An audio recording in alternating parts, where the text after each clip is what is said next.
Hey guys, welcome one and all, welcome folks, to the beautiful music of Biogenesis. Now, the CCG has... Hey Tom, congratulations Terry, by the way, on the first. Welcome in Hamster. Tom Green, would you like to see your trophy that arrived the other day? It is here, on the shelf, as I promised it would be. Here you go, Mr. Dream. Let's just cut to this screen. Like I say, I struggled to find one that had, like, to represent biogenesis. So you got a little bird, because, you know, biology, nature. And it's golden. It says Biogenesis CCG winners, Pluffles. There you go. And that's going to be next. Oh, this is the trophy that Izzy won, by the way. I found it quite hard to find one to recommend the Cosmic Storm one. But that is Izzy's trophy. That also sits next to it. It's a bit shiny, but it says Cosmic Storm winner Izzy280. So there you go. Yeah, it's very cool, isn't it? So there you are. This will be a trophy shelf, eventually, I think, of all CCG winners, past and future. Well, I can't do trophies for future people. Otherwise, I would just give them all to myself, obviously, because I am that good at Stellaris. Alright. So what are we doing here today? Well, we are doing a, hopefully, beginner-friendly stream of Stellaris. We've done a few of these before. We did one for Stellaris themselves on their official YouTube page, which I will find a link to. Do not follow it. Do not read or by any means... Sorry, I'm just being awestruck. I'm being hammered by boob adverts on YouTube. New boobtastic game is here. Why do I need to know that?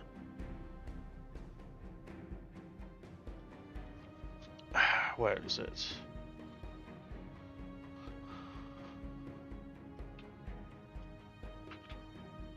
I haven't actually looked at the comments on this, really, to be honest.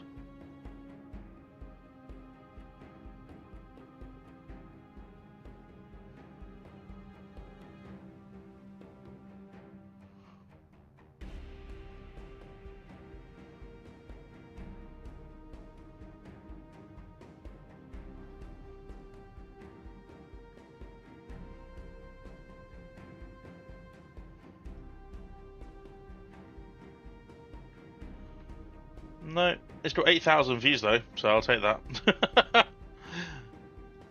8,000 views. That was the one I was paid to do.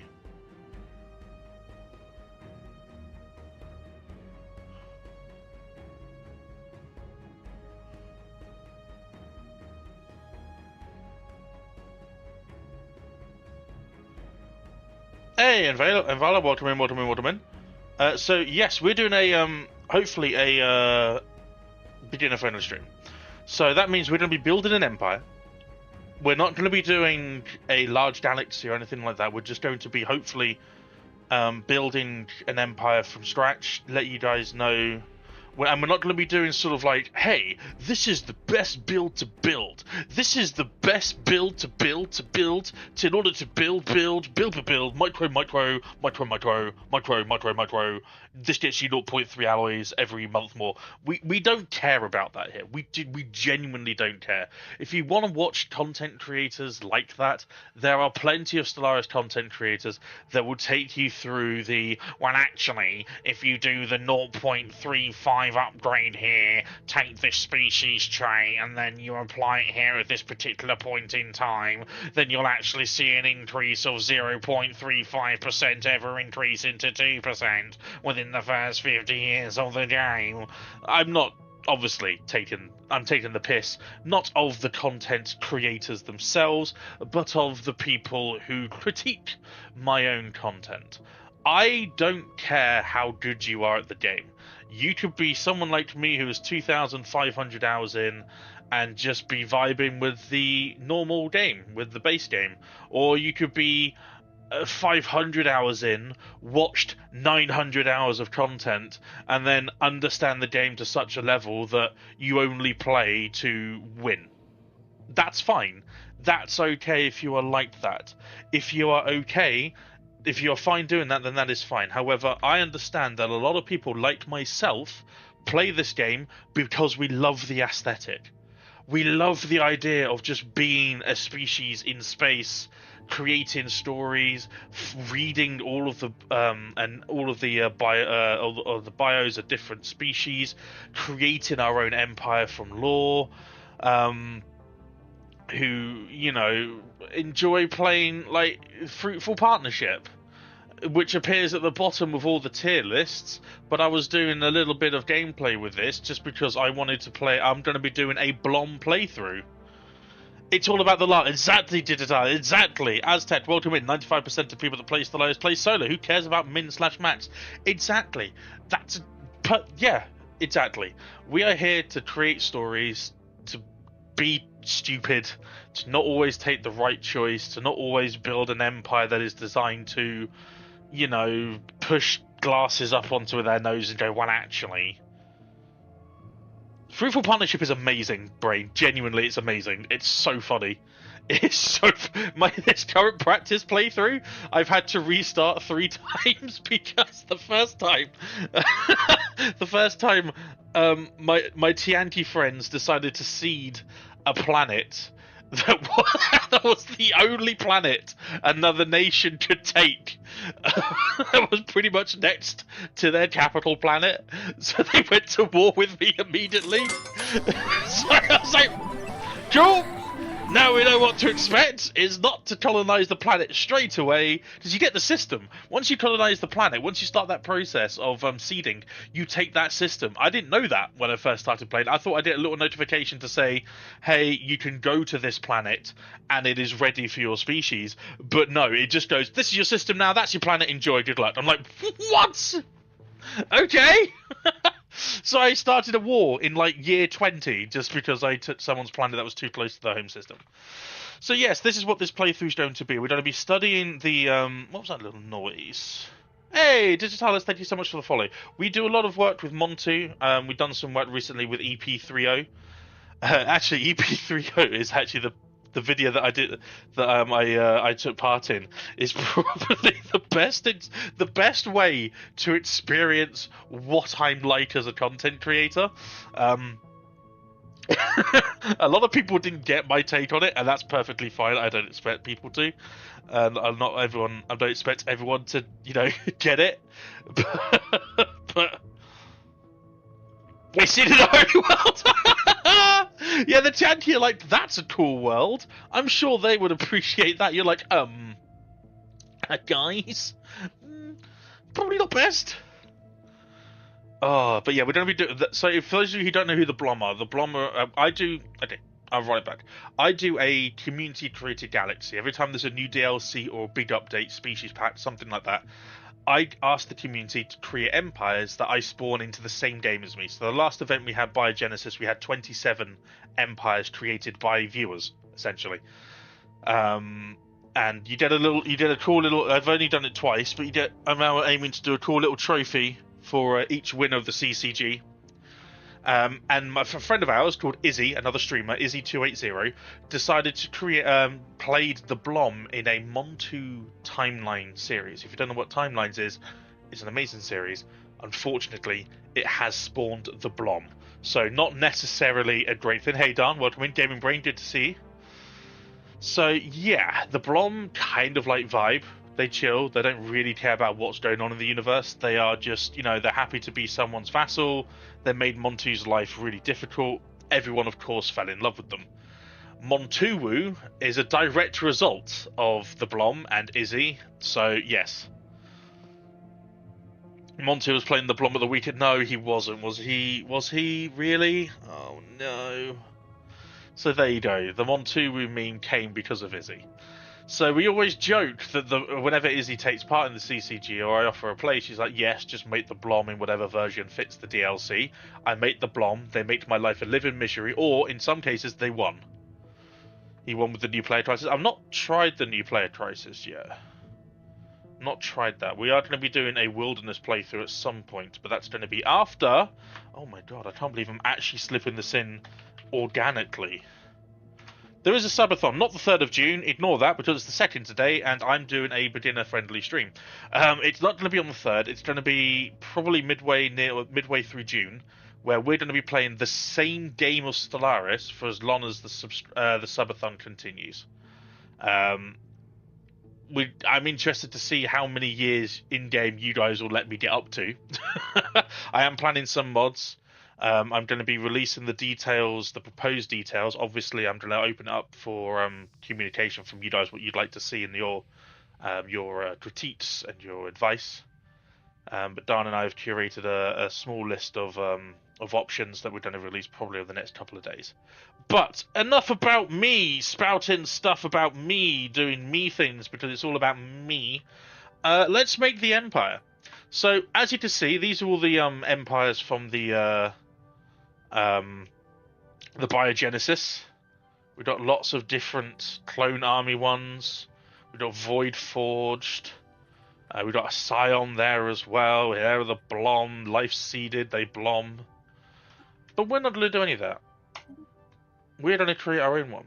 Now, obviously, I'm very, very fortunate to be in a position where I have a code for the game that I got 4 years ago now, when I first started playing Stellaris, from an old community ambassador, DJ Truthsayer, who very kindly took me under his wing very early on in my Stellaris career, and furnished me with a copy of the game that gets me all the DLC for free. Okay, so I'll be honest, this is full upfront disclosure, I've not paid for any of the DLCs, okay? Which is why I have to, when people say about Cosmic Storms, don't buy Cosmic Storms, I understand. I do get it. There's a number of DLCs here that I would only recommend once you get used to the game. Once you've been used to running an empire, once you've been used to the resources, the shipbuilding, the diplomacy, the way in which to run an empire, I would say some of these will probably be a little bit too overwhelming for you. Federations, for example, Overlord as well. Not necessarily Galactic Paragons, First Contact, maybe the Machine Age. But yeah, there's a few that I would really recommend. So Utopia, Synthetic Dawn, and is it Distant Stars? Is it Distant Stars the one I'm thinking of? More Anomalies, Curator on... Yeah, Still with the Mighty Leviathans, Gentle Giants or something. Yeah, so the Leviathans is good as well. I like the way you can just click on these and do, the Leviathan, that's the one. So there's a few that I would really recommend. Do you know that thing about specializations on city districts? Yes. Yes, I did. We're going to be going into that. Sorry, Unveil, I did read your message. I recently learned that the district bonus on some special designations like food, minerals, and energy grant 20% more output per city. Yes, yeah. So the district bonuses is something that they added that we're going to look into. But for now... Oh yeah, by the way, in my last playthrough, in the practice one, I got a science nexus, a destroyed science, a destroyed Dyson sphere, one jump away from my capital, and I got terraforming all minor artifacts reversal at 7 years into the game. Crazy. I usually wait 300 years for terraforming. Anyway, so a lot of these portraits, if you only have the basic game, you might not have. Okay? Toxoid, for example, the Biogenesis ones, Necroid, the aquatic stuff, uni special species things.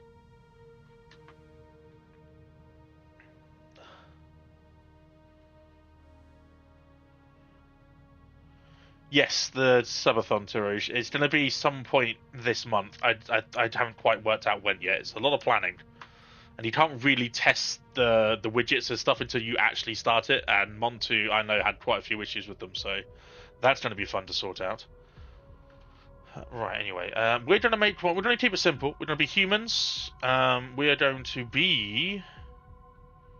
Let's have a look. Yeah, we'll keep it simple. We'll be these humans. So they had farm well with 5 city districts with 100% food, but the trade costs were huge, yeah. Yeah, there were ways to balance it. Like you did have planets. So you did have planets beforehand, which are just simple industry worlds like consumer goods, alloys, and then it was very easy to like, oh, this has more food districts. I'm just going to throw food in here and nothing else. Or this has a lot of mining districts. I'm going to have to throw a load of mineral mining things in here. Now it's a little. I never really appreciated since trade became a resource just how having certain planets dedicated even to basic resources can be a huge boost for you. So again, all things we're going to go into. Origin, again, we're going to keep this very, very simple. We're going to go for one that I would normally recommend most people take, which is either... Oh, where is it? Hello? Oh, it's up here. Prosperous Unification. It's a very, very simple one, but it gives you a nice little boost to your early game economy. You get initial population plus 400. You get an extra generator district and an extra agricultural district. You get a planetary modifier for 20 years, which is happiness, amenities, and jobs increased by 15, 25, and 10%. Upon completion, when you complete the research, you get 12 months of Unity production. Monthly Unity plus 5% unlocks feature additional edicts campaigns. So, yeah, that's guaranteed. That usually appears quite early anyway. I would always hold on to that until you've boosted. Since it's a guaranteed tech, you can abuse that a little bit, and you can get your Unity production up before you cash that in. Because if you cash that in when you're only making, say, 10 Unity a month, that's going to be 120 Unity. Not really worth it. But if you're making, say, 50, 60, or even 100 Unity, that's quite a lot of Unity early doors that you can hold on to. So it's always worth holding on to that until you boost your Unity production. But we're going to start with Prosperous Unification. Government and ethics. Now, this is entirely where your roleplay starts. I mean, your roleplay technically starts with the species portrait and the origin. I get that. But your government and ethics are going to be how your species behave to other species in roleplay. More importantly, how other species and other empires are going to react to you. So, for example, if you're a fanatic xenophobe and a militarist, people ain't going to like you. Let's put it that way. Other xenophobes might go, hey, I respect or other militarists might be like, hey, yeah, I kind of see where you're coming from, but can you toe down the xenophobia? And then other people like, hey, I appreciate the fact that you don't like other people, but can you tone down the militarism? This is really where your choices here matter. For example, if you choose pacifist, you can't go directly to war for territory.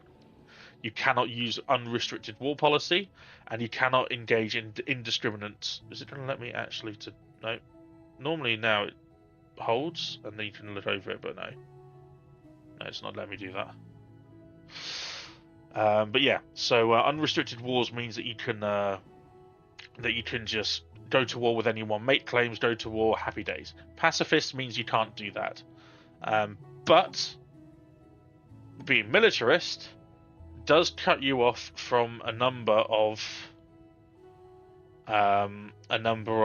civics that might be necessary for you, that you might be looking to take. My favorite way to play is as a meta corporation, but we're not going to play that because that's a lot of fiddly stuff later down the line. So we're going to go for my favorite, Fanatic Xenophile, and we're going to go... I'm not going to go Spiritualist. Fuck it, yes I am. We're going to go Spiritualist. We're Xenophile and we're Spiritualist. We're kind of like space hippies. We love everyone. We follow Spiritualists. We don't like robots. We can't use AI. We can't use robots. That is the perfect playthrough for me. I don't want to deal with those empty, soulless metal shells of things. But yeah, Xenophile... So the reason I like Xenophile... Increased opinion from other species. You get refugees guarantees. If two empires are at war, your space is basically a free haven, which means you get other species coming in that may be able to help you populate worlds that don't have habitability with your initial species. And they also boost pops, and they also, once you manage their rights and their species rights, can also work certain jobs for you. If you're a fanatic xenophile, most likely you're going to have most species available with full living quarters and full rights, so they can just fill any jobs from specialists to military to workers to civilians. And Spiritualist, and with that you get 100% more insights from observing pre-FTL civilizations. You get trade from jobs plus 20%, and 2 available envoys. 2 available envoys is huge. 2 available envoys at the beginning can be the difference between your empire creating a new friend to help you through the early stages of negotiations and diplomacy, or finding out if you've got multiple pings from people that, first contact situations, then you might want to find out who your friends are and who your enemies are. So having 2 envoys available on top of the one that you already have can be big. Spiritualist is great. You get monthly unity plus 10%. Edict upkeep and edict cost are minus 10% as well. Plus, you get to build temples, which increase unities and immunities, but we're going to go in that. I don't know, Tiroj. The last one I played, the last one that we did with the Biogenesis CCG, trade later on gets ridiculous, and the longer you go, it could be more. This little plus 20% could be a lot more impactful, genuinely. Plus, in the early game, if you get to us plus 20%, you can end up buying a lot more minerals very quickly, and not suffer as much when you're colonizing different worlds. Trade in general is insane, yeah. We're going to go for a oligarchic election. So your councillor experience, you get a special you get a special ruler trait. You get an empire effect of your effective councillor still plus 2. So if your councillor is level 3, that will give the bonuses of a level 5 governor. And every 20 years, instead of 10 years of democracy, every 20 years you will have a vote to select a new ruler. So it gives you the benefit of not being dictatorial or imperial, which other empires, unless they're of that kind, might look a little bit unfavourably on. Plus, you don't have the every 10-year thing with democracy. If you have shared burden, civic, or medical, you can run your economy entirely on trade. Yeah, the shared burden I have not played around with, but it is very, very cool. Which I think you need to take some egalitarian, isn't it? Yeah.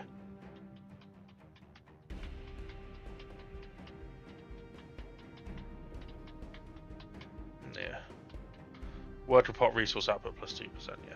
So now here come the civics. Civics are bonuses and ways to flesh out your empire. So if you wanted to have aristocratic elite, if you like the idea of having nobles rather than politicians, you can construct noble estates, grants access to the noble chateau holding. Leaders have a 20% chance to start with an additional positive and negative trait. Lord Steward, which is a special council position. Empire effects per skill level. Elite pop resource output plus 2%. So every noble that you have will get 2% extra output per level of your leader. So in this case, because we've got the oligarchic one, if you get a level 5 governor who's working at a level 7, whose effective level is level 7, you will get 14% extra bonuses from your nobles and from your elite. Angler, yes, anglers are fun. You need the aquatic trait, so this is for the new aquatics DLC that came out a year or so ago. Watch out for the swolfin on that. Watch out for the swolfin. Oh, okay. That's fair enough. No, I've not played around with that. David Brent, I really have to. So anglers give you food per angler and consumer goods per 100 pearl divers. So anglers give you pearl divers and food. It's a nice way of balancing your early consumer goods and your food as well. Plus, I just like the idea of just a load of chill fisher peeps on a planet, just having the best time of their life, but contributing pretty significantly to the overall structure of their economy and their society. I think that's cool. Ascensionists, again, that messes around with Ascension tier, which are also very, very cool. Empire effects per skill level, monthly unity plus 2% as a council position. So we might consider that one. I've not played with it before. Civil education replaces all enforcers with educators, replaces precinct houses with state academies, reduces the upkeep on jobs with your councillor position. Also gives you a new a new way of, rather than just having enforcer jobs, state academies give you science every time there's for every civilian, which is really cool. Let's have a look. Some other death cult kinda does what it says on the side of the tin. If you want to create a death cult, then that's fine. If you want to worship the astral threads and become a dimensional worshipper, then you can do that as well. Alternatively, if you want extra envoys, if you want extra diplomatic weight, and you want to improve relations, which is very, very handy if you've got someone that doesn't like you, having that extra 75% boost to maybe making them like you, and to prevent an all-out war when you're not ready for it, also very useful. Some of these are difficult ones. Some of these are very, very difficult ones, like designed to be difficult. Some are designed. I like Environmentalist; it's one of my favorites. I particularly like Ranger Lodges. Exalted Priesthood as well. I try and build in my civics, which is what I think fits with Xenophiles and Spiritualists. So having an Exalted Priesthood or a Free Haven is also very cool. Functional Architecture is probably one of the ones I would probably recommend you start with.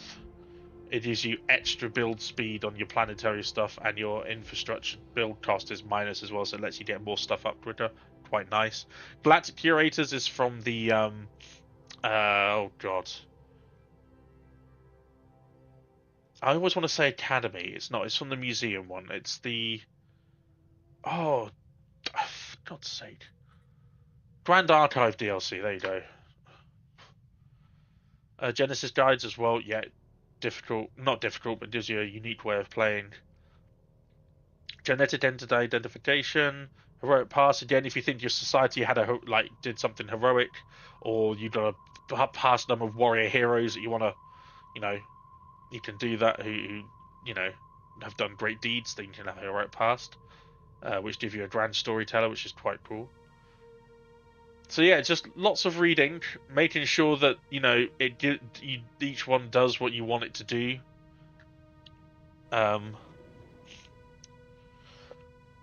Masterful crafters.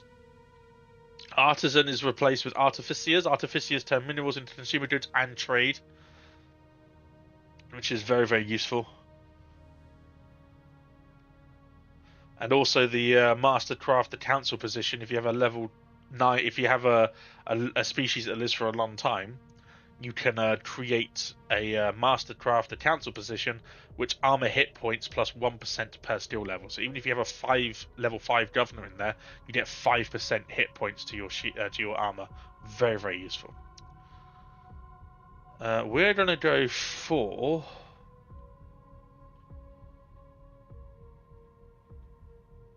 let's have a look. I'm going to go for Ascensionists and Diplomatic Corps. Keep it fairly simple.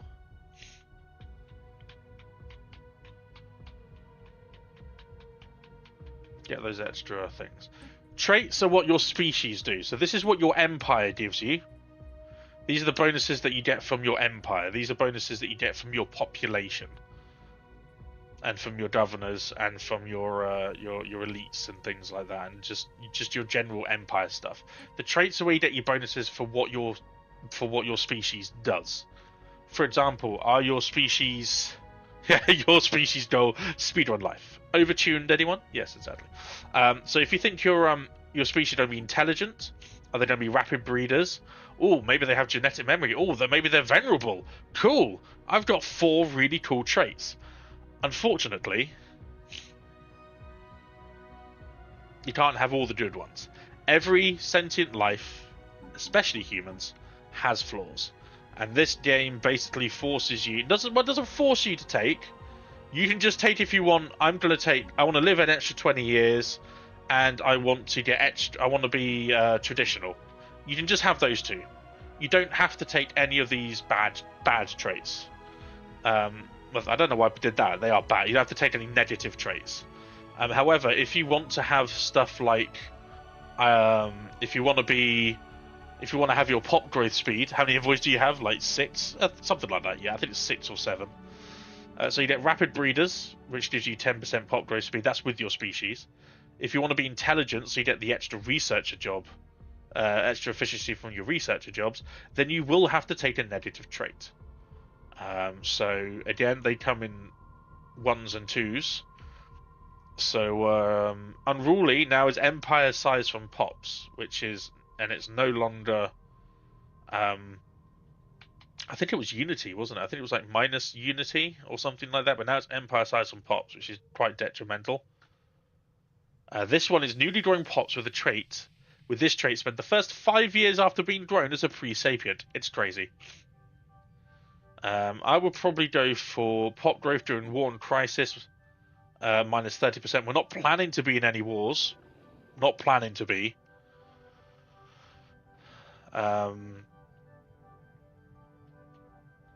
Sedentary resettlement cost plus 35%. I would say yes, but it can be a little bit difficult. Hey, Morbits, welcome in. I'm doing very well, thank you. We did our CCG. We learnt a lot of stuff, and now we're doing a beginner-friendly stream where we invite questions. We hopefully have a few new players or a few new people that are interested in this game, and we can spend more time answering questions and actually playing the game and experiencing it together, since they went through a massive overhaul. I'm going to go for... I'm going to go for Quarrelsome. Sedentary kind of messes up my early game now, to be honest.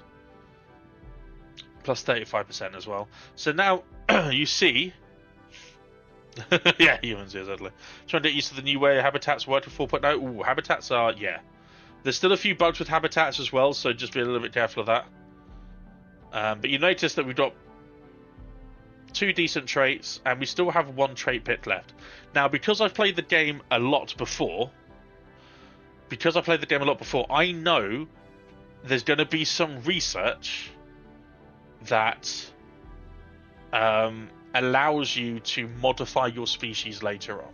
So what I'm going to do, I'm going to hold on to this extra point and this extra trait pick, and hopefully further on down the line I can modify my species to be a little bit better in whatever aspect I deem them. Do I need them to be more thrifty for traders? Do I need them to be do I want them to have genetic memory, or do I want them to be more charismatic? Am I lacking in a certain science that I need to boost? So we're going to hold on to it for now. Names, again, you can call them whatever. You can call them whatever. However, if you want to do random, please note that your random name generator is taken from this name list. So if you are a plant, it will not automatically put you on plantoid. It will still sit you on human.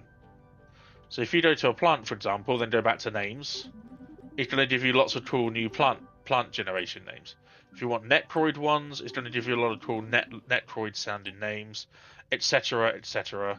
Machines as well. It's going to give you, like, machine names. But you can basically make whatever you want. We've got emperors here. We've got, I don't know what CM actually stands for. United Nations of Earth, and I can't remember what that is. Do you feel like trade from star bases is enough to handle most trade? There's no trade from star bases anymore, I don't think. And Vela. Commonwealth of Man, that's Commonwealth. I don't think there's any trade from star bases anymore. There were no trade links from star bases. Trade has changed completely. Because there's no piracy either anymore. So we're gonna make it like, yeah, the trade hub module just gives trade. Sorry, yeah. Much like it gives food. So I would say for star bases, it's still better to give. Well, we're getting star bases later on.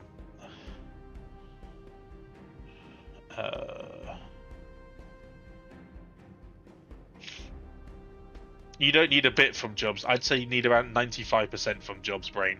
Well, no, actually, no, I'd say about 60% from jobs, 20% from commercial packs if you can. Commercial packs are very useful. Another reason to be friendly with folks is to get those increased stats. Ship profits, we're going to put fun.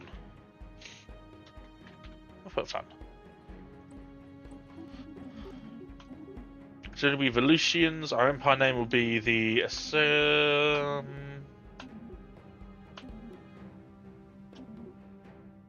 Yeah, the Commonwealth, why not? This biography, you can just put whatever you want. It won't appear in game. This is more just for you. It's also what I ask people in the CCG to do if they can, is to flesh out their empire a little bit. So that's your name list done. Name and class, homeworld name again, unless you've got something you want. We can just do that. Now this actually does have some connotations. Do you want to be dry, wet, or cold? Is effectively what you're asking. Now there are some things like we said before with the aquatics, where you will have to have a wet world. You will have to be wet in order to be a dolphin, for example, or to be a starfish, or to be a weird little corally creature. And anglers as well, for that civic, require you to be on a wet world. If you take any traits or any civics that cannot that change, by the way, say for example you had anglers, but you think actually I don't want to be an angler. I want to be well, you don't, you click on angler, and then you click on a desert world. This will go red. This will indicate that something, that if any one of these lines go red, it means it indicates something is not right or conflicting with the information that you put in that for your empire. And you will just click on that, and it will give you, like, anglers will be in red. You'd hover over it, and it would say you need to be on a wet world. Then you go back to this, click that, and it will go back to being white. So it's, yeah. I don't think you can be it. No, I don't think, can you? I don't think you can. Aquatic trait, I think, requires you to be aquatic, to have...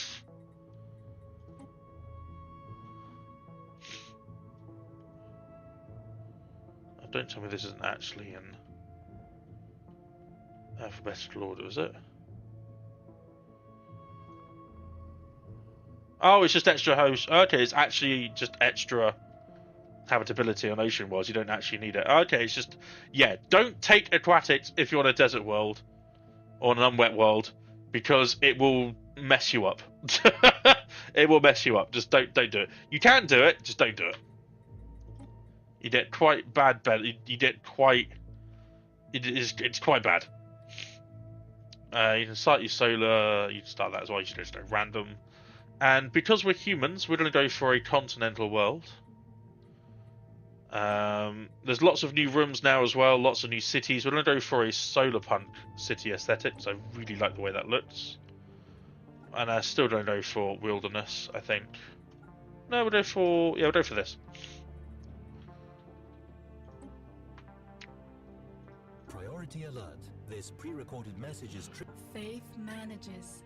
Where's my xenoph? Whoa, Yeah. Space. Just think about it. Love Xenophon. I love the Xenophon one. It's one of my favourites. Now the flag. This is where I think Stellaris really needs to up its game. It needs more colours. It needs more of these, and it needs more of these blocks. There are mods, I believe, that you can play with to open up more possibilities. But yeah, just go with one. Go with one that you think fits the aesthetic of your humans. Are you a skull empire, for example? Do you think you are a skull rising up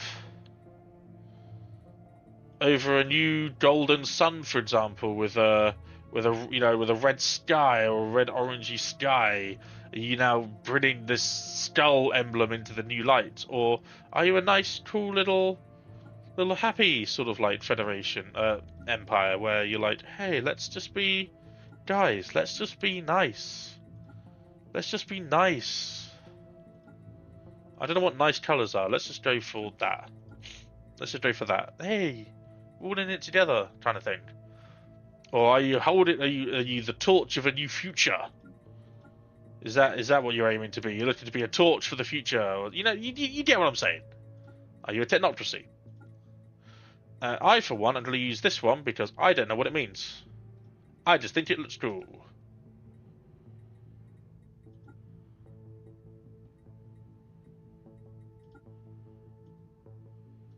Just trying to find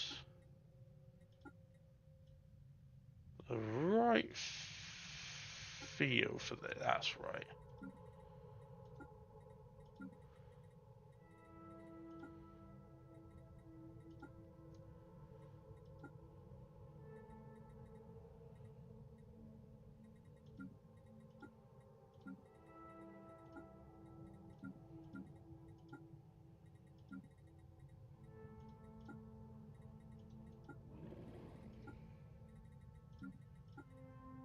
What if I do it like that? Chipsets. This is important. These two are only if you have biogenesis.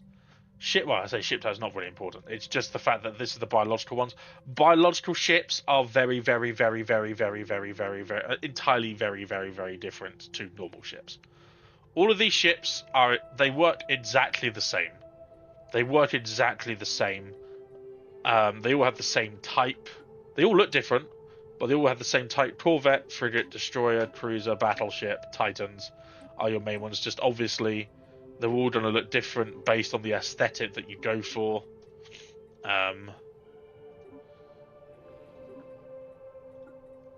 You get what I mean. But the biological ones are very different. Only play around with them if you're confident enough to get the DLC for Biogenesis, or you just want to play around with living ships.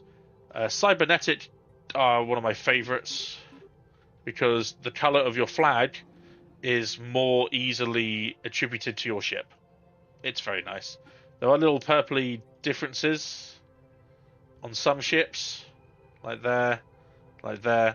But for me, the cybernetic just looks so cool. And they only get cooler as you go through their repertoire of ships. Look at that Titan. Colony ship, science ship. Awesome sort of like floating ball thing. Colossus, epic. Juggernaut, amazing. Yeah, so gonna go for that. Your ruler appearance is also a little bit more important. A little bit more worth looking for. Aldre, thank you very much for the follow. Welcome in. Welcome in. Welcome to Learning Stellaris with everyone again for the 14th time. I hope you're all sitting comfortably. I will be taking a number of breaks today because my eye has been, it was bad, not bad this morning, but pretty, like, not great. So I will be taking breaks periodically for water as well because it's very warm. This is your starting ruler. This does not mean that this is going to be your ruler for all time. In some cases it can be, if you're lucky enough or unlucky enough, but most of the time you will have elections, leaders will come, they will die, they will, you know, just live and pass through history. So, you know, unless you have a specific name you want to start with, you know, with a specific, like, especially the way that they're dressed as well. If you want to be regal, more formal, a little bit sort of like military, more explorery, and then full on sort of like emperor. Want to go for a little bit formal. Hairstyles are cool as well. Again, every species might have variations of this. They've played around with most the human aspect. The humans have been the most looked after. Ooh, I love that. Yeah. Evolution stage as well. Do you want to be full on sort of like synthetic, cybernetic, cyberpunk? We're going to just go for normal. Ruler traits. So you will notice, and we're going to go into a little bit more detail about this as well in game, but this is a trait. This is a ruler trait that affects everything in your empire. Yeah, humans and mammals have the most options. So mining rush, minerals from jobs. That's all jobs. Every mining job in your empire does 2.5% more as long as this person is on your council. You've got different variations. So official will have principled. Commander, you have fleet organizer and warlike. That is the most commonly taken one because all of your ships do an extra 5% damage.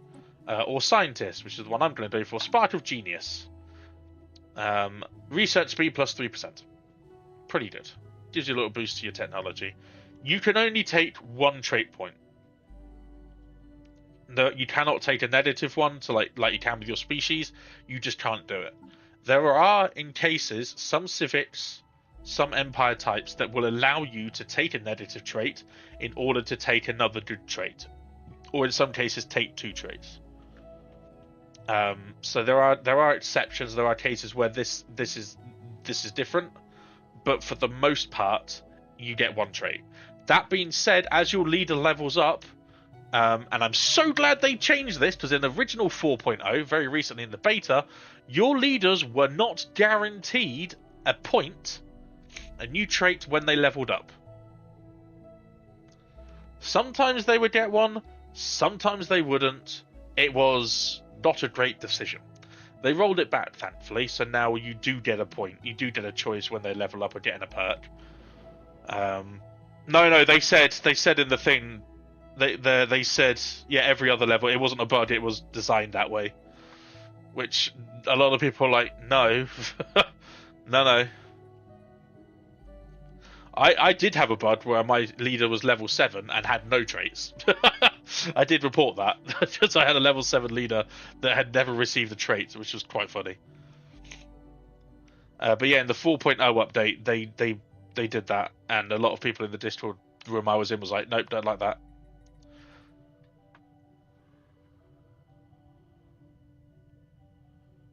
No, it was every leader core set. It was every leader. It was every leader that would get a trait every other level, and it wasn't great. I was playing the beta, that's what it was, and then people complained, and then it wasn't like that anymore.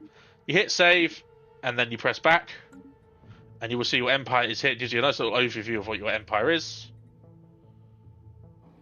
Yeah, no, it was in for like 2 days or a day, maybe a day or two, and then it was gone. And then it was gone. People were like, nope, don't like this is stupid. And they're like, yep, fair enough, touche. So when you're ready with the empire, you just hit select. Now, if you've made a lot of empires, you can do this, and they are guaranteed to spawn into your game. So if you've made a friendly empire, then you can, or a number of friendly empires, then you can force spawn them in as well, if you're worried about your opening game. If, however, you want a little bit of a challenge, then you can do huge. Anyway. So we're going to play on medium. 600 stars, not a massive amount, but enough where you can still, grow and be an empire. Normally you start on elliptical, where all the systems are sort of like in one area. Once you're more confident or more, you just want to play around with different empire types, then you can have very interesting interactions where you could start here, another empire to start here, and then you'd be completely cut off. But yeah, we're going to play on elliptical. A lot of the options can be ignored. However, one that I would recommend you look at is the AI empires. If you tick this box and move it all the way to the top, it will say 9 to 18.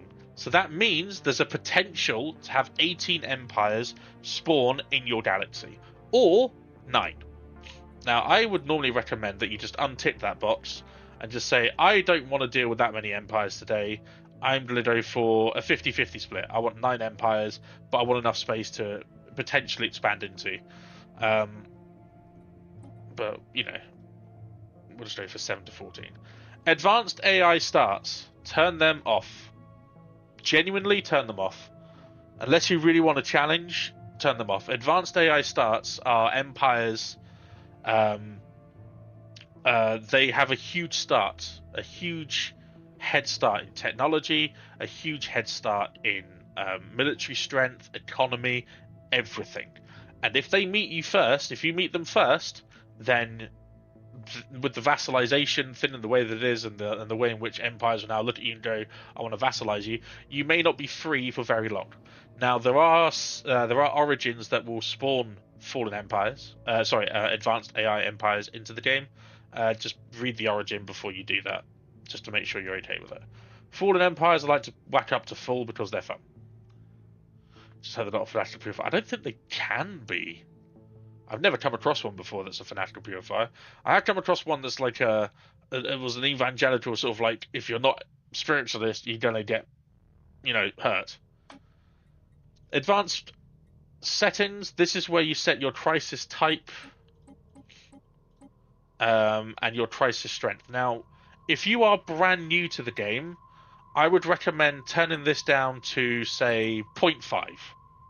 So at the end of your run, which again is something that you can set, you're going to get an end game crisis. An end game crisis can vary between 4 different ones at the moment. You've got the Praetorians, you've got the Unbidden, you've got the Contingency, and you've got the Synthetic Queen Satana.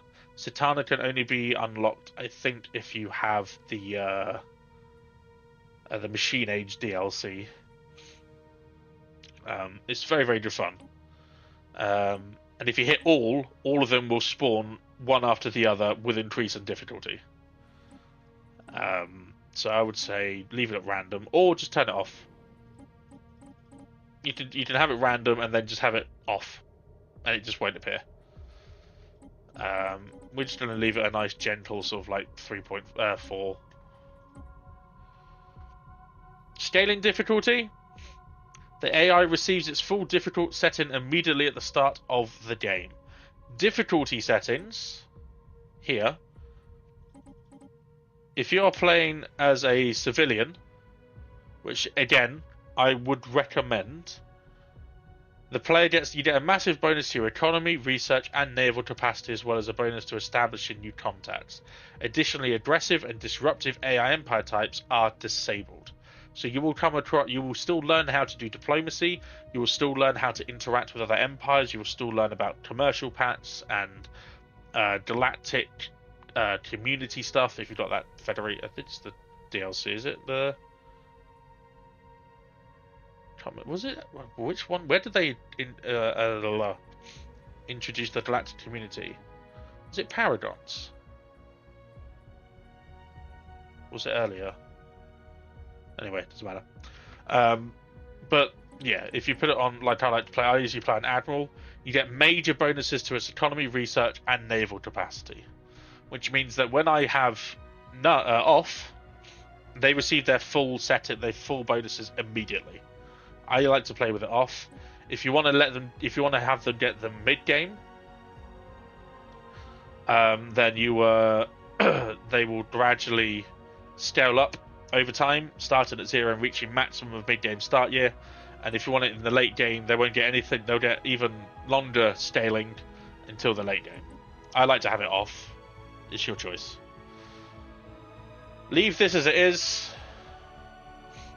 There was a bug in the 4.0 or a mistake in the beta where they changed this completely, but still showed it 5 times. It was still 5 times. I think no, it was still something like 5 times, but they changed it. So even though it showed 5 times, it was actually like 1 times or even lower in the bug.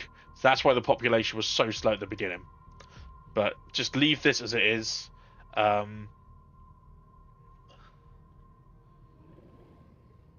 It's entirely based on performance for your for your PC. If you've got an old PC or a PC that's getting on a bit, I would YouTube or Google what the recommended settings people would recommend.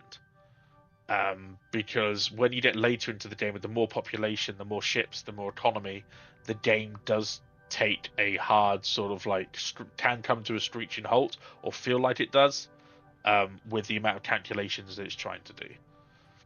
Technology cost and tradition cost. It starts off at 1. If you want to burn through your technology and just get technology immediately, then you get a 5 times bonus to it. Or you can make it really, really, really difficult for yourself for no reason whatsoever and just do it at 0.25. But we leave it at 1.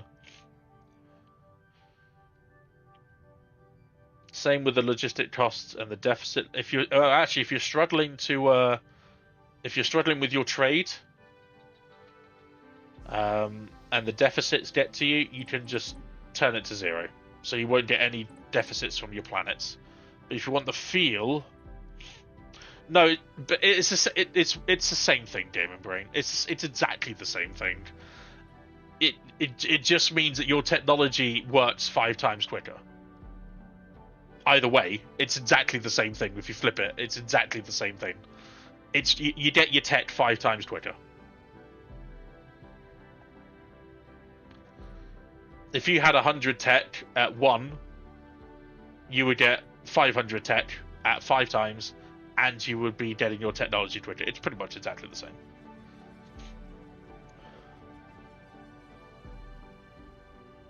No. This controls how quickly technologies are gained by regular empires. So if you go 0.25, I think it's like... Oh, yeah, you're right, actually. That's quicker, I think, isn't it? I think, no, you might be right, actually. It might be that, yeah. Gaming Brain might be right on that one. I don't mess around with this setting because I don't do. I just tend not to mess with the tech cost. If I start messing with these, then the way I play the game is kind of like eh. But I think you're right. I think if you go down that way, it's 0. It only costs you 0.25 in terms of the tech. Yeah, you are right, Gaming Brain. You are absolutely correct. The further down it goes, the quicker it is. That is 100% correct. Whereas the longer you want it, then yeah, you are absolutely right. Sorry, Gaming Brain. I misread what you said. You are correct. Habitable Worlds. Leave this at 1, I would say, purely for your late game, because if you have a lot of habitable worlds, like if you have 5 times the amount of habitable worlds for all empires, that's going to be a lot more population. That's going to be a lot more calculations. It's going to be a lot more lag. If you're playing in a galaxy by yourself or a tiny galaxy, then you can probably boost that. It would be almost like a real-time strategy game, Brain. It would be sort of like, yeah, we're going to get this in 4 years. IRL time. Enjoy. Empire placement. Now, this is interesting because if you go clusters, then obviously you'll spawn in clusters. If you go random, then you'll spawn randomly. If you're playing with a friend, you can get clusters and player clusters. If you are starting brand new and you've got a friend that who's played a little bit, or you're 2 new people starting together, I would recommend starting player clusters. It means you spawn quite close to each other. You don't have to go through the whole thing of like, where are you? I'm on one side of the map, you're on the other. And then if one of you becomes under attack, the other one can't help necessarily as easily. I would recommend you just leave it. You would do player clusters. That's what I do for most of my multiplayer playthroughs that I do with friends. Who aren't necessarily Stellaris buffs, just so then if they need a hand, or they get attacked, or they need some defensive patch or something just to help them through the early stage, or like commercial stuff, then we can do that. Trade as well. These are your precursors. Really cool thing they added in 4.0. You can now choose which ones you get. Minimum of 4 is recommended. Screw it. If you just want to play as a Cybrex, then you just select Cybrex. If you want the Cybrex and the First Lead and the Eurasians and the Zeroni stuff, then you can do all of them. I tend to leave them all on because I believe if there's only one, the AI also potentially... I think the AI still get precursor events, so they could also technically get the Cyber. If you only have one, then there's going to be multiple empires probably going for the same one. There's not even a guarantee that you could get it either, I think, as well. So yeah, I would say leave them all ticked for now, apart from that one. That one sucks. I'm checking. Your game length. This is important for your crisis spawning and your mid-game year. Mid-game is... you can have events. The mid-game events scale with the difficulty you've set for your crisis. So if you have a 4 times crisis level that we do, the mid-game's going to be tougher. If you've got a 25 times crisis level, then the mid-game crisis probably won't be 25 times, but it's still going to be up there. It's going to be a lot more difficult than someone who's playing on 1 times, for example. But that being said, there's still multiple ways the mid-game can start. I won't go into all of them, so I want it to be a surprise as we go through this playthrough. But they can vary from certain empires waking up to a certain warlord deciding to go forth and conquer everything in sight. But that starts at the year 2400. You start in the year 2200. Your endgame start year will decree when the crisis is eligible to be spawned from in. In our CCG, it spawned in the year of 2546, I think. So just before the victory year, they decided to spawn in. I've had it before where I've had to wait 125 years for the crisis to spawn in. Because we were so powerful, the crisis just blipped in and out of existence as quickly as they arrived, and it was game over. If you want a real challenge, you can do your mid-game start year and your end-game start year, and then you can reduce how much time for your end game to start. You can have an end game 7 to 50 years into the game if you wanted to. If you're doing a challenge run, they could be quite good fun. but I tend to leave them as they were, just because I don't want to mess around with them too much. Likewise, you can always go up to victory year off, and you won't get a victory screen. Likewise, you can go here and just go end game start year 3000, and yeah, just have a bit of fun with it. But yeah, the victory year, we're going to leave it that. Marauder Empires, they're pirates that you can hire from and can also raid you, and other people can hire to raid you. If you've got Cosmic Storms, turn everything off. It's fine. Paradox won't mind me saying that, I'm sure. Void Worms and Cuthloids as well are the new space fauna. It's up to you how frequently you want to come across them. I would say leave it at 1. It's a fair representation. Caravanier's cool, Elgate's cool, you've got those activated as well. And that's your basic settings. Like I say, you play around with them until you find out what works for you, but that's your basic settings. And then all that remains is to hit play. So we're guaranteed 2, 3, 4, 5, 6, 7 as per our general settings here, but we could have up to 14. We've also got 3 Fallen, 2 Marauders, and then you hit play. So, what do you do when you first get into Stellaris? Nothing has really changed in this respect from 4.0. You still want to find your choke points. If there's anyone in chat right now who wants me to go through early game exploration and early game economy and technology, please say so now. If you're watching this and you're thinking this is the first time I'm playing, or I need a refresher, let me know. Team World and a Continental World, nice. Otherwise, I will just go into more details about the 4.0 stuff. But I'm more than happy to go into more detail for the exploration and the stuff like that. If there's anyone here that wants to know about that stuff, then please type in chat now. Otherwise, I will just go straight into the changes they made in 4.0.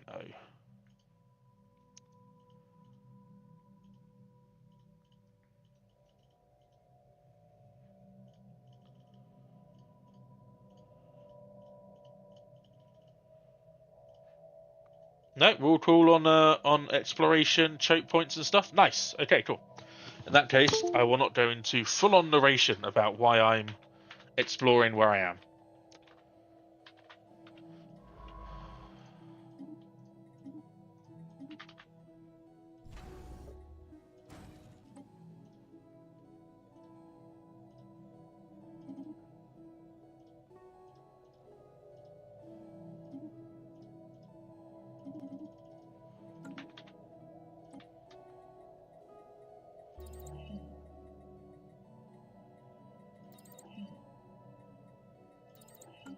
For that. So this is the first thing they changed in 4.0. You now have an Empire focus. In my case, they automatically go for development. So establishing a positive relationship, hiring an official, having a minimal income of plus 50.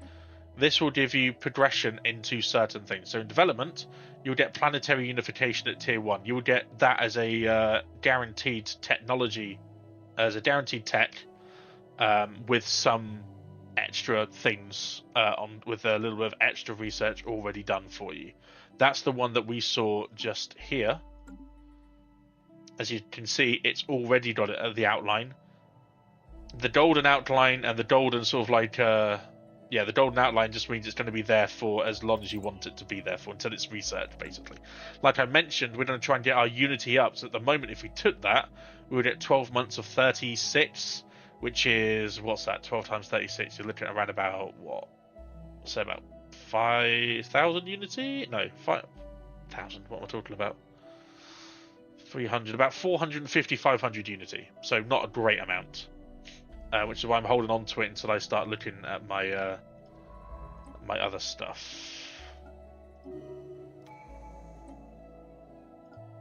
Perfect.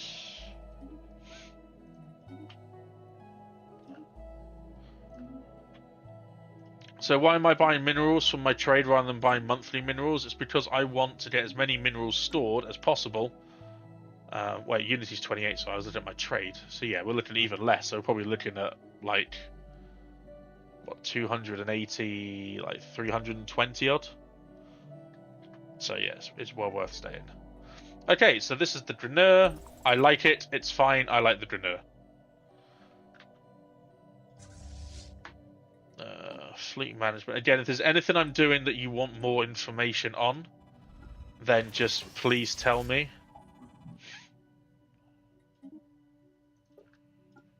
Anomaly found.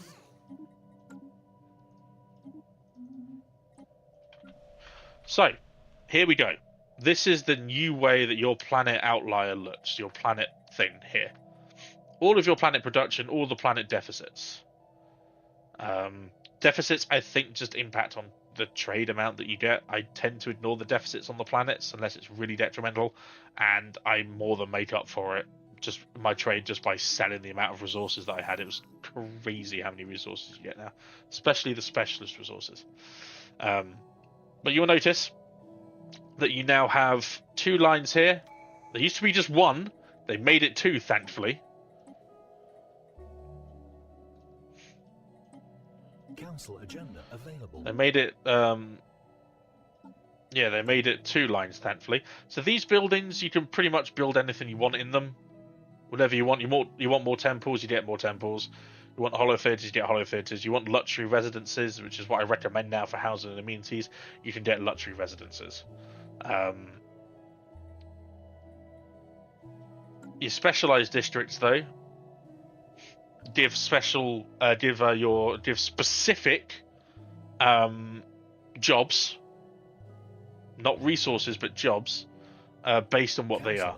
So every time I build a city district, which is one of these, I will gain 20 jobs in each science sphere, and I will get 40 priest jobs, but I will lose 200 housing. And then those jobs in turn will cost me consumer goods. All of them. All of those jobs will cost me consumer goods.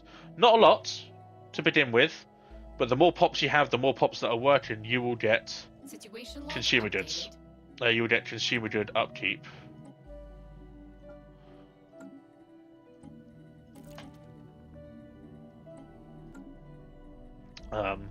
And in these specialized districts, like these ones, you get extra metallurgist jobs as well. Every time you build one of those, you get benefits in both of these. In this mixed industry, you will notice there is significantly fewer buildings that you can build that give jobs in the specific industry that you want.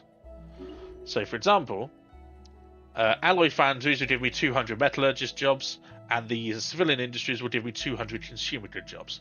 How does that translate into economy? Well, let's have a look. 31 consumer goods from 350 artisan jobs, and 7 alloys from 150 metallurgist jobs. So we know, again, because I've played this game a bit before, we're going to be utilizing and boosting our industry across these few jobs to begin with. They're all going to cost... in this, we're going to be boosting our research and our temples. They're all going to cost consumer goods. I'm going to build some civilian industries. Now, you do have civilians. Civilians are still your species. They're still producing stuff. They're producing trade, and they're producing quite a lot of amenities. You can also utilize civilians when you are colonizing new worlds. And there are ways you can micro and macro your civilians through, like we saw with the Civic that gave extra science for civilians. I'm unsure as to how to make civilians per se, but I tend to use them in the early game just to populate planets. So, for example, when I colonize this world here, this 23... Ooh, oh yeah, okay. That's fair. Yeah, I wouldn't want to go there either. We have 6 envoys. This is why they're useful. Thank you for the hydrates. Your governor. Would I make you a fertility preacher? Would I make you aggressive? Civilians are just excess population, i.e. jobs and wars that have no jobs. But they're not unemployed, are they? still don't understand where the unemployment comes from. I suppose that but they're civilians. I don't do that anyway. So this is where you really will, as you get more comfortable with your economy, you can micro what jobs you want to specialize in, what jobs you want people working in. Sorry. So if you don't want as many enforcers, or you don't want as many traders, or if you want to build a number of alloys and reduce the artisans, you can do that as well. But again, this is sort of like the min-maxy bit that I like to do, especially on new planets, just to make sure my population are working the right jobs. Because it all comes down to these numbers at the top, really. Okay, you came back. Good.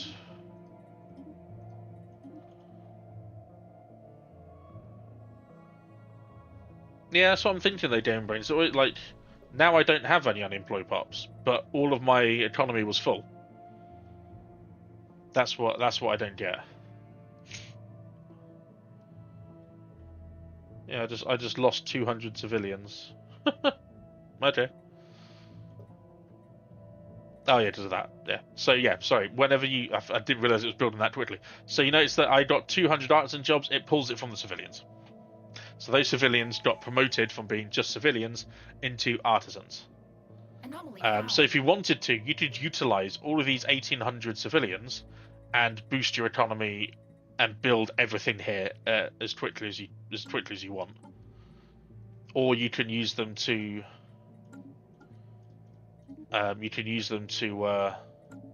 boost your new colony, which is what I tend to use them for.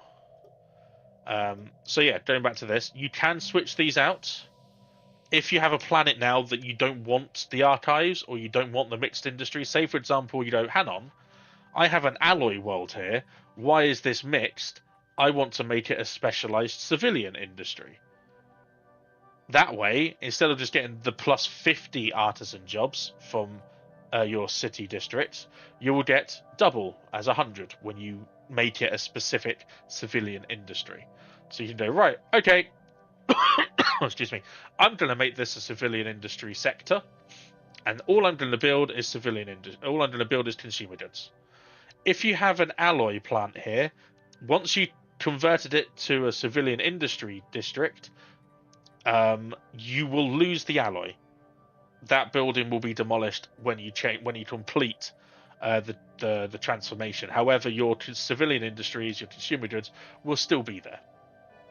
Likewise with the archives, if I wanted to switch the archive specialization to, say, research, anything research that I build in will stay, but anything like a temple or the monument will disappear.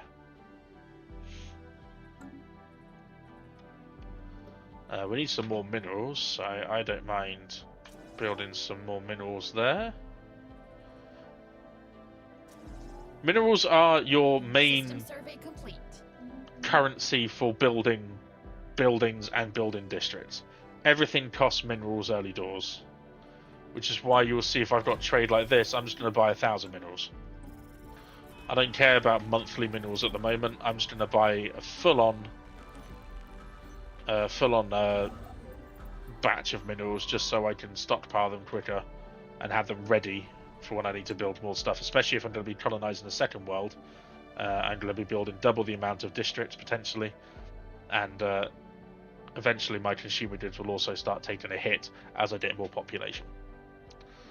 In your management tab, this is where you find your blockers.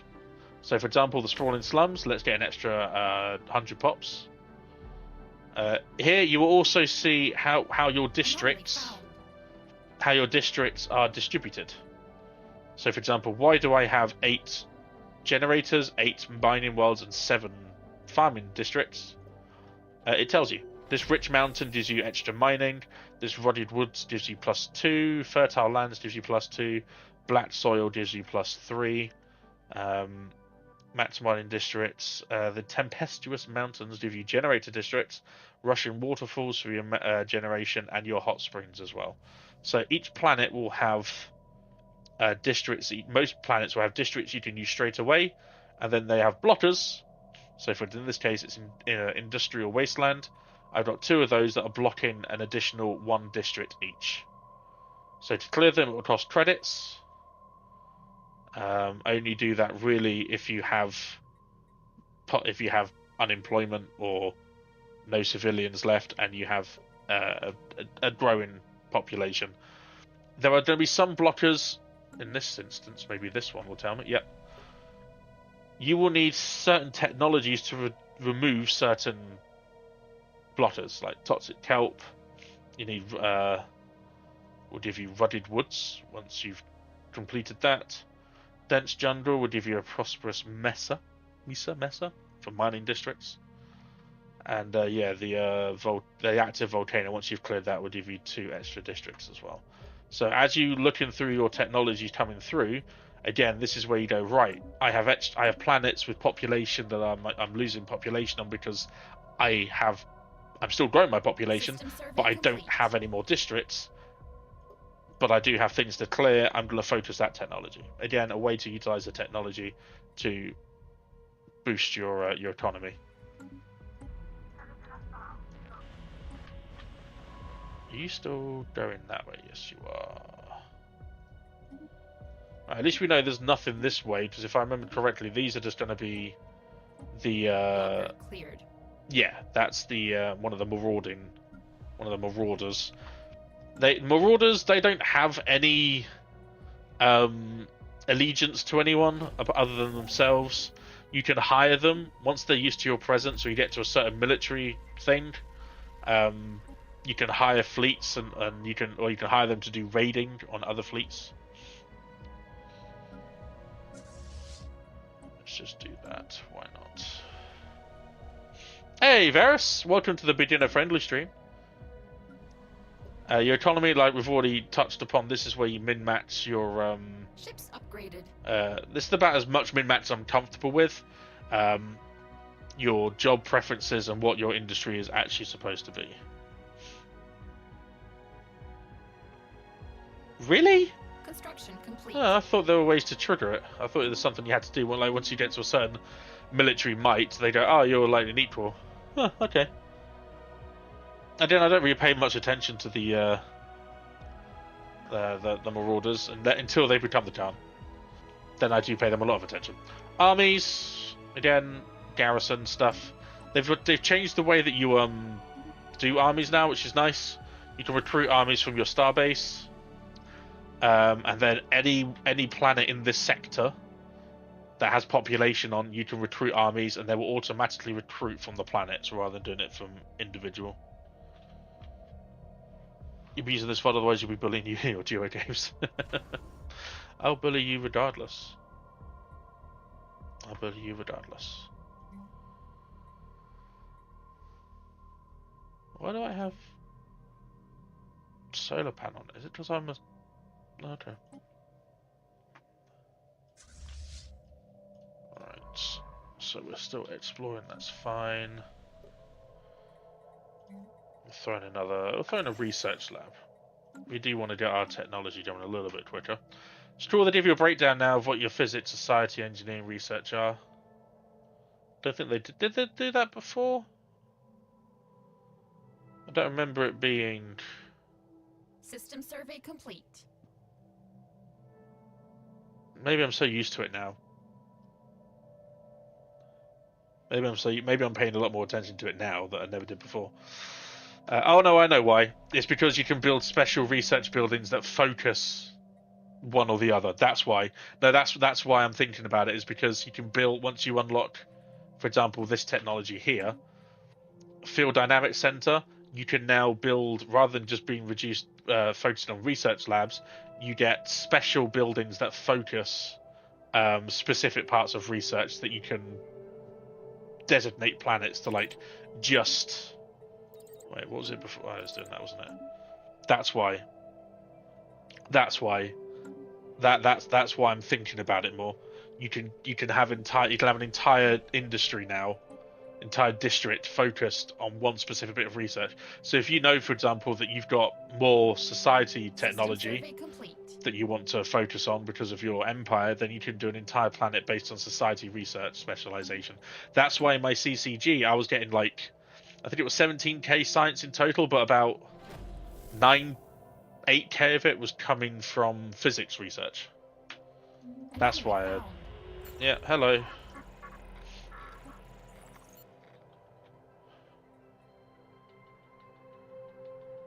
That's it.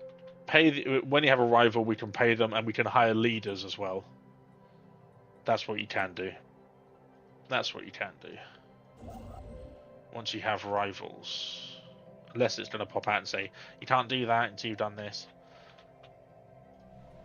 We will colonize this now.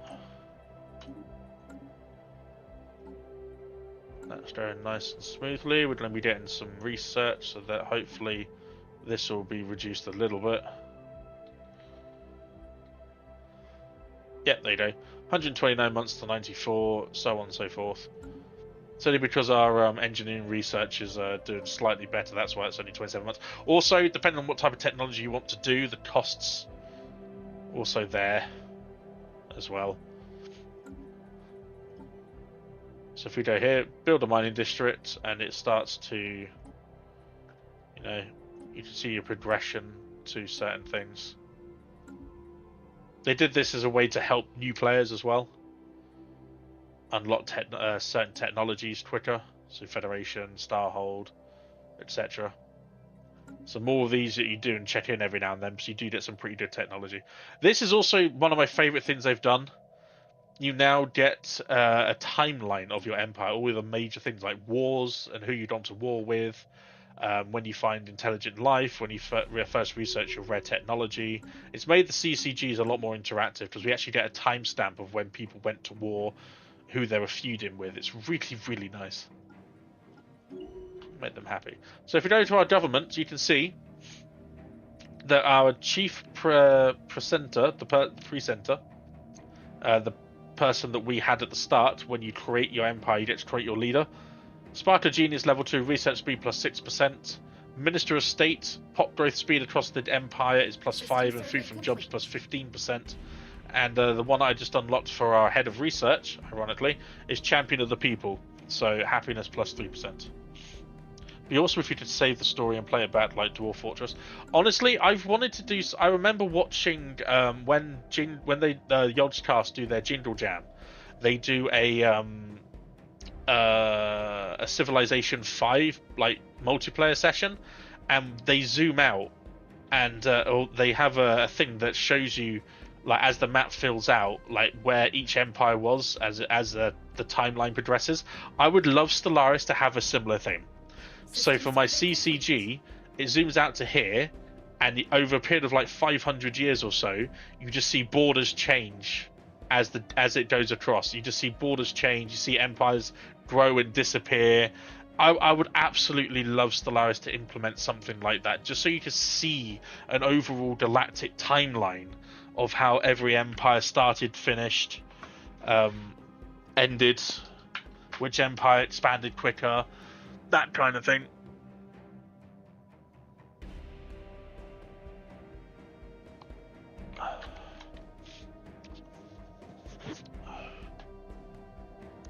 It's why in the CCG I started doing the 5-year save files for the first 50 years. It's been really, really good fun to look through all of your empires as they progress. Looking at the empire timelines as well. Looking at the empire timeline.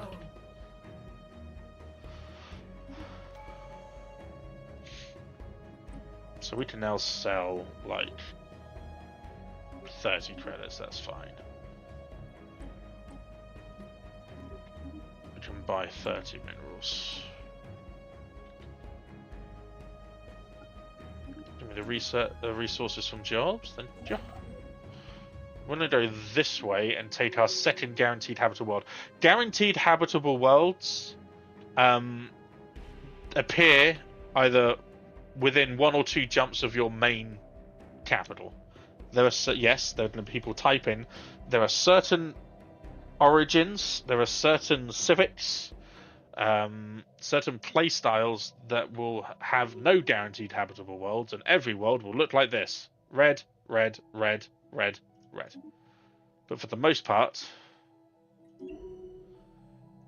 they're going to look like this. 80%.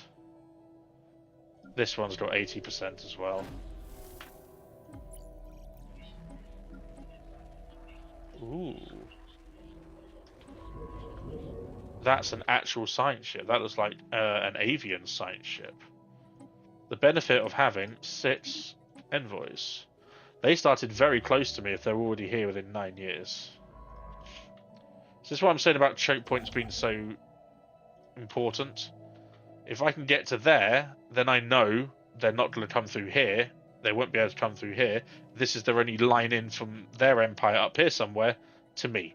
So if I can get to here, at least here, Research at least there, complete. sorry, then I'm going to be okay.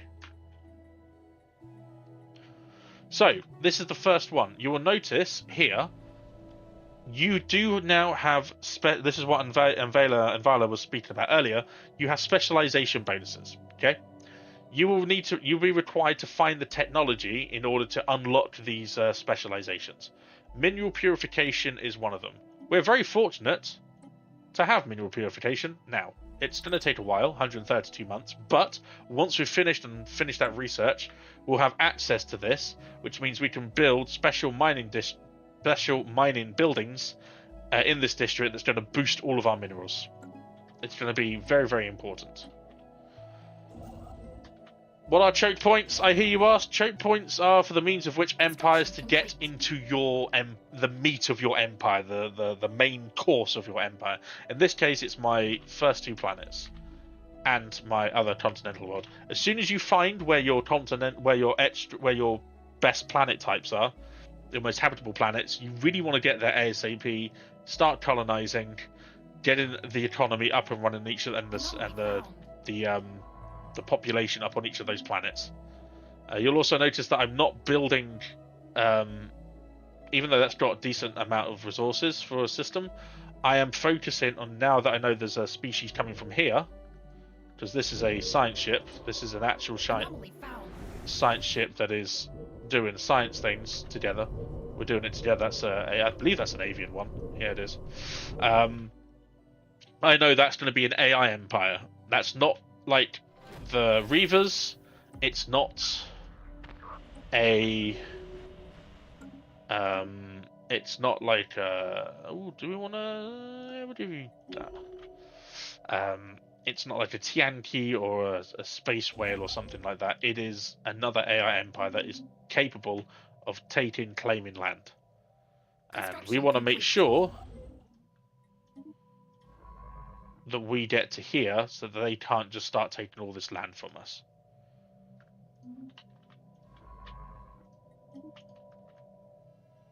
We don't need to worry about this bit because people are not allowed to pass through, in this case, Reaver space. The Vithorian Reavers, if you send a ship in there, like a science ship or a military fleet, in order to try and get to my empire this way, they will destroy you. Unless you're capable of destroying them, of course. In which case, you're probably going to be likely to be able to destroy me. If you want any tips on building fleets and ships and stuff, then just let me know. I'm going to move my construction ship in place.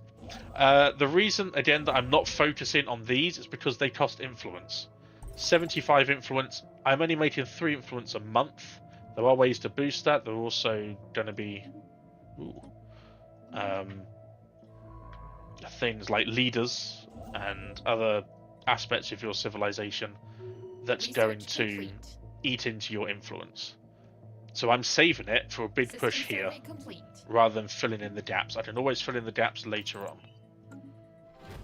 Again, that's the other one that we need for the food processing. That is what we're going to be looking at now for the technology. We're going to get food processing and give us the agricultural district boost as well. I'm not sure if it's the best thing to go for, but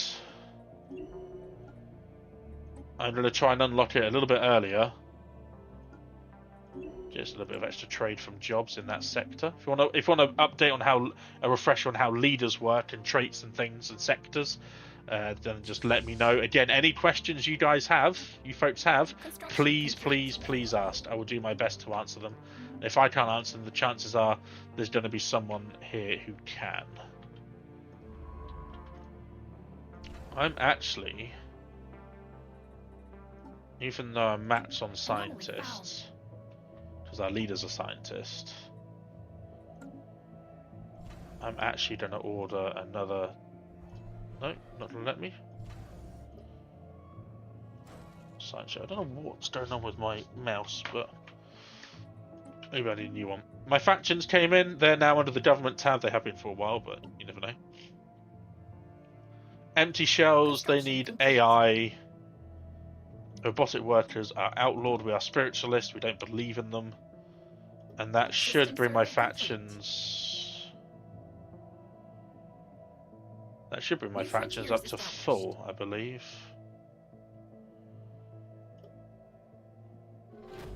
I don't have an AI, so...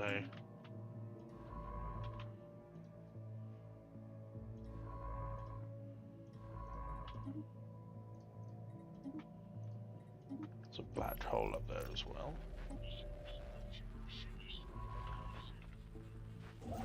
Gonna move that up there as well.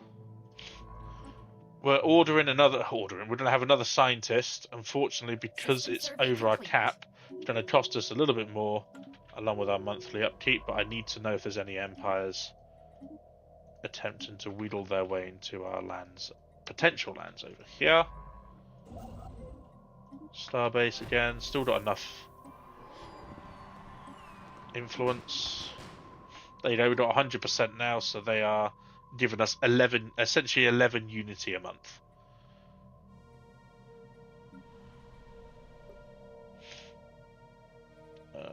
We're gonna build another temple. Try and get our unity up. And we're gonna build a temple here as well.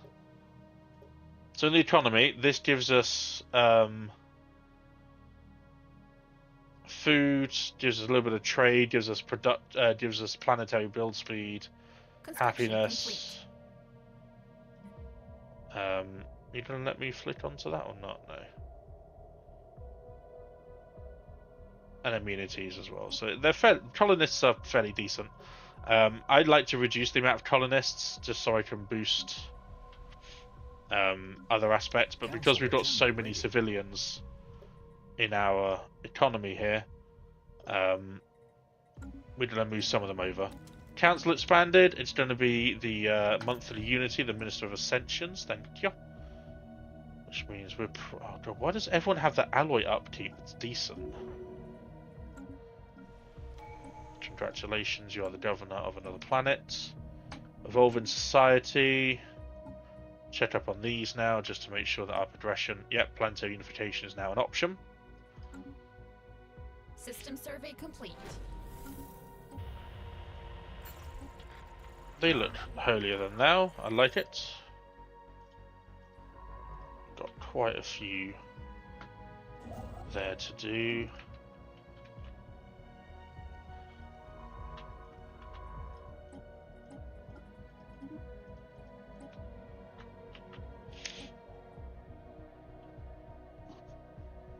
It says they're hostile, but we'll see.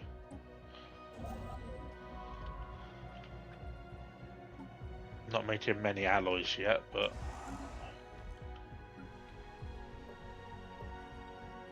I'm not going to move over civilians onto the new world until I know that I have enough jobs to fill.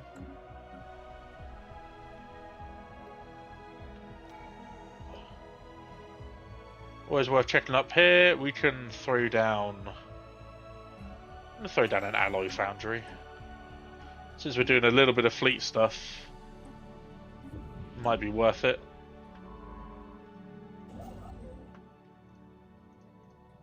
System survey complete. Right, so trade's decent-ish. You can go over here, see what's over that way. You're going to continue there and down, that's right. So again, 1, 2, 3, 4 jumps that way. Complete. 1, 2, 3 potential jumps that way to lock off that.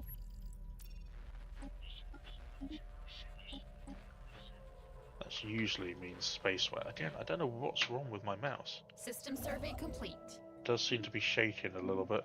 That's not my hand for once. Anomaly found. You notice I'm ignoring all anomalies. The reason being is that the moment finding where my choke points are is way more important than spending time on and find other empires is way more important than. Oh, they do have a space station there. Am I going to get there in time? Yes, I am. So they've taken this. They've taken this bit of chokehold, this empire. So now I'm going to bring them back.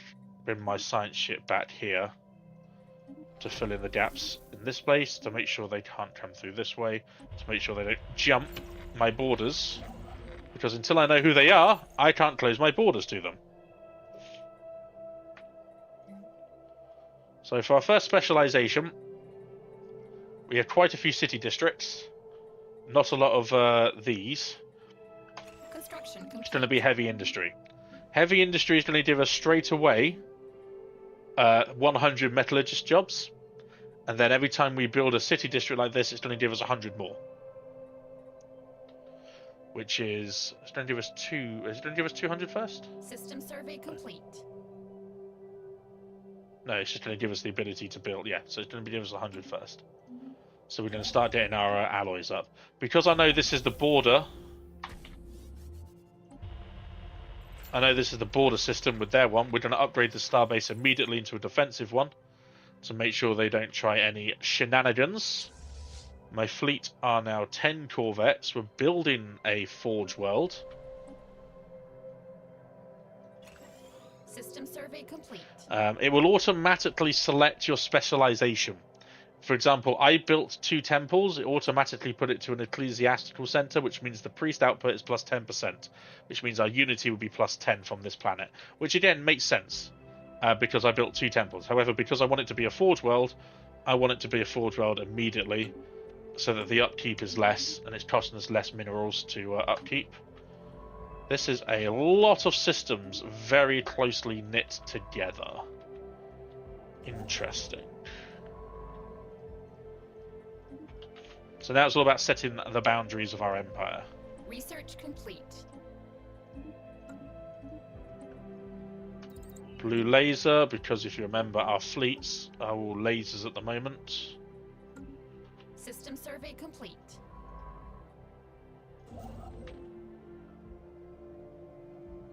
Construction complete. Now, I'm just going to build this one here as well. I don't think they will jump this far. Anomaly found. But until I can close borders or have relations to the point where I can close borders and not be immediately declared on. Build a city district there. And because we've got the enough credits now by quite a way, we're going to clear those out. Our forge world has completed, so we're already making 3 alloys. You'll notice this planet has a deficit. No! They took my scientist! Bastards. In that case, I will be taking unyielding. Thank you very much. Unyielding boosts defensive of all my star bases. When I get the Construction complete. first one, it does an extra 33% damage. They can talk, and they want to talk to us. Construction complete. Xenophobes. Wonderful. They're already at war with someone. They're already at war with someone. The Bredic War of Subjugation. What? It's been 14 years, guys. Chill. It's like the community-created galaxy all over again. Wanton destruction and war.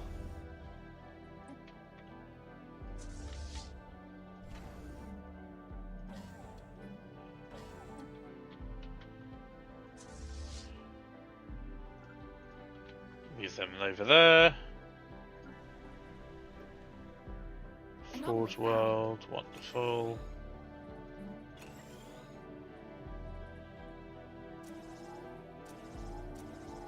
I'm building one of these each, Because you will find out soon.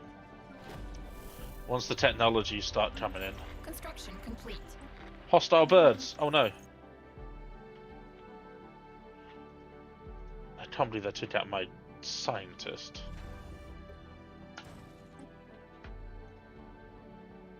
Oh, that's gonna hurt, but never mind, it's fine. System survey complete.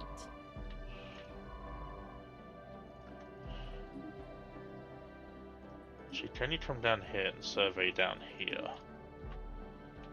Because I'd quite like to know where to get to.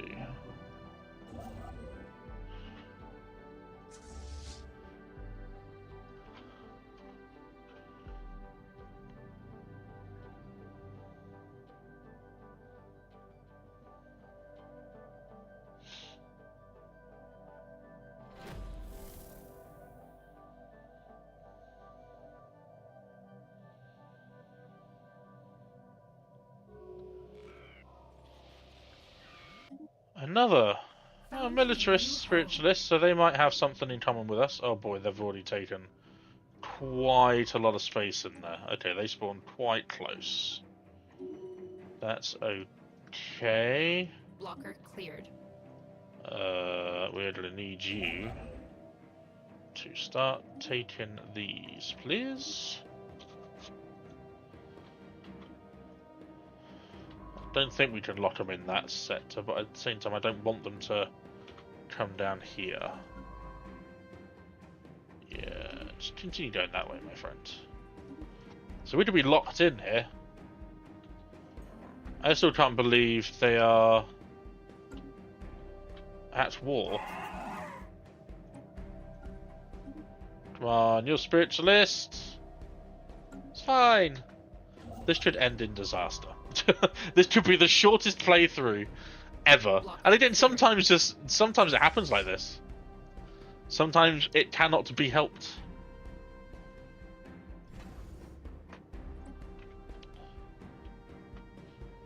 Sometimes playthroughs do be like this. Oh, they can get through there as well. So yeah, go there, and then yeah, they're building out this way. Okay. I want that because of the terraforming capability potential. Anomaly found. Yeah, we're very much boxed in. That's quite funny. Well, with your empire, I fell off a cliff on Twitch. Let's keep up on it. Sorry, Averis, I just seen the message. It went okay-ish, I guess. Construction complete. Yeah, it was a roller coaster. It was a roller coaster.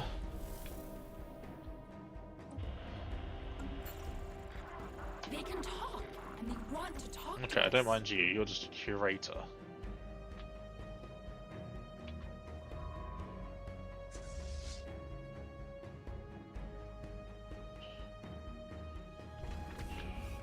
Make that into a shipyard. Move that into an trade hub. Move that into food bay.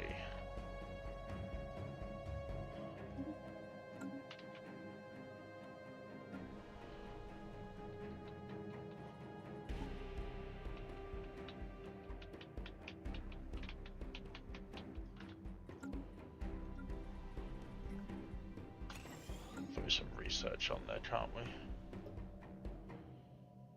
So yeah, what we'll do is throw that right down, and then everyone's going to go into the specialist resources.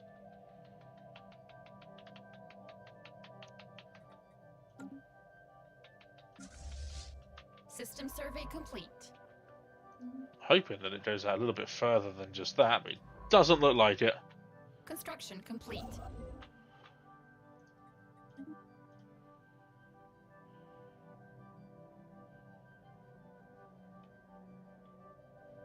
If you're new to the stream, welcome. My name is Dolphin Dive Pro. We're doing a beginner-friendly playthrough where you can ask questions. We're just vibing. Why did you insult me? Like, what is the point? I want you to be friendly with me. You're honor-bound warriors. You're spiritualist. You must... You know what? Send forth the diplomatic envoys. Go forth and diplomatize. Pushing last questions about Stellaris. I'm not great on life advice. Being honest, look at me. How to win easily. Play robots. Genuinely, if you want. Hey Tim, if you want to play well, if you want an easy ride, play Stellaris. Play robots. It is as simple as that. That is the best bit of advice I can give anyone.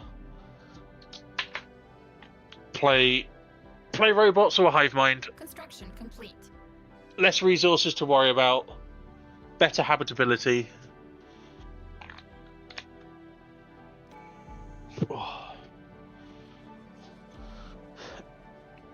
Metacor's on my personal favourite way to play.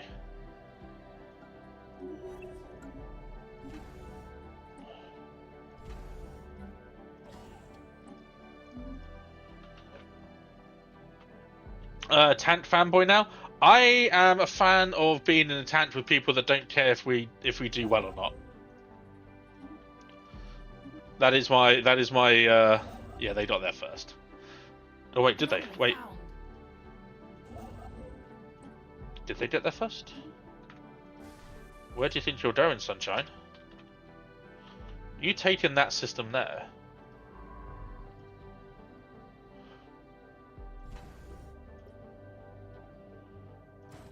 System survey complete. I think I can do a colony ship yet before it ends. Yeah, construct a ship. I try medical. I just don't understand it at all. Oh, it's so nice. Genuinely, it's so nice. System survey complete. It's just you don't need to really worry about having a lot of space or a lot of planets. You just need to be friendly with a lot of people and have friends in high places, and then you can just make lots and lots and lots of money. Construction complete. Lots and lots and lots of trade. And you can make up for your lack of... System survey complete. Oh, no, I can't make that. Okay. New frontiers established. And you can make up for a lack of resources just by having trade. But my fleets are weaker. Research. Research, complete. definitely. Research your better weapons.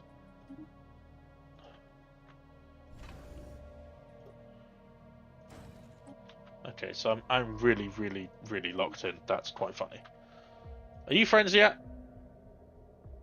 How's that war going for you? Ooh, it's gonna be close. It's gonna be a close one. I'm not gonna bother upgrading that starbase. Actually, yeah, we can actually. Minor artifacts, nice. Give me the pin in 3, 2, 1. Every time, game. Really? Every time. There we go. Situation log. I have enough credits. Construction complete. Give me that extra unity and the higher favor, please. I would very much like that. What am I upgrading these star bases for? 2 defensive ones from a 2-pronged assault, and a shipyard where my defensive fleets can easily return, upgrade, and do other things like not cost me too much money when they're not in combat or chilling. I do realize I get obnoxious with me trying to micromanage anything. It's not. Excuse me. I wouldn't even say it's obnoxious, Tim. It's just that. Relax. So, oh my god, my unity. My immunities. Yep, forgot about that. Give me the luxury residences. Upgrade the housing. Keep people happy. Keep people happy. Ships upgraded. And now we're going to make you into a ecclesiastical world / System survey complete. Science world, maybe. No, Unity and probably consumer goods. We can worry about science. Actually, no, we probably do need a science district. Yeah, we'll probably make you science and Unity around here and science in there. Construction Civilians are now there. They've got jobs that fit out Construction nicely. complete. So, we completed that technology, okay? If you saw those little updates. Do I have enough alloys? Yes, I do. We don't have missiles yet, but that will have to be okay. You're going to be finished in a couple of months. In a month, yep. Construction complete. Yeah, no, that's fair, Tim. Again, completely understand. Situation log updated. I'm wondering if you did play on like one of the Ukrainian servers, if that would actually help at all, but I don't know if it would. Could be worth giving it a shot though.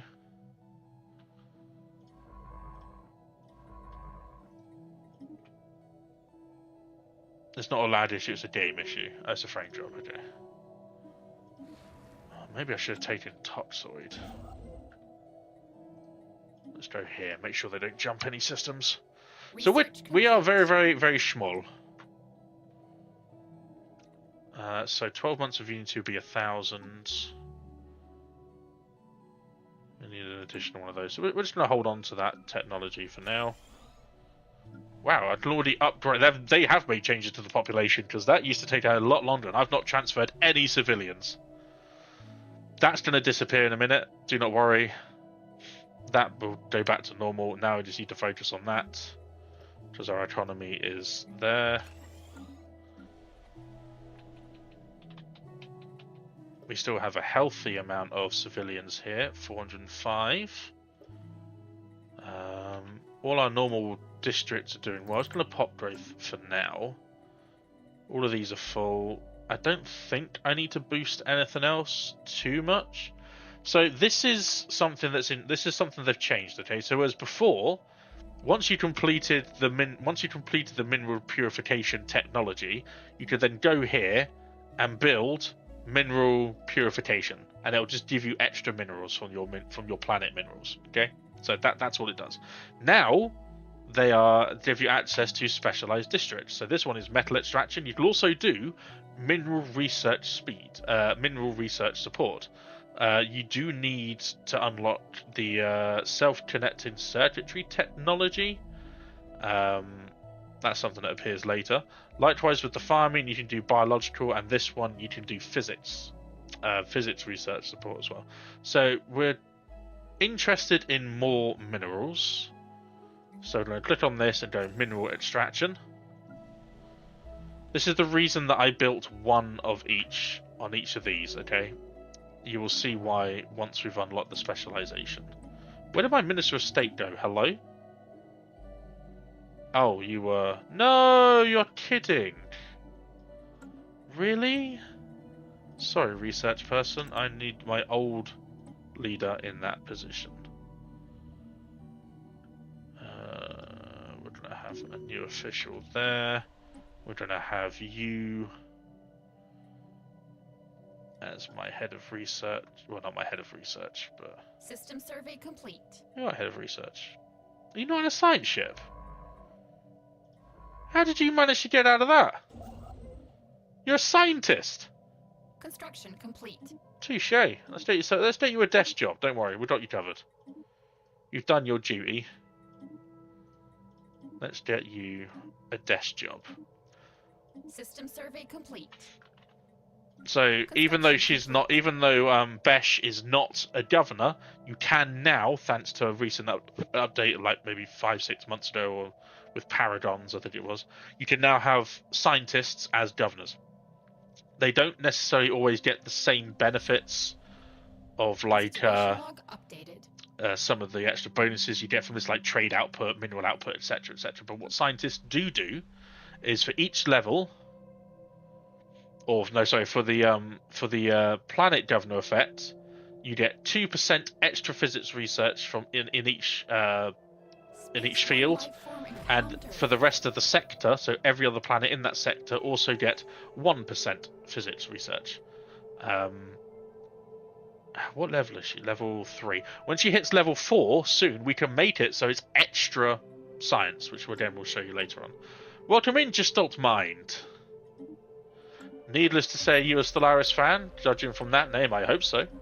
Otherwise, that's just a fun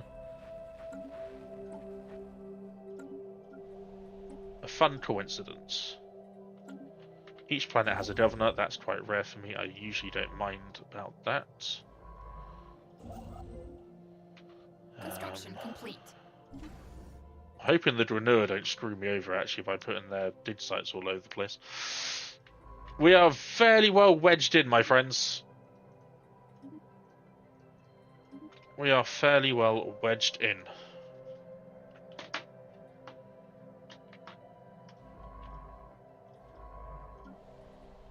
This will be an ecclesiastical world. You will also get luxury residences, and we're just going to spam the temples.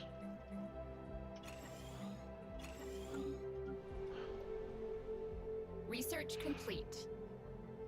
See, but I think I need a new mouse, which I will not be able to afford for a while. There we go, get that as well. So you've noticed here, we have finished our specialization. So now we have 3 additional districts, but you can't build just anything. You can't build your consumer goods, you can't build your research, you can't build your temples, you can't build your commercial zones like you can with normal specialized districts. This is specialized around geothermal fracking. You get that? Fracking. Which means that you get access to different buildings that you can't put on your normal buildings. Which means you get the mineral purification plant. This is important to read. You get miner output plus 20%. I'm gonna frack you up. I'm gonna blow you up. Exactly. Miner output plus 20%. That's what we want.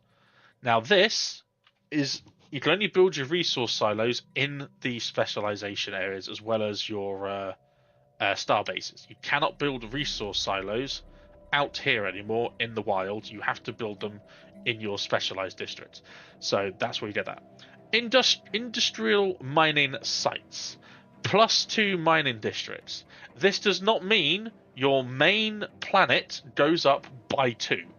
It means that this goes from 8 to 10, but that will stay at 4. So in this case, we only have 4 districts available.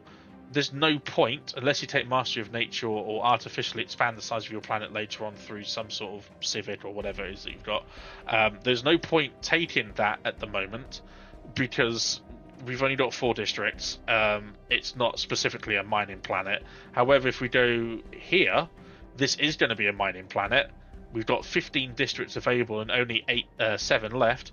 We might well put some extra mining districts in here to help offset the cost of our alloy foundries and make it into a mineral generation world. For now, though, we're going to do surface quarry pods. What does this do? It gives you 200 miner jobs without dipping into your districts. It's really cool. It will add to your economy, though. So it does mean that your civilians, or it will take from different jobs, from your other worker jobs, if you want to prioritize your mining. Right now, it's our credits that we're suffering. So we're just going to build the mineral purification, which gives us the extra 20%, and we're going to build another credit generator district. Bearing in mind, we are selling 30. That's because our trade is really low, and we needed to boost our minerals in order to fund the 2 extra planets. Kind of disappointed how Gestalt empires pale in front of civilian meta of bio empires. This always happens though. Whenever they release a DLC, in this case Biogenesis, they need to make bio empires feel powerful to play. I guarantee you, because they released a roadmap of stuff they're doing this year. They've got the psionic rework coming next, which is something I'm really looking forward to. It wouldn't surprise me if they did an overhaul of hive minds or something along in the future, or in the next few patches, because a lot of people have been saying that Gestalt and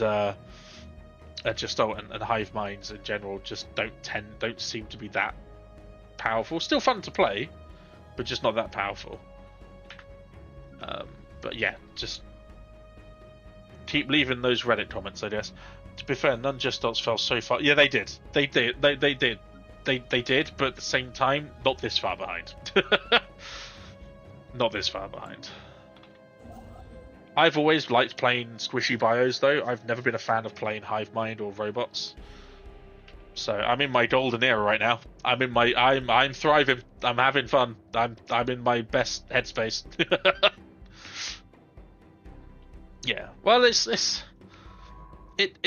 they're not afraid to say that they made mistakes. Like I say, I was part of a Discord of different content creators of varying degrees of skill that were part of the early testing for biogenesis, etc. And yeah, a lot of people far more intelligent than I made those sort of points. So okay, so our head of research is a governor. So we'd either make them a statistician, which is research speed plus 5%, or we can make them an analyst. An analyst? An analyst. Jeez, my talking speech thing is going wrong today. It's on the fritz. Which means that our physics, all of our research get a 10% boost on the planet and 5% from sectors. I'm not planning to move this scientist away from this planet or this sector, so we'll take the extra 10%. Thank you very much.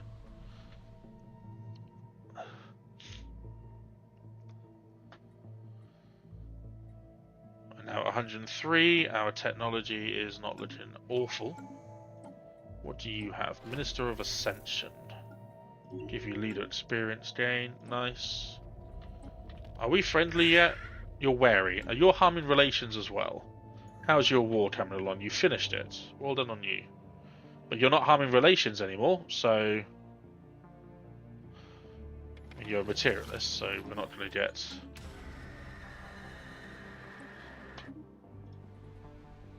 It's fine. Don't worry about the streams in the deep. You're doing just fine.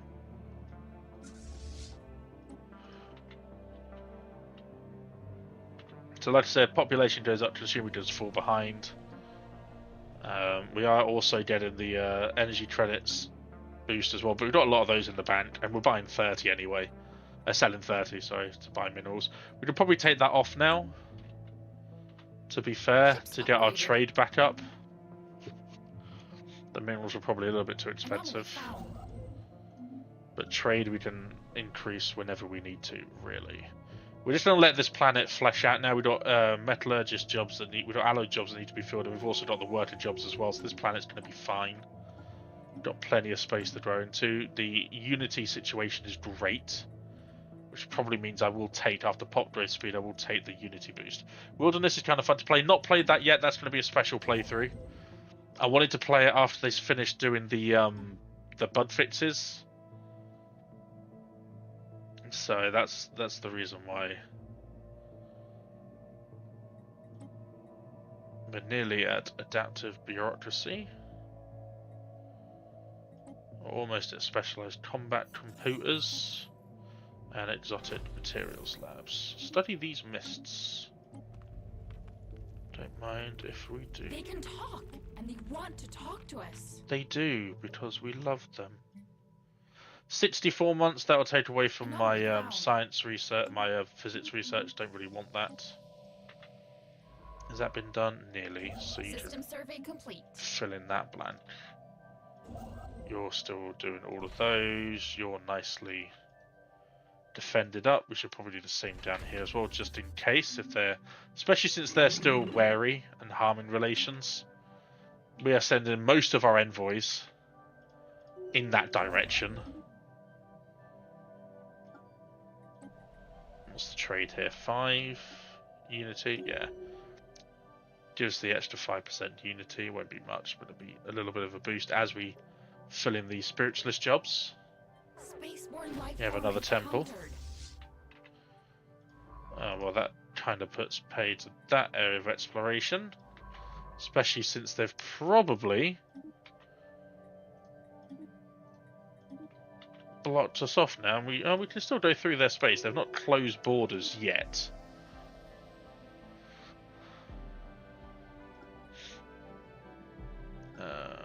Okay. So we're very, very small. We're gonna have to rely on alliances. System survey complete. And hopefully not overextending ourselves in order to survive.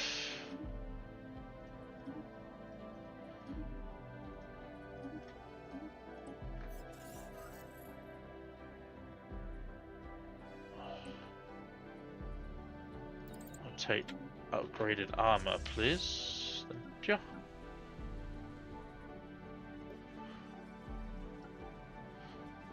Construction complete. Yeah, we'll favourite those jobs for now.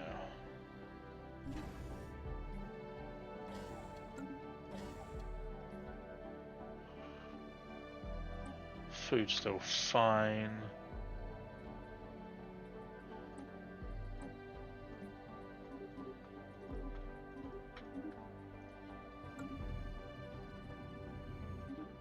I'll take the Unity on that one, thank you very much.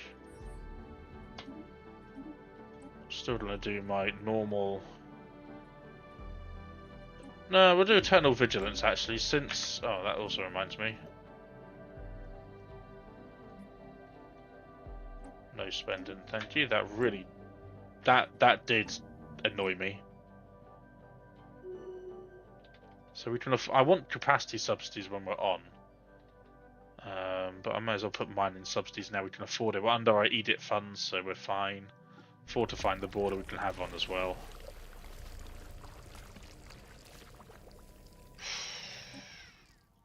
Ooh, yes. So we're definitely going to make you a spiritual science world, because we now get, on this planet,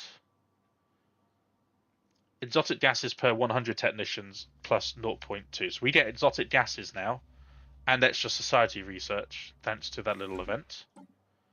Very cool. Make you very aggressive, so our fleet power increases. We've got the alloys, we've got the trades. We're just going to match that fleet out for 1,000 alloys. So we're still going to have enough in here to do that. We've got enough influence as well. Popgrade speed's good. We're going to cash this in now, so that we can probably start and maybe get halfway through to the first bit of our new one. We're probably going to go... Probably Harmony, maybe? Is that who you were fighting? Nah, don't do that. We'll take that. Hello, friends. Hey, we can establish an embassy with someone, finally! Even though they're xenophobic and a materialist, they're okay with us. Okay. That's the things that we should not be friends for, but maybe the enemy of our enemy is the enemy of my enemy is my friend, kind of thing. Yeah. Oh, are you vassalized? You're a vassal, that's who you were fighting. That's why you want to be friendly, it's because you don't want to be under their reign anymore. And you're like, hey, literally anyone, please help us. I'll give you 200 energy credits for your communications. Oh, now they're open borders. Oh, cool! They're receptive of us. Are you a spiritualist? A militarist materialist? Oh, come on! Why does everything in this galaxy just hate me? Don't answer that. Or if you do, answers on a postcard.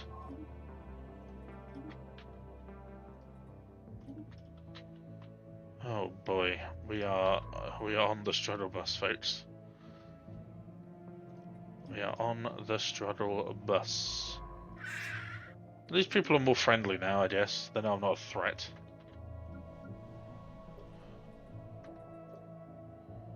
Yeah, you're fine. You are fine.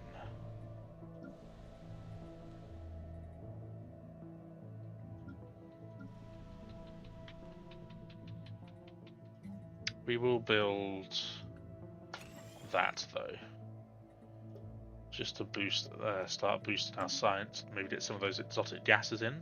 Would be nice. So we do have 1, 2, 3 terraforming candidates when we actually do get terraforming.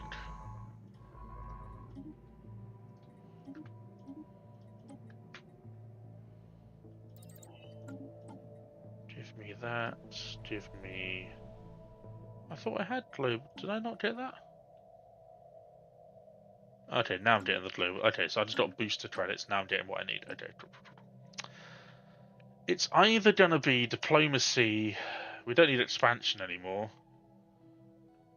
I could save it for psionics, I guess, but Council maybe agenda harmony would just be a nice. Yeah, we'll go for harmony. Domination doesn't really work. Adaptability, maybe? That would be nice. Construction complete.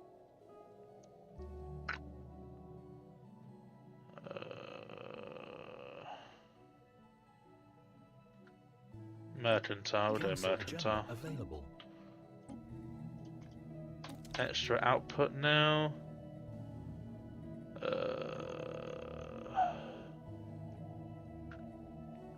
Don't have any commercial patch yet. We're just going to boost the defensive of our borders just to make sure that no one tries anything funny.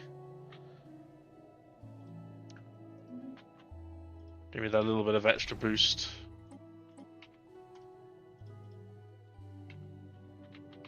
So at this stage of the game, I would say having 2.3k military star bases should be enough to put off most enemies. However, they've rivaled us. Okay, these guys have rivaled us. That's fine. I'll get some extra influence, I guess. The difficulty is I'm going to be fighting on 3 different fronts here. Something that I don't really want to do. System survey complete.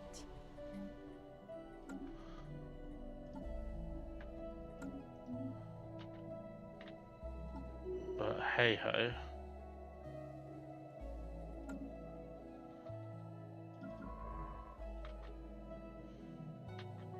Yeah, they have closed borders to me.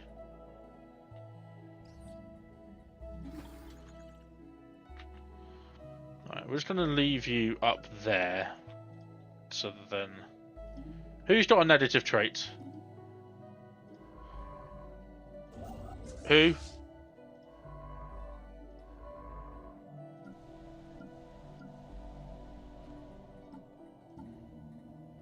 Diplomatic weight -5. You're my leader! How can you have... You can't do that. You can't be a reclusive leader.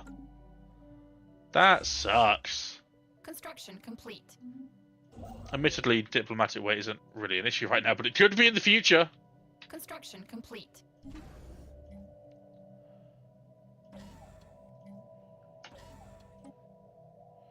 So it's a 14, a 14, and a 20. So at least we've got a 20.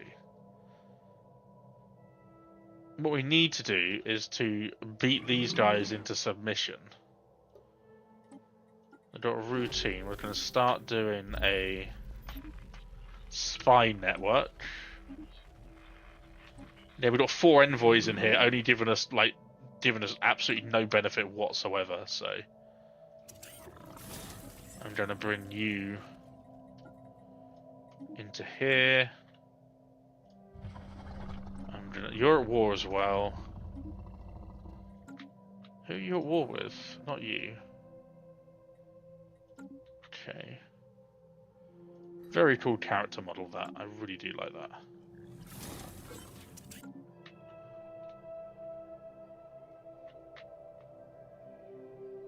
They look very similar borders as well to my eyes.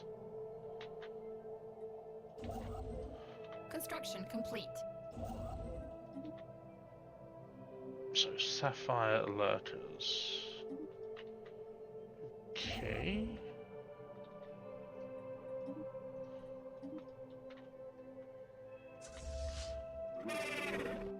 We automatically close borders with our rivals, haven't we? Yeah.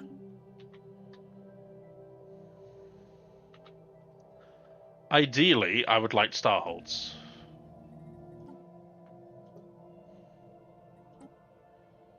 But that's not until we get to, like, level tier 4. So we can't win a fleet battle. We can promote a faction. We're going to establish... We can enact a planetary decision as well. We'll do that.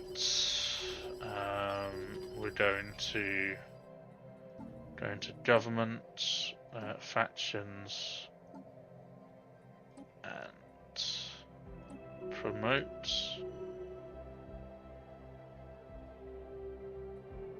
and then stop promoting.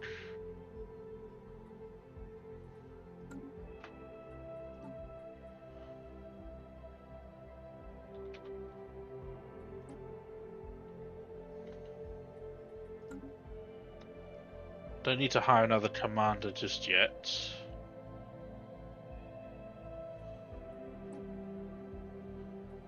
I would love to form an aggression pact.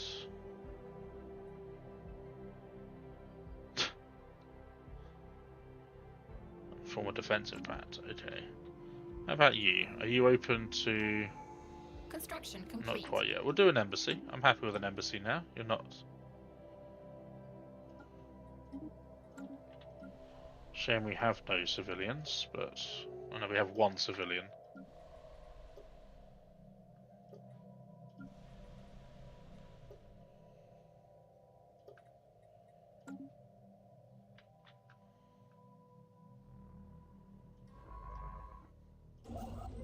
Construction complete.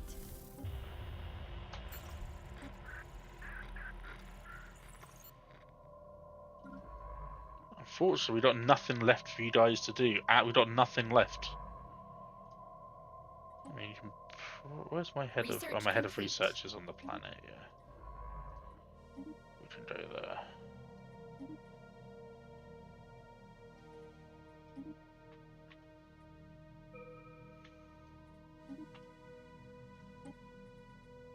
That was a nice healthy dose of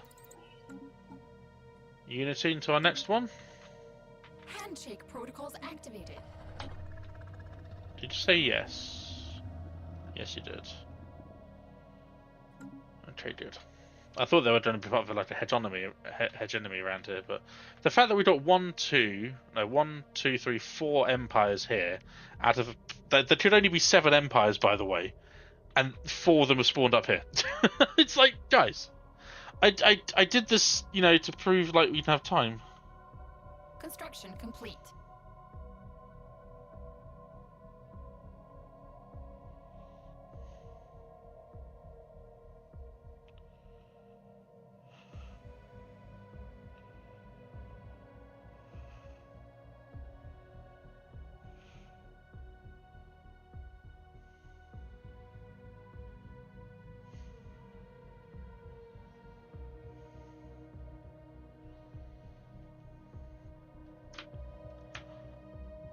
Ooh, credit's looking very healthy now. Can't really do much about the consumer goods. We can always buy them monthly. But I need terraforming. Give me terraforming, please.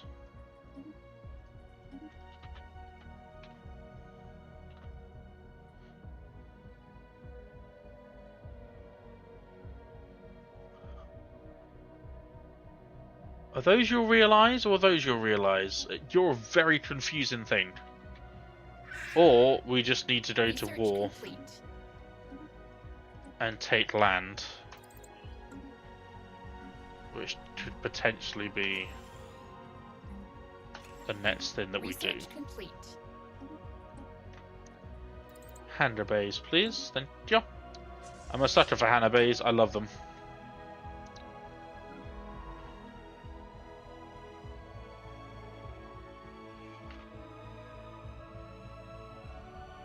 How brave are you feeling right now? Ships upgraded. So I can probably micro you around them. I don't think those mining drones have very high threat, like engaged distance.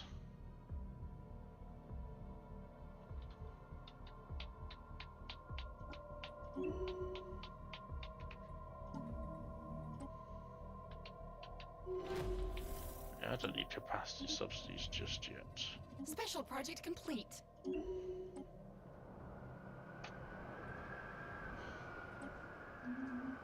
Some minor artifacts. can sell 10 more food. Mining droid only got those mining lasers, exactly. And they are not.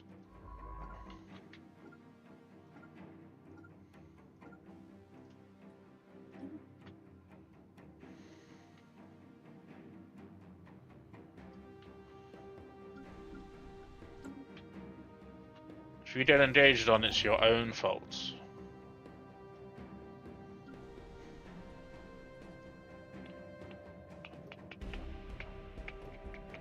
Construction. The reason I went Harmony is so that we could get our demotion.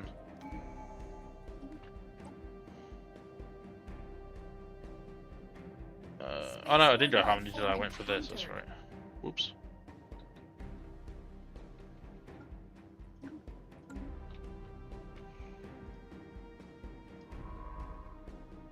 Okay, so we've got some more there.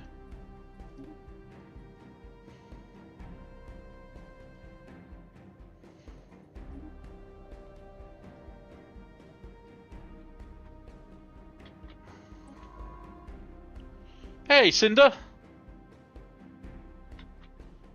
Okay, so we can survey this, survey this, survey this to explain why they haven't gone this far yet.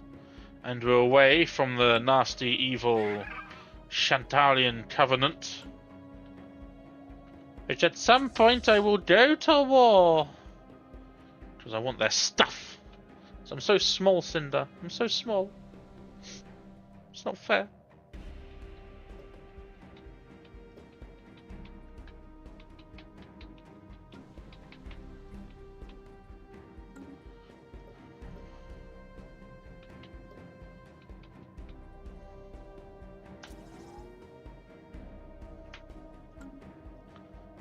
It's not fair.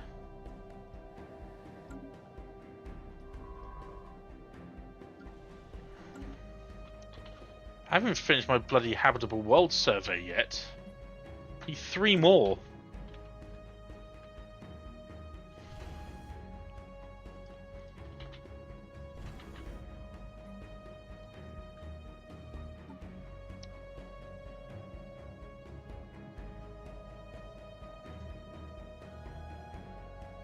Handshake. As far as I understand it, they only have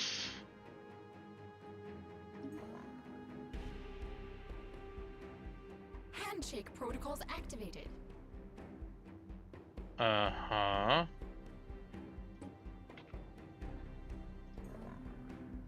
Your fleet power is overwhelming. Can we have a non-aggression pact if that's okay?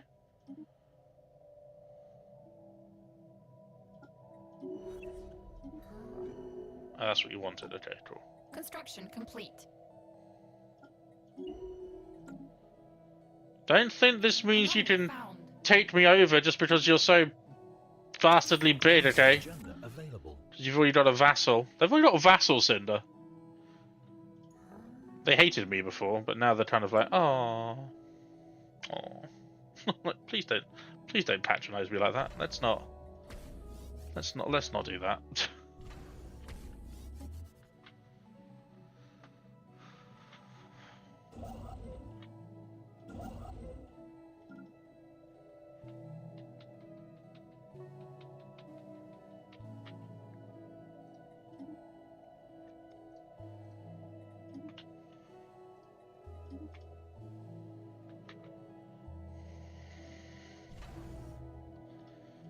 This music does not.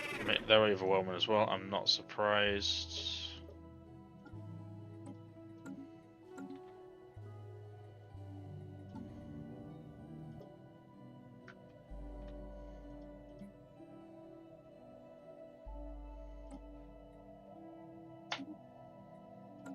I'll go with cooperative now, so that we are not.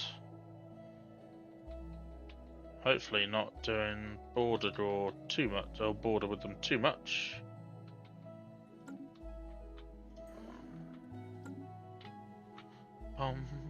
Construction complete. Oh, actually, you're friends with the Sapphire Lurgers. See how it is. Special project complete.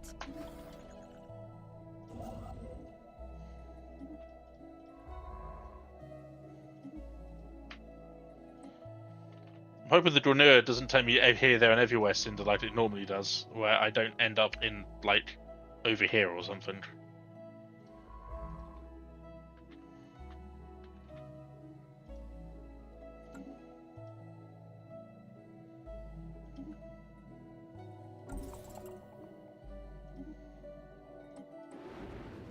Over there, over there. God damn it.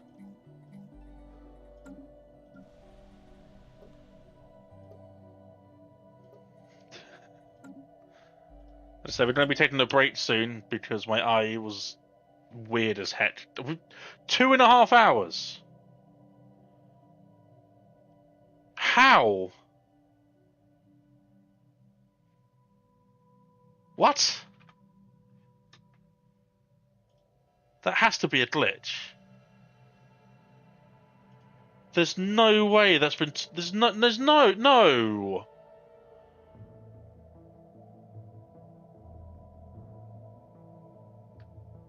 There's when? Obviously 2.5 hours ago. Okay, I'm gonna take my break now then, while I'm aware of what time is. Oh boy. Okay. If you've got any questions, then please type them into chat, and someone will either a random viewer will probably answer them, or I will look at them. God, I need a beard shave as well. I will look at them when I come back. We're going to be about 10-15 minutes. I usually take these long breaks because of my eyes, and I want to get up and have a little walk around and keep loose. First, hydrate. Wonderful. Complete all of those. If you want to see some cringe stuff, I have a YouTube channel. You can check me out during the break. And if you want to take for the subathon, which I'll just do a sin for. So this is my cringe self-promotion time. Sorry, for my subathon that's going to be mid-June. I don't know why I haven't changed that command yet. It's going to be mid-June. If you are a Patreon supporter of the Stellaris tier or higher, you can have an empire added to that subathon. You can have an empire in the subathon. It's like the CCG, but it's only open to Patreon supporters. I'll be getting in contact with you folks in about 3 to 4 days' time, probably over the weekend actually, coming weekend, to see what kind of empires you would like to play, have installed. £10 tier or higher for the Stellaris one, Stellaris tier. There will be an Evolutionary Predators video coming. Once I get the server back online, when Loz has got his life back together, and his house is in order, I will be back up on the Patreon doing normal content that I have been trying to do for ages, as well as doing more Stellaris focused content. Anything on YouTube will be on Patreon for free. It'll be on Patreon for free, but it'll be on Patreon first for about a week before it goes live on the YouTube channel. Okay? So if you want to be involved in Subathon and have an empire, you can have it called whatever you want within TOS reasons, and we can have you featured and do breakdowns of your empire as well on the Subathon to see how it behaves. Right, 15-minute break. I'm going to get some water. Get a nice bottle of water. And then I'm going to leave you with some nice chill Stellaris music. Actually, no, we're just going to leave you with some lo-fi, good vibe sort of music. And I'll see you in 15 minutes or so. Thank you for putting up with me, my awful body.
Christ, how long have you guys been without music for? What the hell happened there?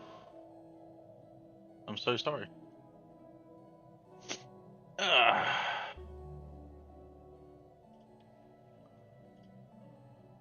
Alright, where did we get to? Thank you, hamster.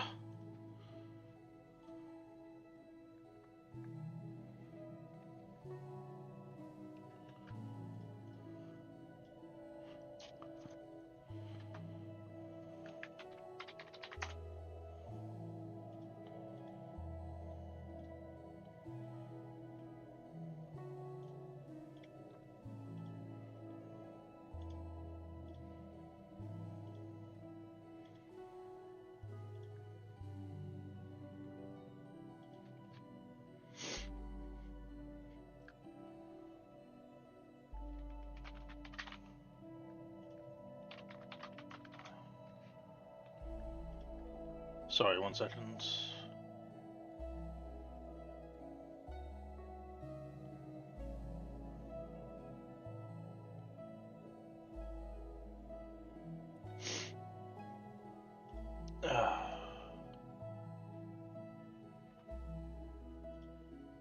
Right. Where did we get to? That's right. Everything sucks. We're just building up our 3 planets and we're waiting for terraforming. We're also getting some more naval capacity because we need it.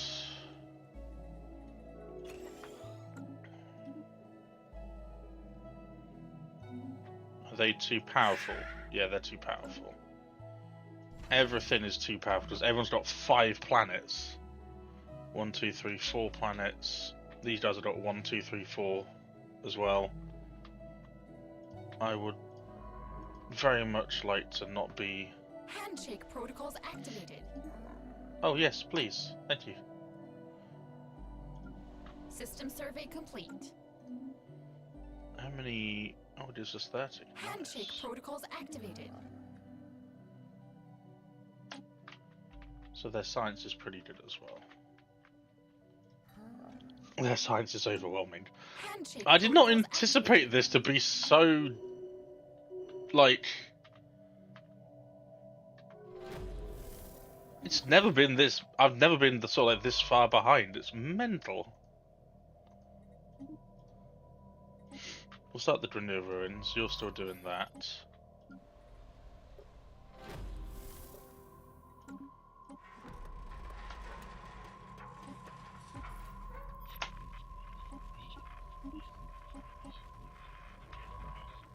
Handshake protocols activated.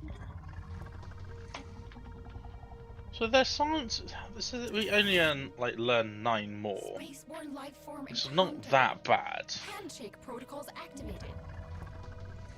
Now we don't have a lot of influence left now because of all these packs, but we are getting into the good graces of the people north of us, which is exactly what we want to do. Construction complete.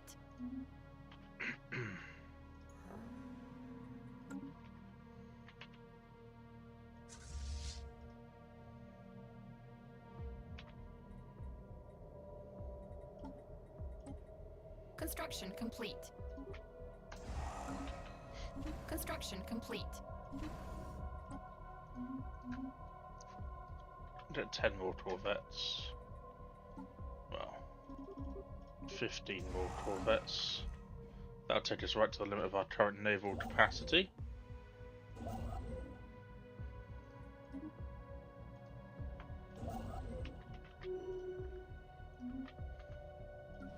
System survey complete. Get all of those done. Council Research agenda complete. ready.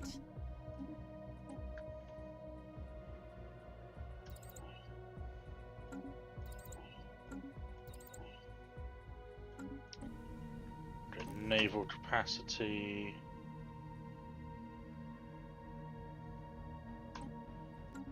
Be more xenophilic.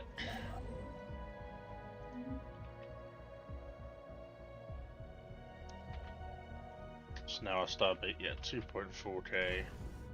Without missiles as well, so when we get missiles, then we're going to be looking at, or hangar bays, I should say.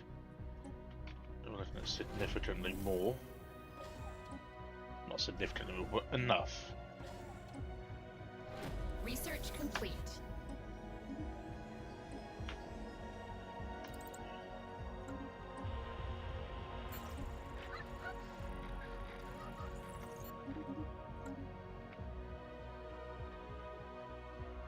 Okay. So despite us being behind, I didn't expect everyone to be this close.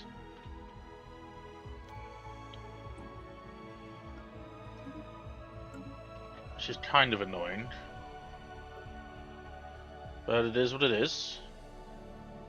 And again, patience is key when it comes to filling out jobs. Because remember, if I were to build more alloy plants here, it will drag 300 it will drag 200 jobs away from his. It will drag essentially everyone out of these jobs into the metallurgist jobs when we still need these resources here. We are very nice and snug. Construction complete. And I need to be given time to build up a fleet. Construction complete. So that I can claim all of complete. this, claim a lot of this, and take like 1, 2, 3, 4, 5, 6 planets. Just because of me being stuck. Handshake protocols activated. Are you the vassal? No. I'm getting 2, so yeah.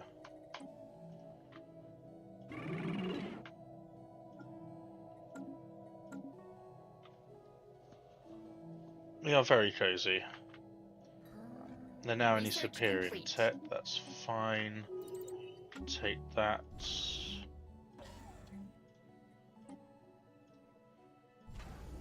Got the alloys to do this. Who has a negative trait? Oh, for God's sake.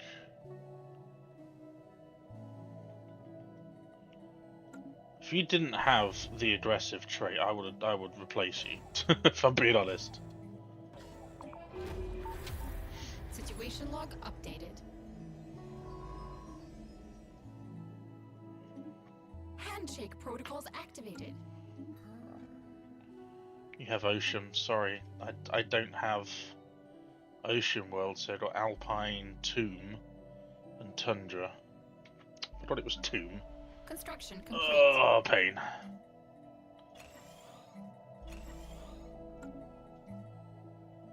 Oh yeah, Batharian.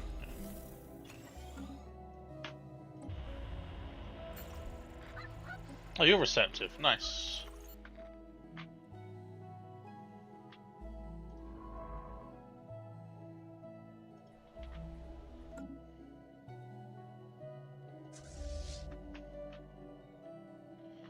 I'm assuming that Handshake is... protocols activated.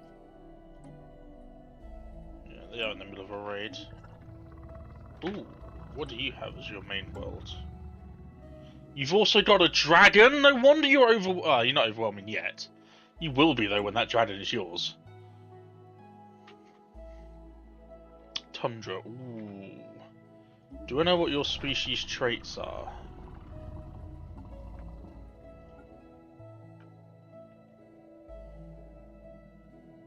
Ingenious, control.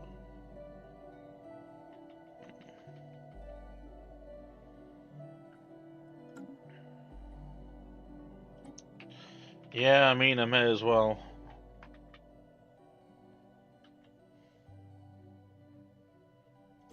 System survey complete.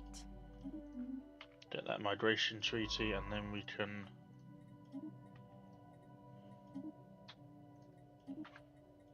at least populate.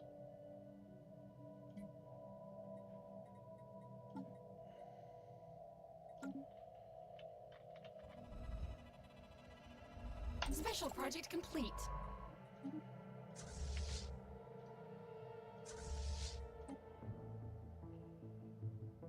I mean, you're not gonna be a governor, so we don't mind a little bit of crime.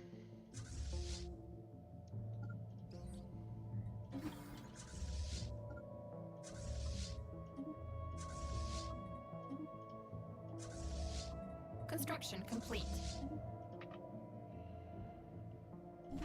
Construction complete. And now, 3.3k. So what population did the capitals level up now, Dolphin? 1,000. Essentially, it's exactly the same as, like, 10 pops, which is what it used to be, but now it's just 1,000. It's just the way they break it down.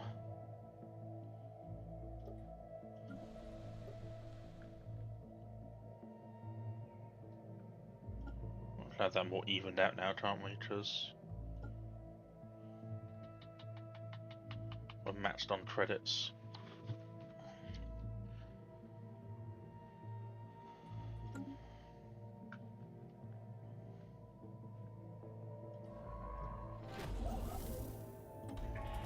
They can talk, and they want to talk to us. Finally, where are you guys? Handshake protocols activated. Of course, absolutely nowhere bloody near me, but you do love me because you're also xenophiles. Love it.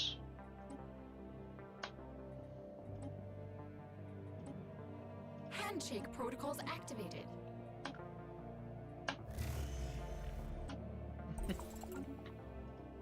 Oh no. I mean, there's no point, buddy. I'm sorry, you're too far away. I know you're like, oh, another friend, wonderful. Science is now equivalent. They're friendly with us. What is happening? Why are they suddenly friendly with us? Why is everyone suddenly friendly with us? I can't propose... Obviously, I cannot propose subjugation because there's not a chance in hell.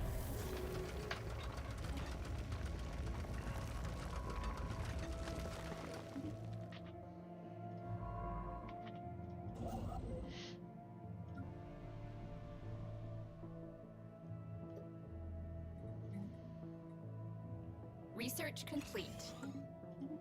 Construction complete.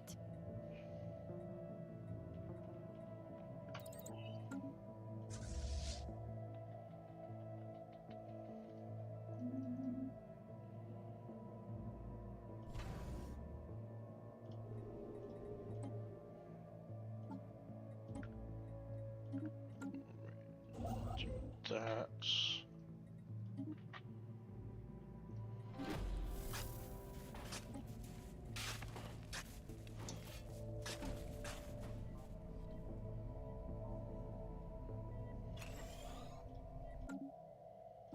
Gets a healthy bonus amount of unity for those, and our ethics remain attractive.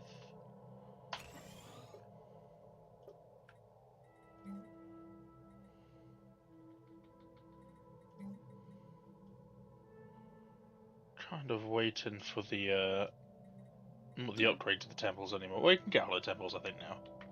I think we still can. Construction complete. No, it's just one. You can only build one hollow temple, and it gives Research you complete. extra bonuses and upkeep and things. 145 months out of 3, and that would be the case. 121 months. We'll do the Grand Archive.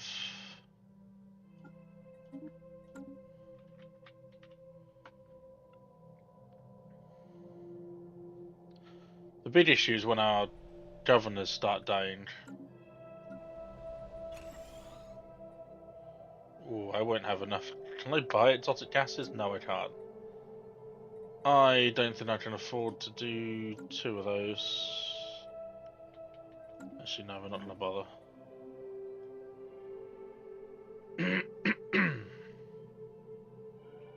So I'm assuming that data-driven theory is also upkeep of... Yeah, it is. Oof. Anomaly found.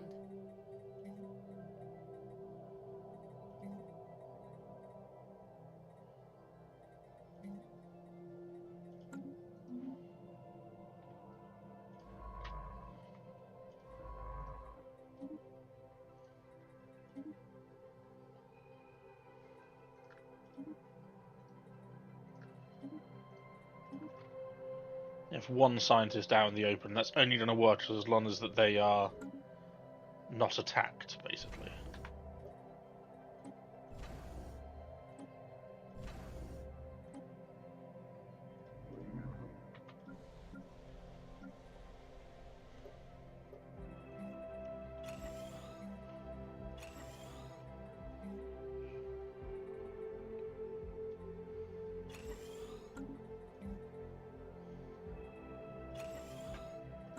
really have much to go on here.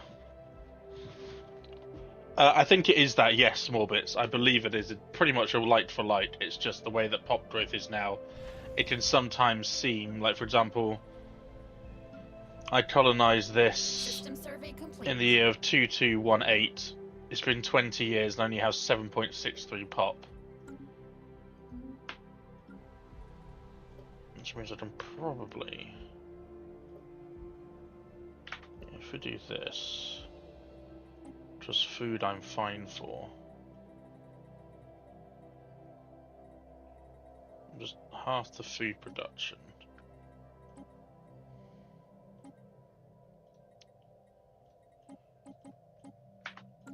Do that.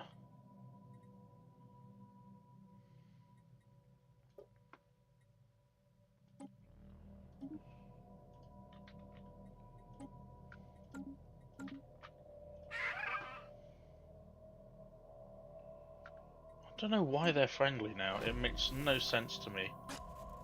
Maybe it is genuinely because of my relationship with the other...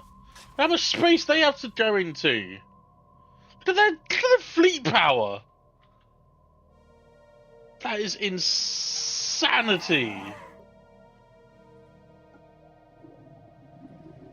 Situation log updated. No, don't tell me that Bubbles... No! Oh, Bubbles can come... No, Bubbles can't come back! No! Bubbles is lonely and can't... is roaming. Oh, God. Can I press B? Nope, that doesn't work.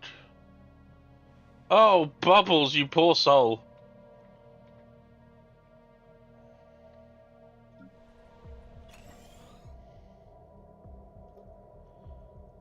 Oh, Bubbles. Cursed. Founding a new home. Absolutely cursed.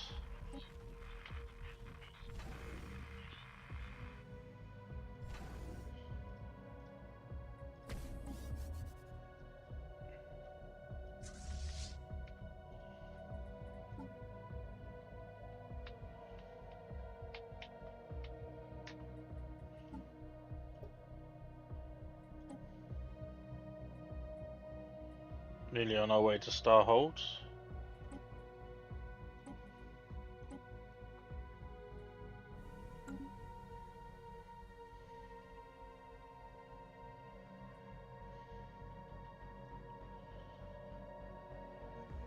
Excuse me.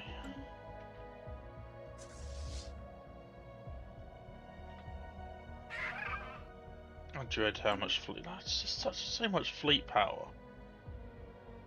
16k 40 years in is probably standard for most people. Can bowls be set to evasive fleet stance, then click return button? I don't think so. Research complete. Oh no, you're following. No. Oh no, it's lost. Okay, just move here. And then don't do anything else. Just don't do anything. Just keep Bubbles company.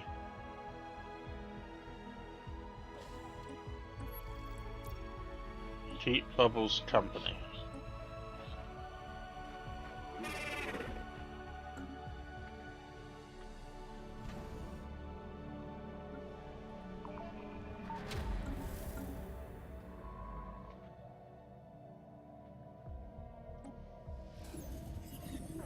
Situation log updated.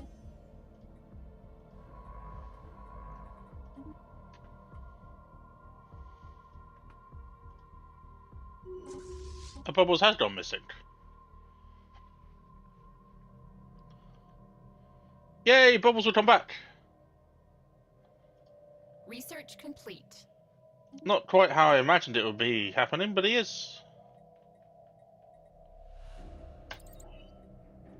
Why not have terraforming?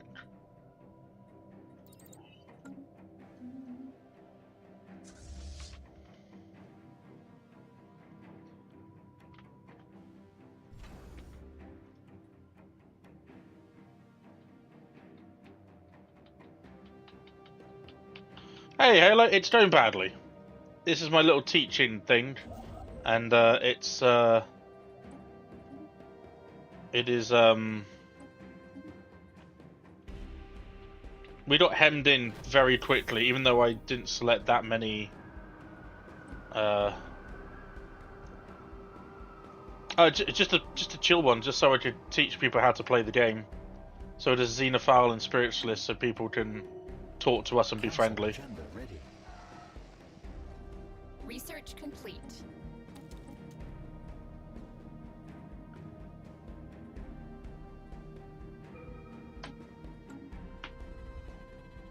Special project complete.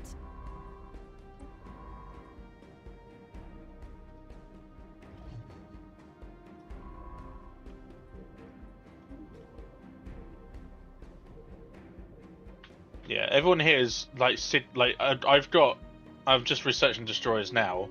I've got that, but these guys over here I'm friendly with have got insane fleets. They already have a vassal.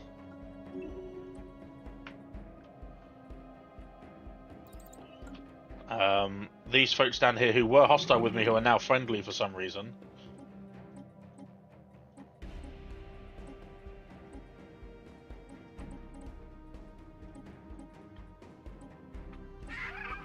They're now friendly with me. Everyone is overwhelming.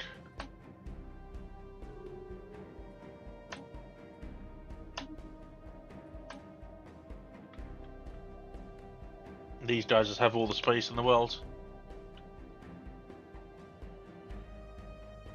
Ooh, ouch. Yeah, that sucks.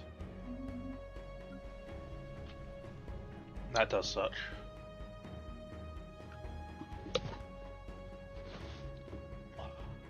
Ringing in my ears somehow, for some reason. Oh, hello. Oh, hello. Construction Oh, complete. no. We can't go anywhere.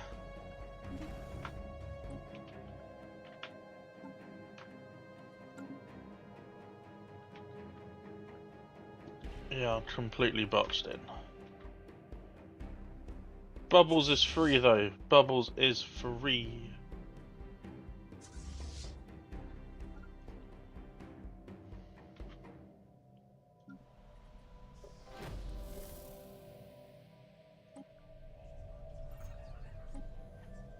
Wow.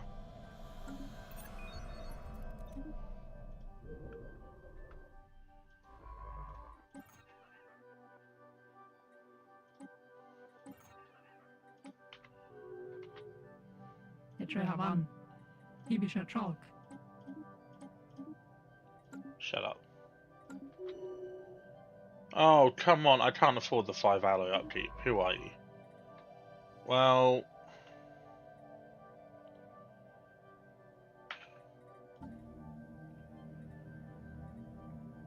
no, never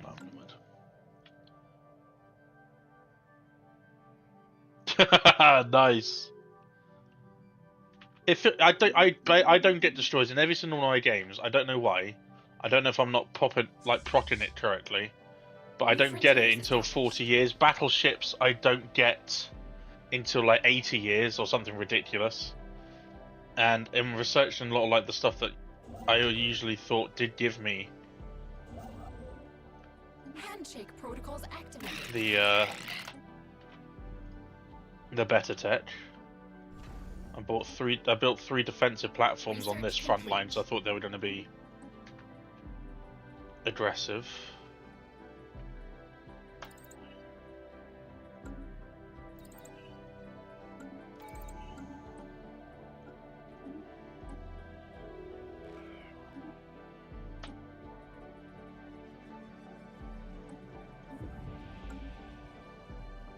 Handshake protocols activated. Well, I hope so.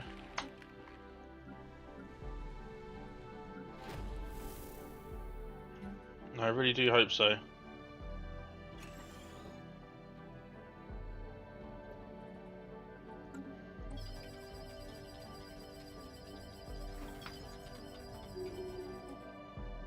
Never got that one before either.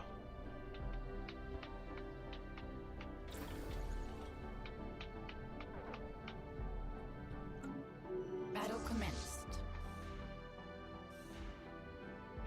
are my? Where's my other fleet? Are you seriously? How did you? Okay.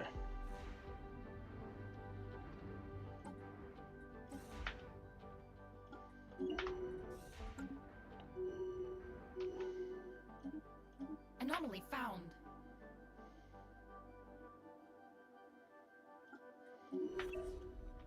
Battle commenced.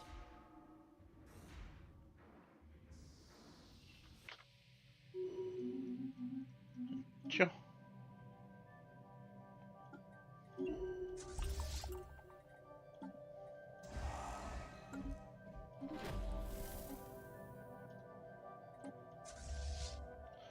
What is it the blasted deja vu did?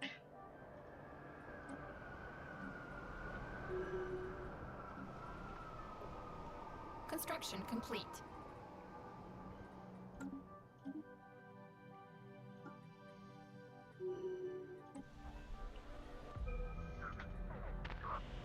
Situation log updated.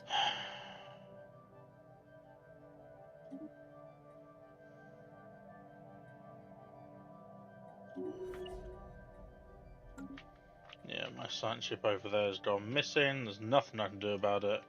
Wasn't my head of research though, so it's whatever.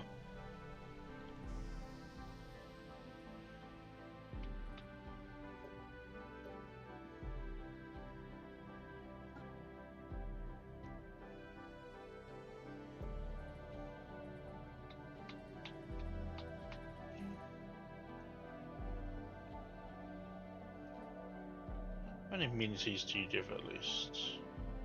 200.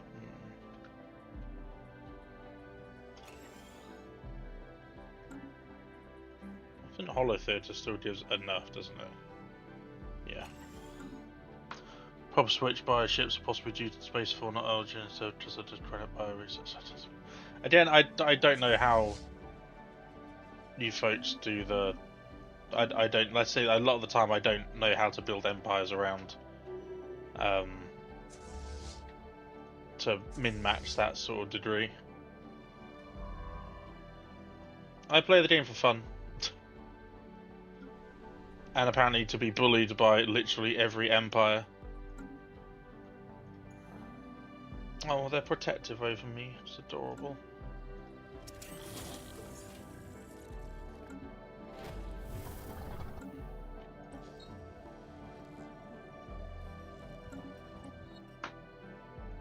What do you have now? Oh, yeah, I know about the destructive trait. I like having lots of different species as well. We're so close to Starhold. We're going to reroll that, obviously.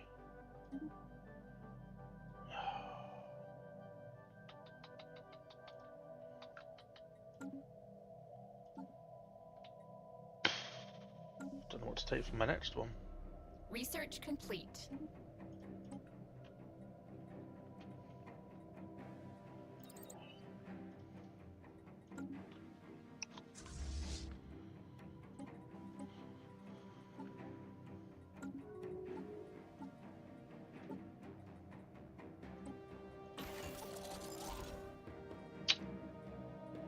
Ships upgraded. Why can't they? Why aren't they automatically increasing the? Nice. I did in the CCG. The CCG in my science was ridiculous. This time I've just been stifled. I've been stuck. Ships upgraded. Okay, so you done that. You've done those as well. That's fine. So you have actually upgraded. Good.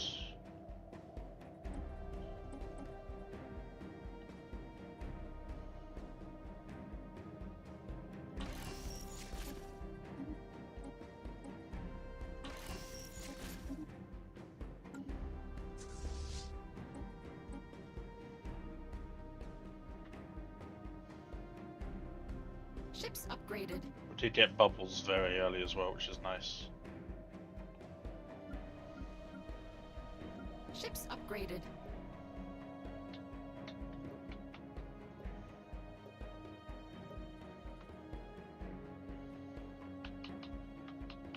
I've seen a number of comments on Broken Shackles. Is it because you? Oh, Oh, they had the Doomsday origin. Oh, that sucks. Well, we know what their origin is now.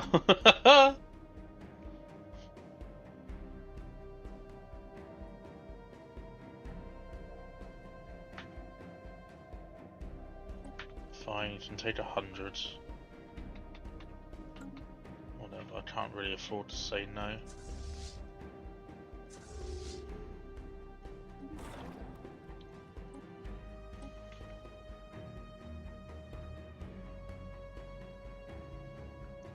They have every empire has so much space to go into, apart from me. Look at that. Freedom to go all the way over there. Load of space. Freedom to go all the way down here, probably take up all of that as well. Loads of space. Loads of space. Probably not as much space, but probably still goes that far. At least we still have Gamba.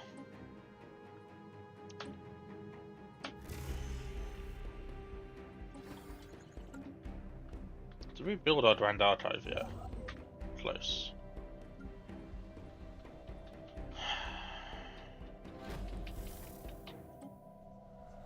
Hey Tesla, praise the Cardu. God, I do miss them. I legitimately miss them a lot. Cinder and I enjoyed playing that with Cinder so very much. We had such a great time. And it was the best I-Fi that I've been a part of as well. The best I-Fi.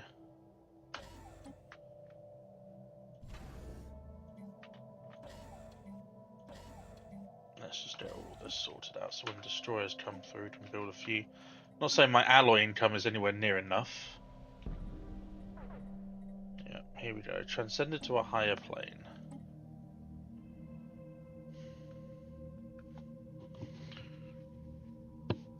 Well, it has to be you then, doesn't it, really?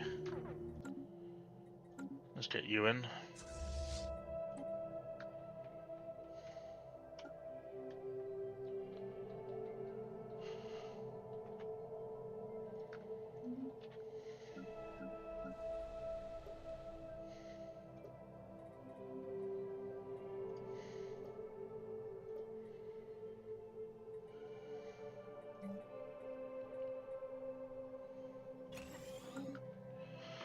Oh, this is rough. I was hoping to show more colonization stuff, but...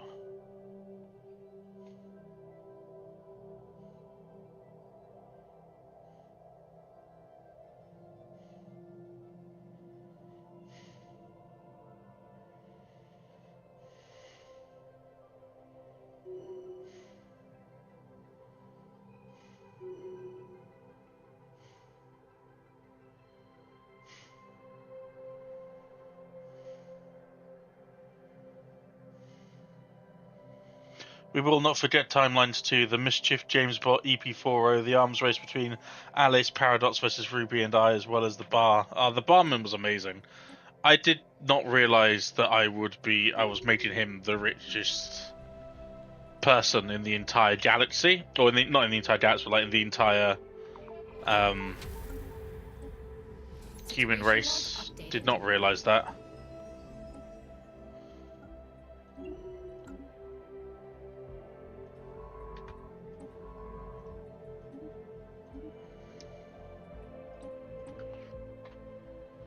The one thing I can't figure out is the reason why I can't seem to have positive housing. Just do luxury residences. Unless you're being hit by something for destruction.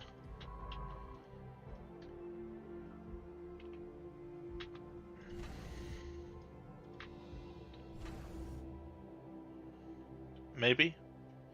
That was quite the faffo, the completely in character for an alien to not understand exchange rates. It was very funny. It was very, very funny. But also at the same time I was like, uh-oh. Yes, yes, yes, yes. Yes, yes, yes, yes, yes, yes, yes.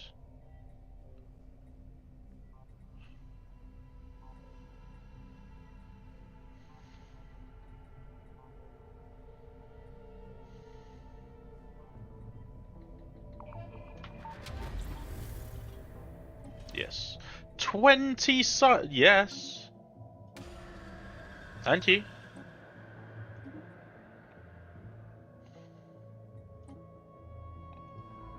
Construction complete.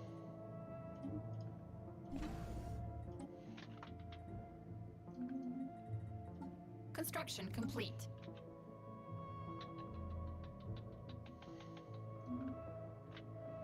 Oh my god, look at their fleets! Where are you moving to?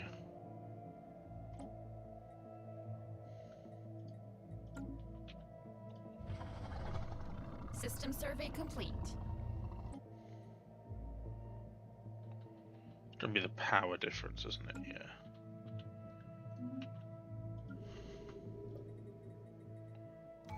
Council agenda ready. Handshake protocols activated.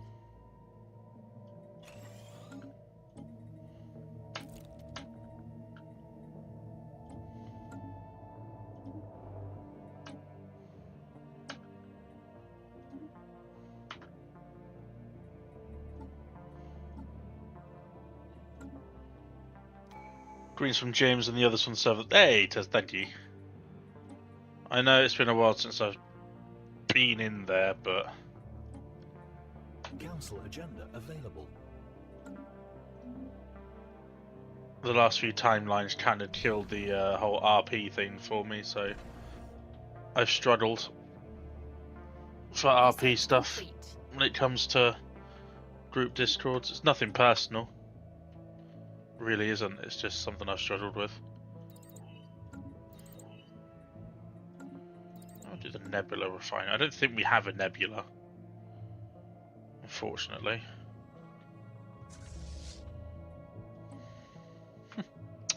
That scientist is dead. Nothing I can do about it. Oh well, carry on.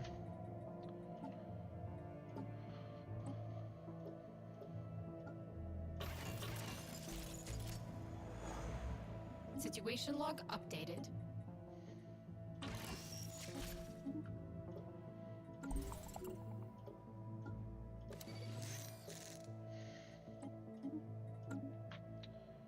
So where? I don't know where they're off to. They must be off to kill something or other. Special project complete.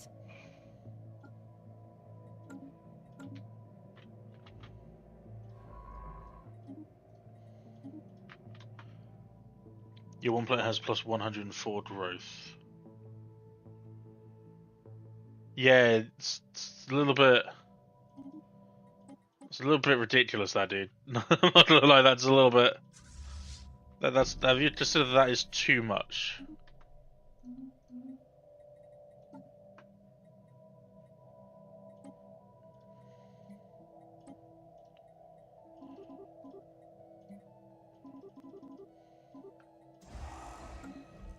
And there's most of my alloys.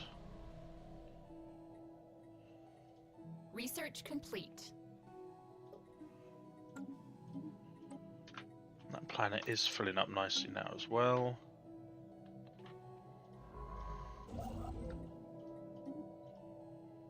I hate the deja vu one. It always maims my scientist. Not a fan.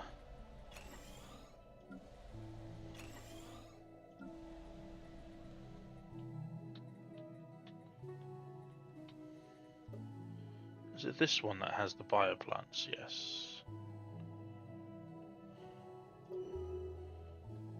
So we need some technicians. So I discovered something interesting related to the Sovereign Guardianship Civic. Firstly, it can be removed after the start of the game. Secondly, the special defensive armies are fantastic, but they get a scaling debuff from Empire Sprawl. Oof. So the more Empire Sprawl you have, the less effective they are. Is that what you mean? Or am I misunderstanding? Or is the upkeep too much?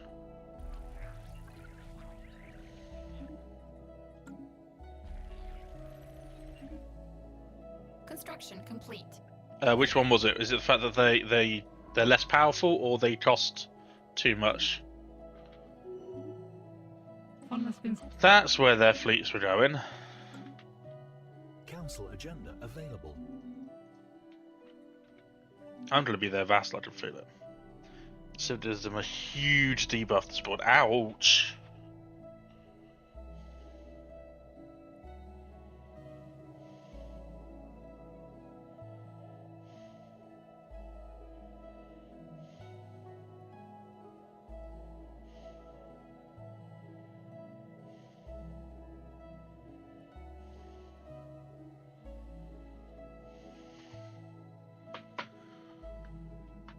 Research complete.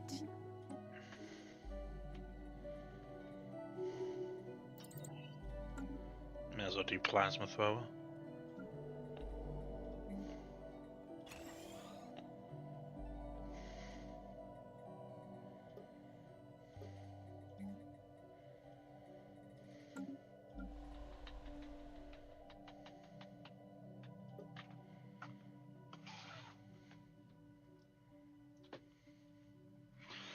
(7.9 to 15.58 damage and morale damage is more than twice the damage of regular defensive armies. True. Construction complete.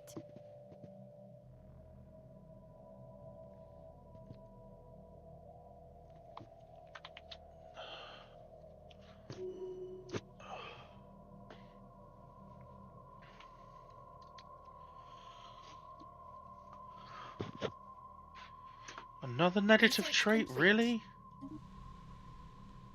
Oh, come on.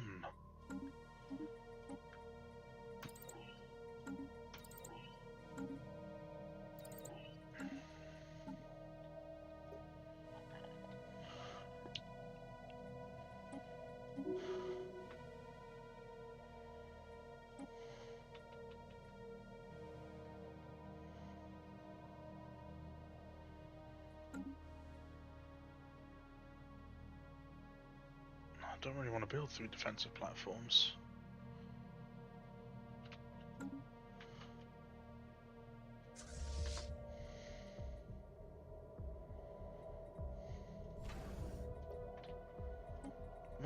Why does this happen? I say reinforce all, and then they've reinforced. So why are you telling me to do this? They're clearly on their way.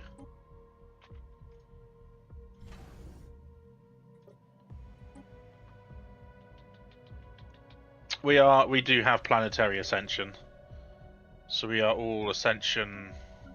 Oh no. I thought we had ascensionists. I thought all colonies start off with an additional. Huh, okay.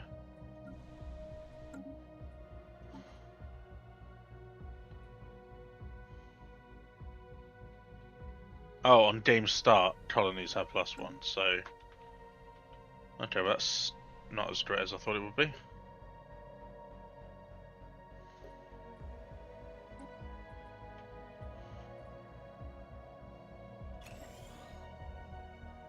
Ships upgraded.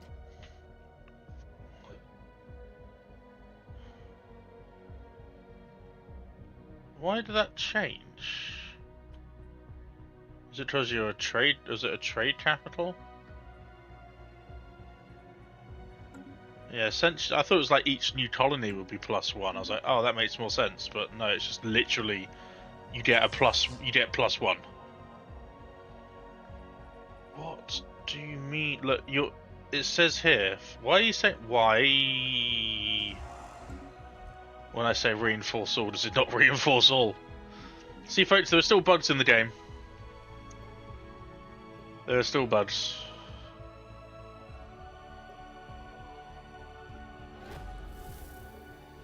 I'm making 1 exotic gas. Are you going to spend said exotic gas on that?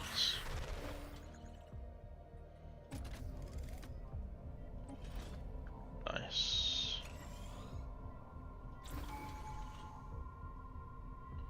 Ships upgraded. Sure.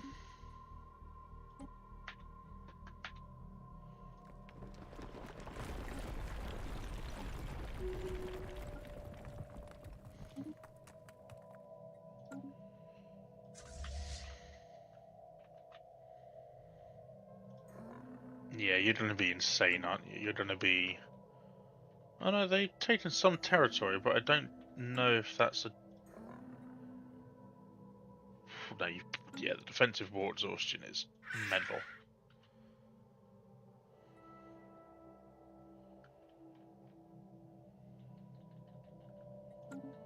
So our fleets are slowly getting there. They don't seem to be friendly with anyone. They are attacking the Etherean Collective.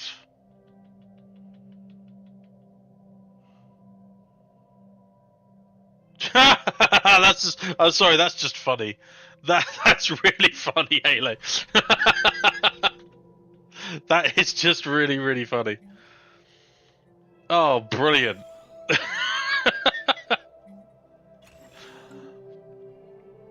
I blame the old. This new generation are getting on my nerves. Purge them.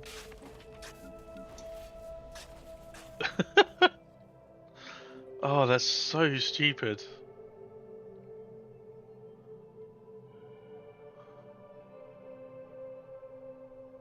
So if I'm making one exotic gas, which I think is from this, no, from this one, yeah.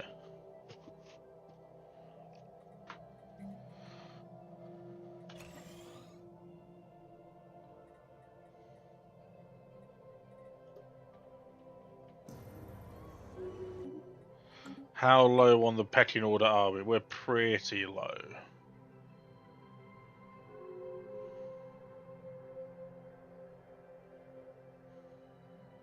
Handshake protocols activated.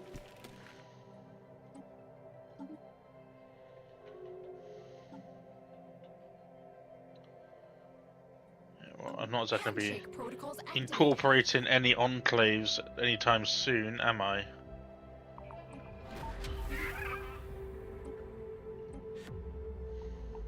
Handshake protocols activated. I knew this was gonna. Wait, is that it?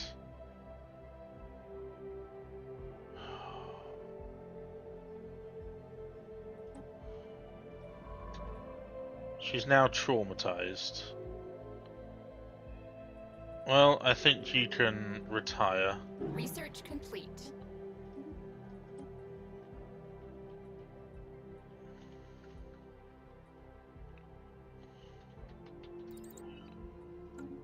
Research complete. I think you can probably retire now.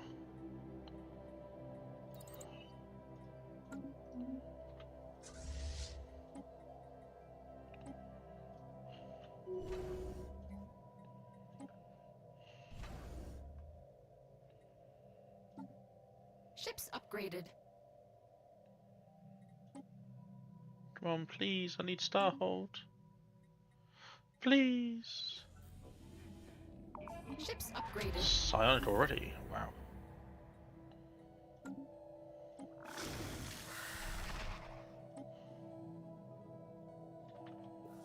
Oh, that works. Okay, before you retire, go do that.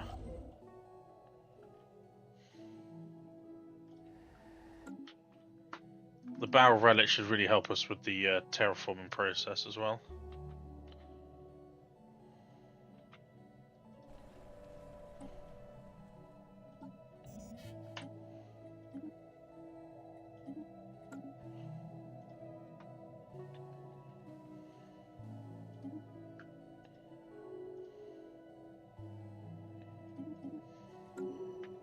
Did det my way money pafash. Jeg tror jeg har vann. Special project complete.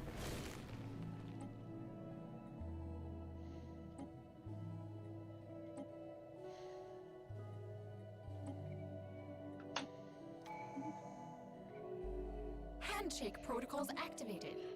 I can't imagine that you're going to be able to.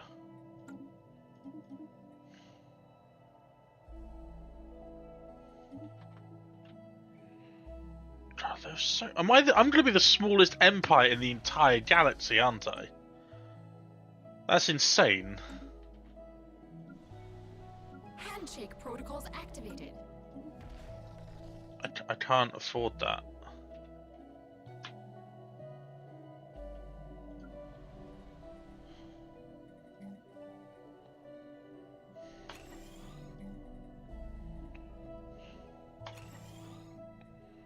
War again?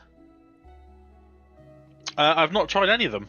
I really haven't. I've not tried any of the Ascension lines other than Psionic. I tend not to. We're going to do it in our wilderness. When we do a wilderness playthrough, we definitely will.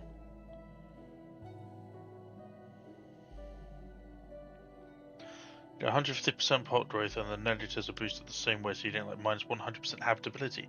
Ooh, Council agenda ready. that's also quite funny. If I'm being honest, that's also one of those things that's so downright ridiculous. It's quite funny. So at the moment, our economy is doing okay. We just don't have planets really that are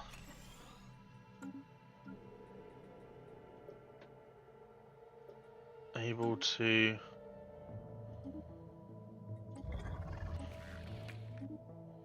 But they're my friends! No! They're my new friends! They're my new friends. You might be able to beat them, I guess. Good luck, friends. I swear it said blonde.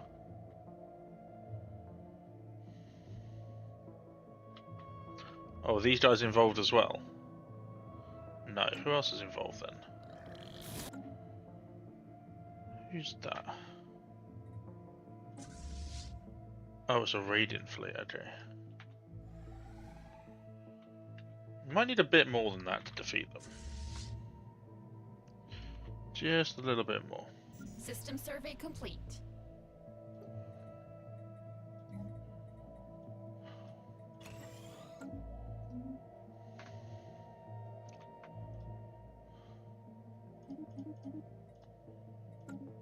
Building a new home.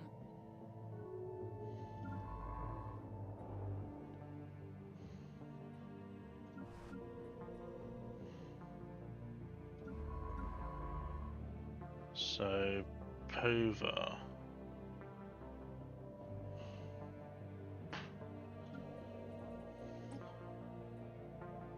Handshake protocols activated. Sure thing, creepy guy.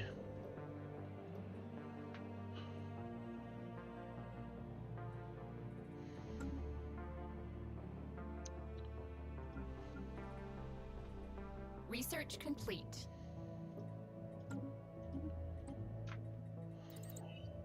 Taking exotic gas refineries when I see them, because otherwise I will not see them again for the next 400 years. And we start at least upgrading our science.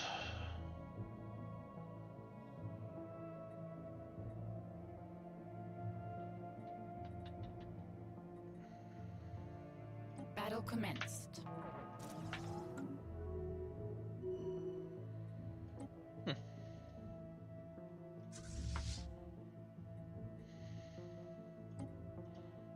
Cost us a Corvette. Fine, I don't know who you are or where you are. You don't have a way into me. Chill out.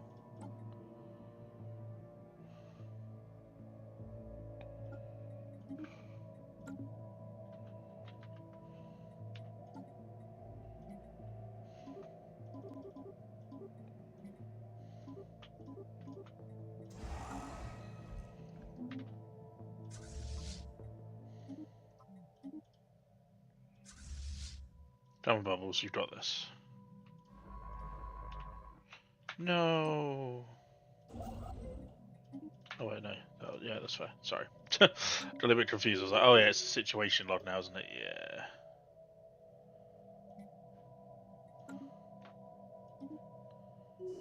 Oh, hell yeah.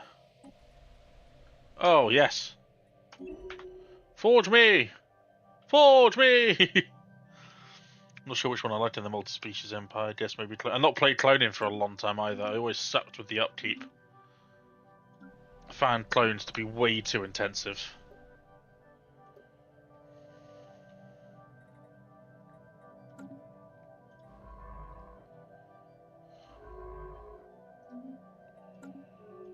Research complete.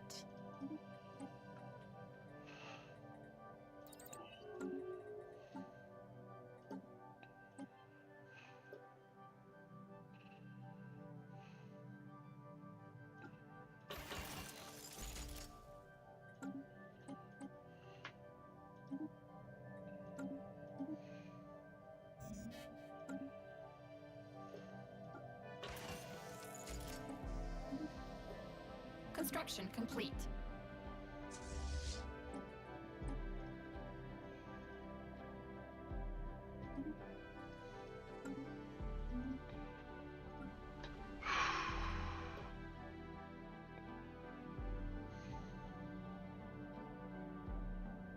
Nice. So our food's gonna keep going down, which is gonna be a little bit annoying, but it's fine. These extra specialist resources are what we need right now. When that's fully colonized, we'll activate the... Ships upgraded. So I've had events play it to have 3 planets in my capital system. Yeah.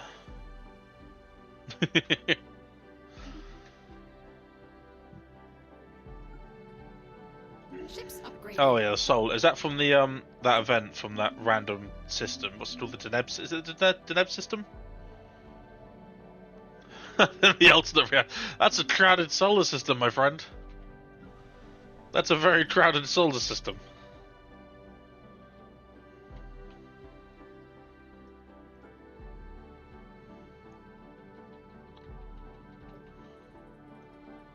God, my mouse is just not behaving.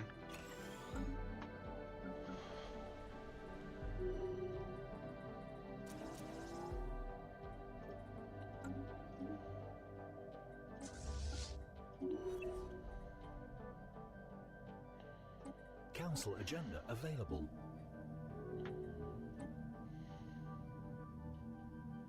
Ships upgraded. None of my Minister of Defences have any bonuses towards fleet or anything like that.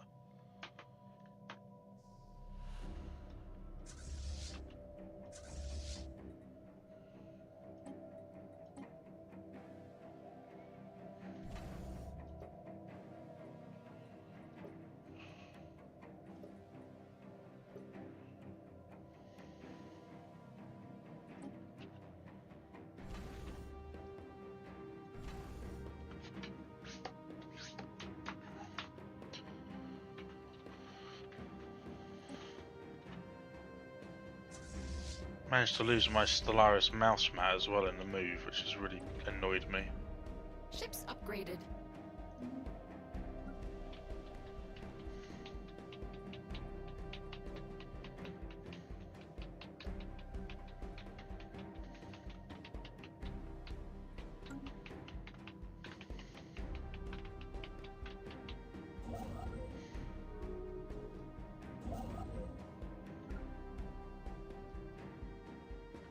Why can't I build...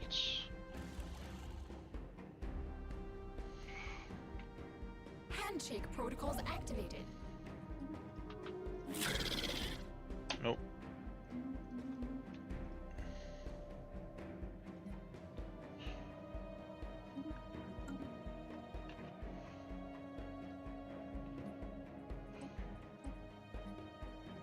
New frontiers established. Say goodbye, trades. No! Goodbye, head of research! God, you're not gonna last much longer, but it's fine.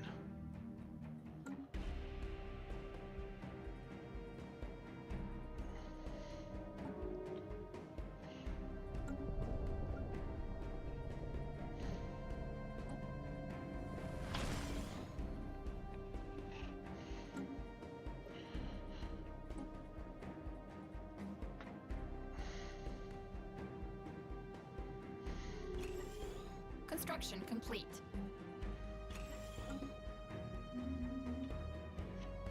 Bidoof, yeah, exactly.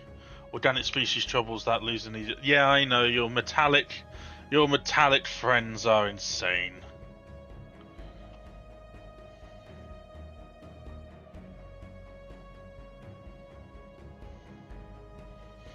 I don't remember the battle being any more powerful, to be honest, Halo.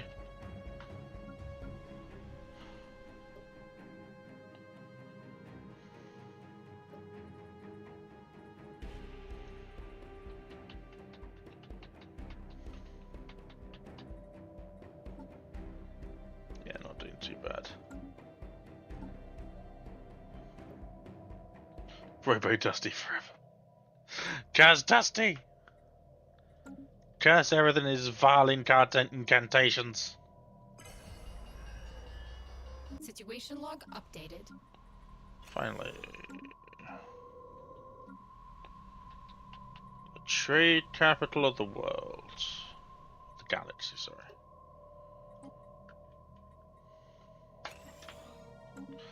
Haven't got the galactic market for, well, since 4.0 launched. I don't get how to get it now. Terraform used to happen. Oh, did it? Okay, that's a little bit too much.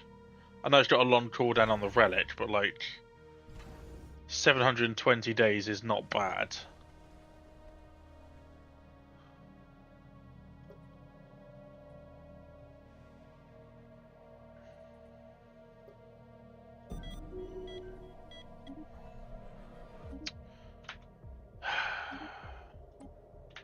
No, my lead person died. Oh no. Oh, they're gonna, oh no. They're gonna put someone stupid in control, aren't they? Yeah, they are.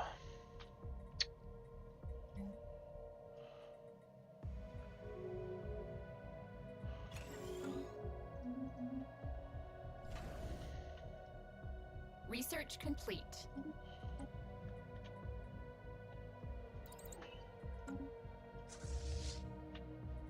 Okay. Well, my cruisers still haven't popped.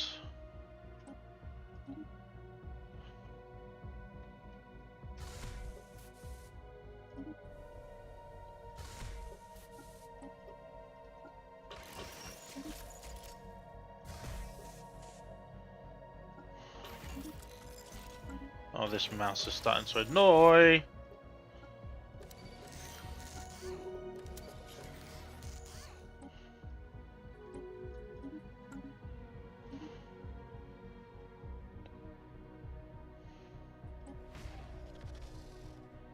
Luzal Hanarsi Kamal Park. Ooh. They lost a little bit.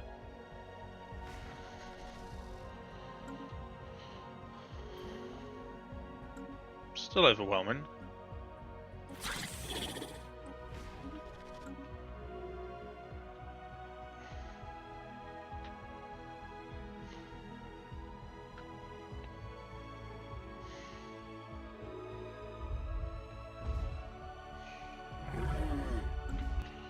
No, my friends.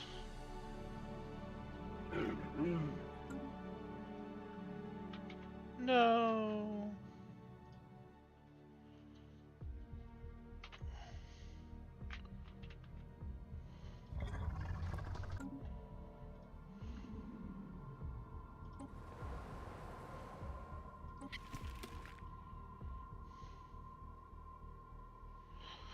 Well, you had a good run, friend. Was this a war of again? Oh, it's just a war of aggression.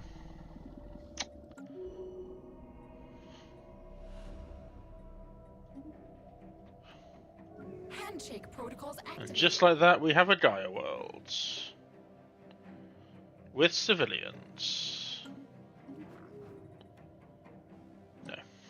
Don't know who you are. Go away. Shoo. Shoo, shoo, shoo.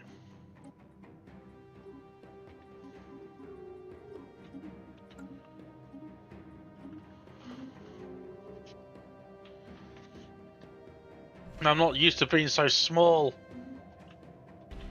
I hate it.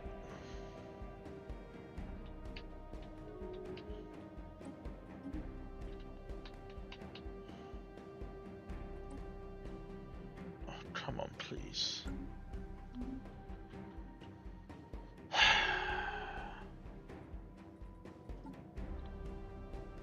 We have a while.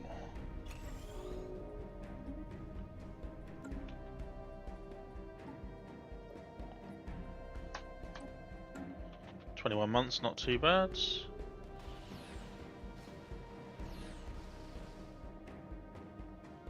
Cool. Didn't realise that was an empty slot.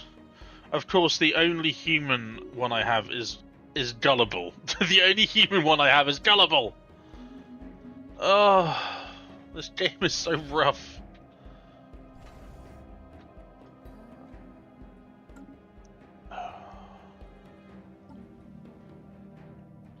Research complete.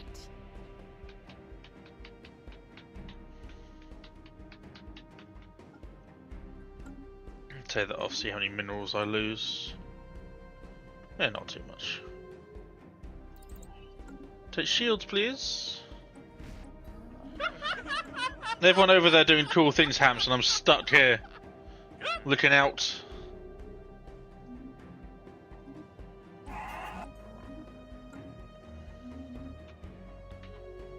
It's supposed to be a tutorial game, and I'm trying to sweat to keep up. I'm not doing a very good job, because I'm not that kind of player.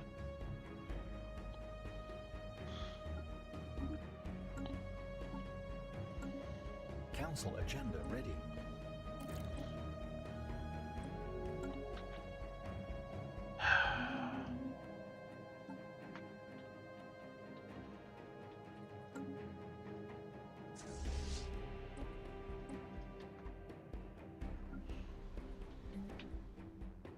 Ships upgraded.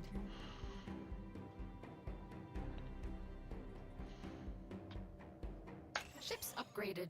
Okay, so we get that up. We should be getting 18 of those.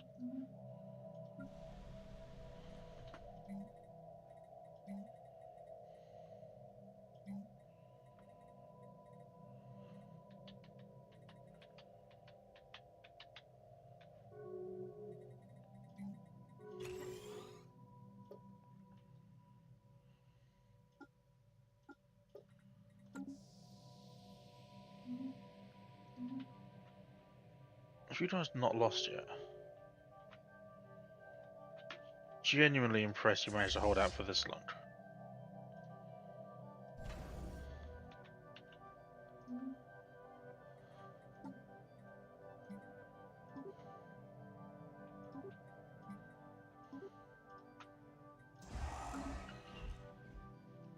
Ugh. Well, it's a good thing I did get to my choke points when I did, otherwise this could have been a lot worse. Well, they got over here, so... Oh my god. Can we all, the humans, stop being gullible, please? For 5 minutes. I would very much like all humans on my empire to not be gullible for the next 50 years, please. You old bastard.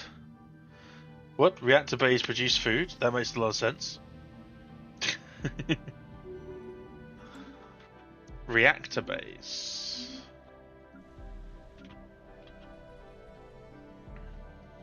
Oh my god, this mouse is starting to aggrieve me. Bubbles is getting bigger. That's what we like to see.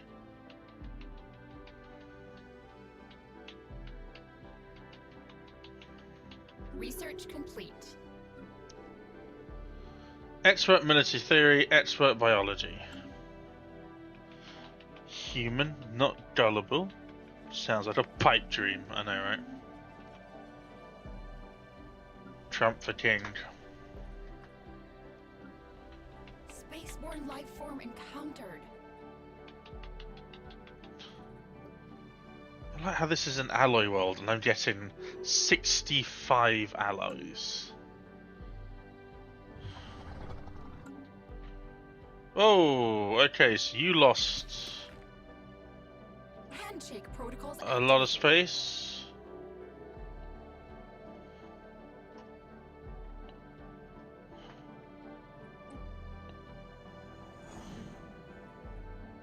Handshake protocols activated.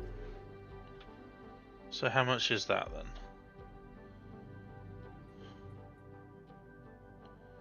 Sure.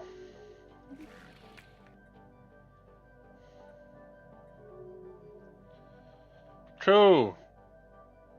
I have a vassal and they are absolutely minuscule.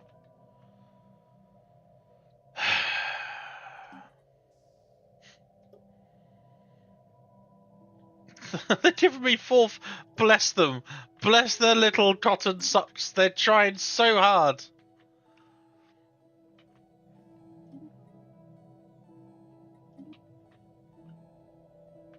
I'm just stuck in a power vacuum that's only going to get harder and harder and harder to break. Oh, little guy, he's so small. He's got one. They've got one system there, one planet. Oh, buddy. The fact that you can still give me more science is scary. I must mock you not because you are still smarter than I.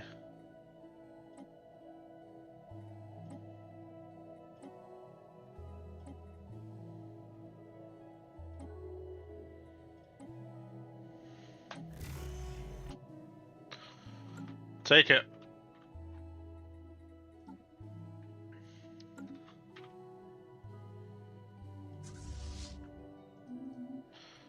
So now it's just about waiting for jobs to fill.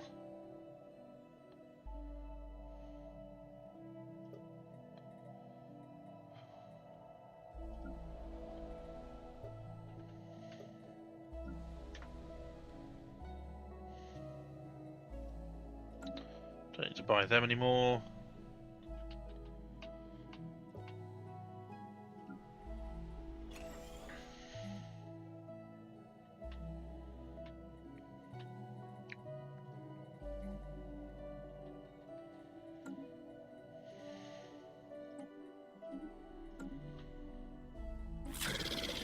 What?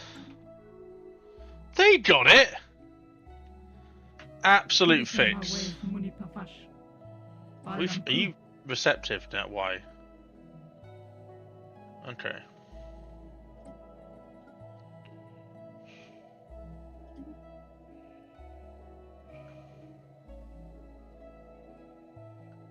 Cool. Still want to know why you're suddenly friendly with me.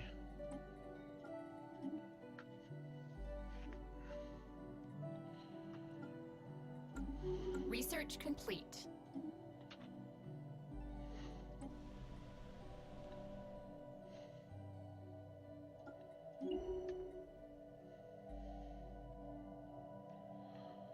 Not getting any consumer goods, but that's fine.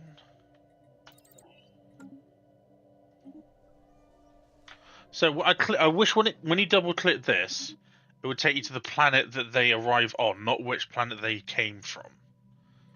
Because it's so annoying having to go, right, okay, I don't know how many refugees have landed in Kazan, because there's nothing here to tell me.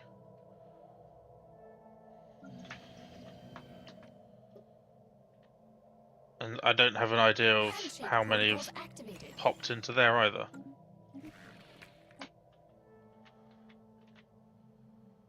I'd like to say 500 pops, say, or 60 pops have arrived in Kazam, for example, and then it's like, okay, cool.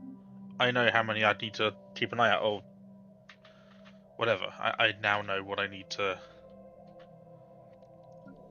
what my population count is, and what to keep an eye on and where to put them. But otherwise, it's just like, I don't know, was it 10? Was it 50? Was it 500? I don't know.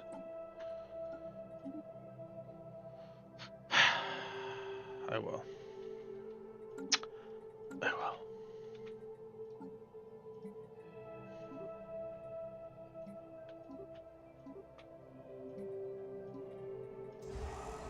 Spend all our alloys again.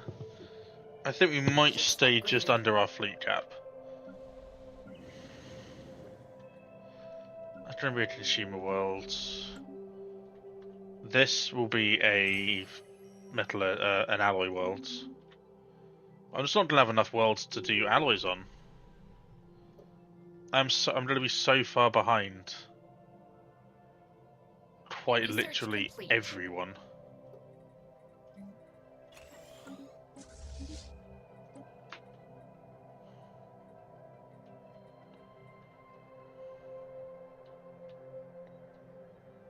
Ooh, consumer goods per 100 farmers. Upgraded.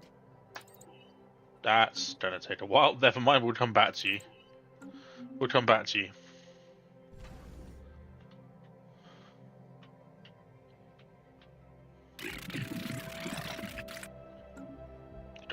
say for yourself? Quelli dove vanno?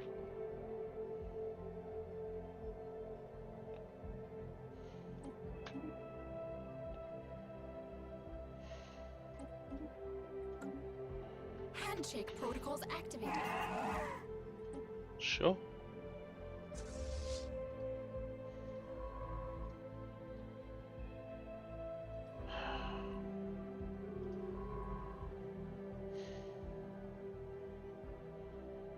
Eller finna fram Luminaspa.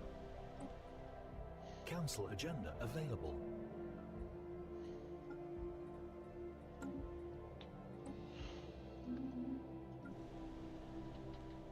Got a lot of scientists on Tech Worlds, which is really nice.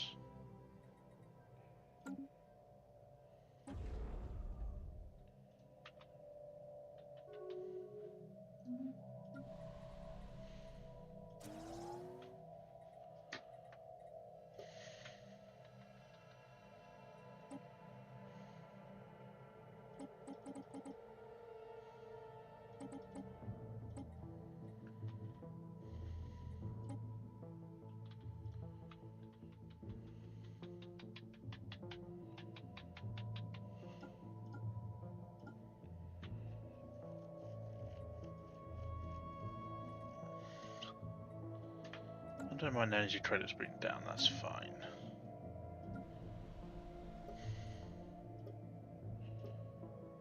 Just need to open up all the jobs and just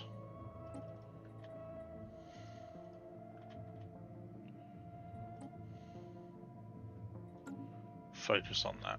Let them focus on being filled up.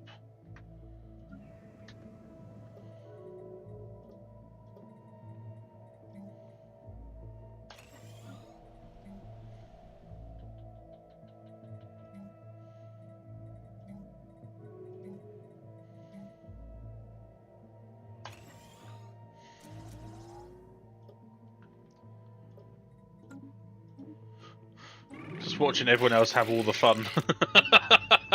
Just watching everyone else have all the fun. They're at war again. They've already warred and got a vassal. They've got. Look at their fleet power, 54,000. What even are you? But oh, they're Beastmasters. Okay, that makes a lot more sense. That makes so much more sense about what. Okay, so apparently AI can Beastmaster. They're fine with the mastering of the beasts. Time to focus on the Void Hunters, I guess. Because, oh boy.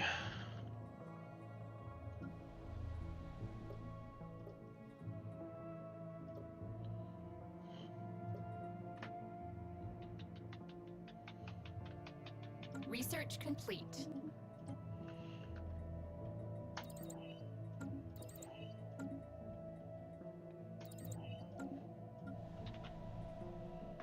I literally can't help you anymore.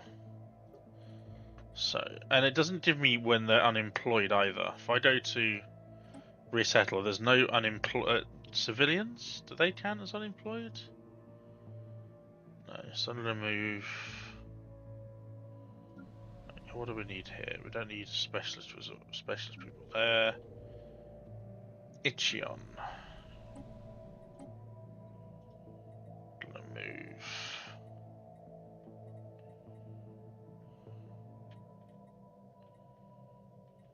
No, I can't move them there. Forgot about that.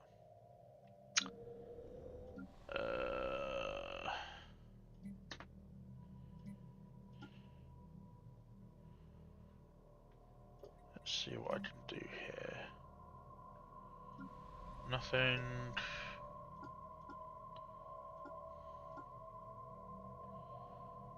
No specialist, no specialist. The only specialist I have currently is going to be civilian industries here. So Vorm.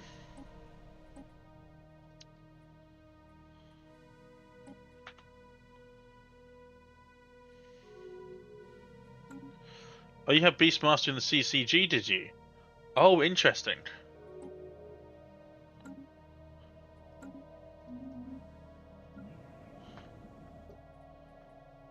I did not know you had Beastmaster. Well, I forgot you had Beastmaster, I should say. They're at war again! This is why you should be Xenophile. Again, this is one of my favourite tips. Just be Xenophile. No, very rarely people will want to attack you. Oh, the one right before this one. Okay.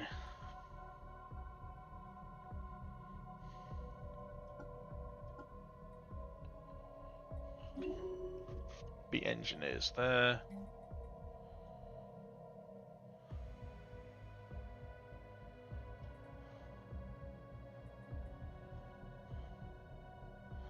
We don't have the reclamation centre yet.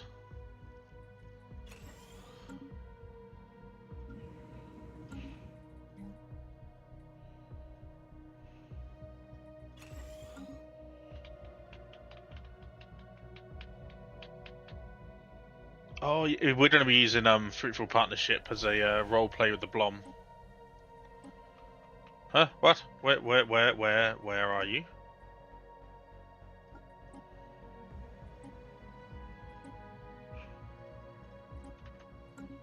Thank you for the research boost. Appreciate you.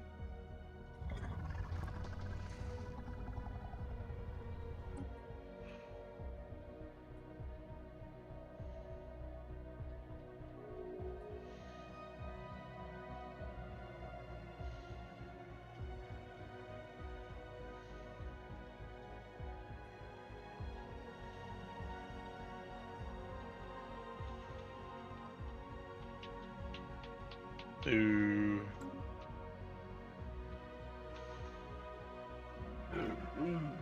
don't like me, okay.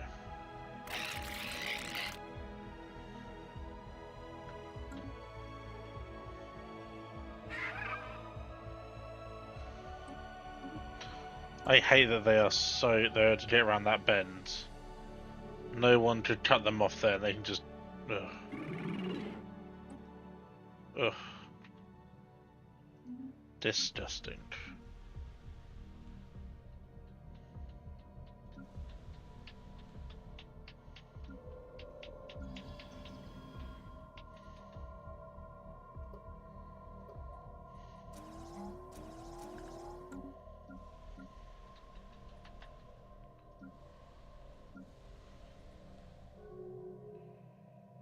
So why am I not getting the I am now?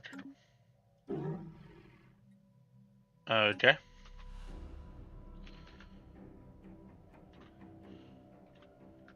Insult me all you want, sunshine. My alloys are so pathetic. I don't like. That's one of the changes I'm not a fan of in this. Is the specialist resources. Other than these are fine now, but like this and this, I always struggle with at the moment. Always.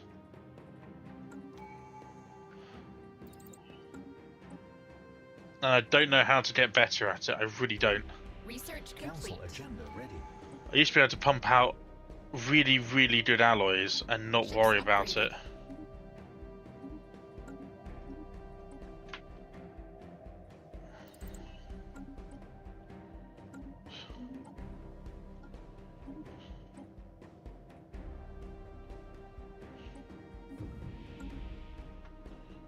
But now,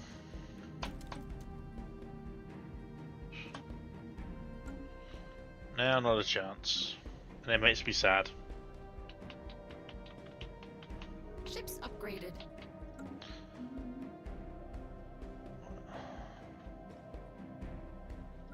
So what has changed in my economy?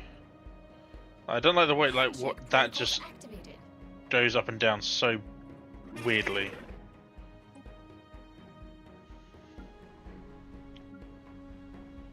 We need some miners there. Yeah.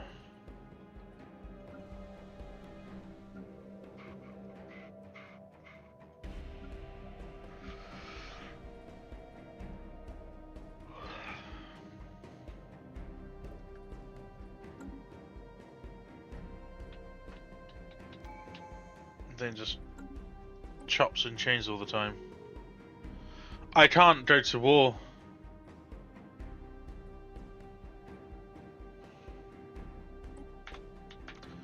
I can't. I'm nowhere near I'm nowhere near powerful enough for these people. Plus, they have a defensive pact with someone that's over there, and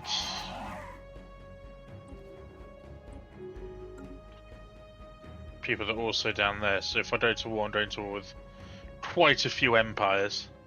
Over time, that's the plan, but because they have, just because they have such a big head start and such big empires, and I can't. This would be a playthrough. I would just be like, you know what? Probably restart, because now it's all about planets, and I don't have the planets to, like this alloy planet, 79 alloys coming out of this, and it's an entire world that I'm using for Forge Worlds. So this is going to be the only Forge World I'm going to get for a while, apart from maybe the new Tomb World that I'm having, and I'm only pumping out 79 alloys. It's not feasible.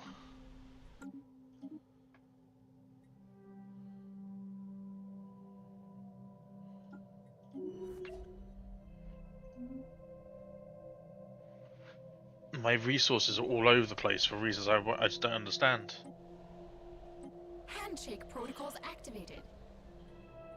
If we just do this, how bad does it get?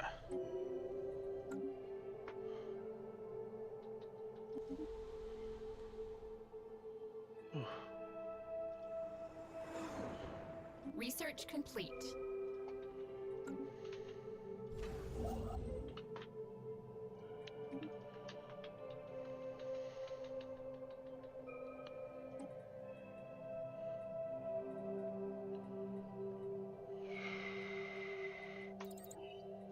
Do Hollow Temple. See, minus 50 credits, then I'm minus 7. Next month I'm probably going to be minus 50 again.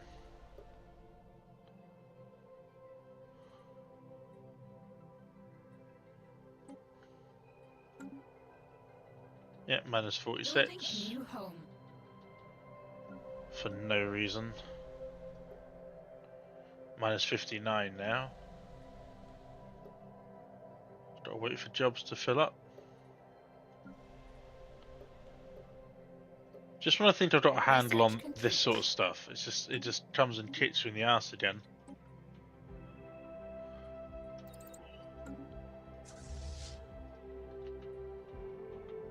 Research complete.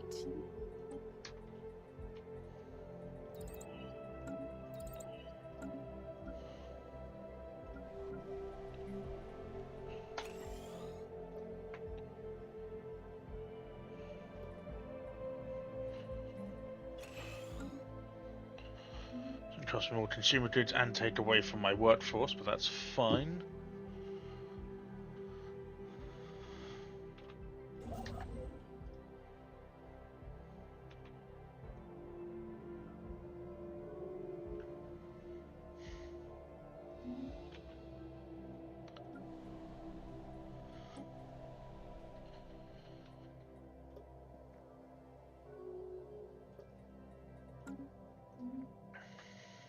Just rough. Just a rough game, but like I said, folks, when I was saying about new starters, sometimes it just be like this. Other empires have all of the space to expand into whatever they want and create sprawling empires with lots of systems and planets to buff their economy. And sometimes... Battle commenced. Oh my god, that's a 6k experimental ship.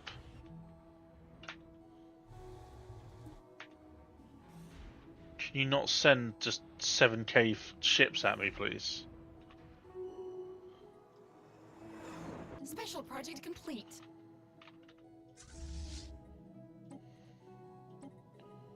Jesus.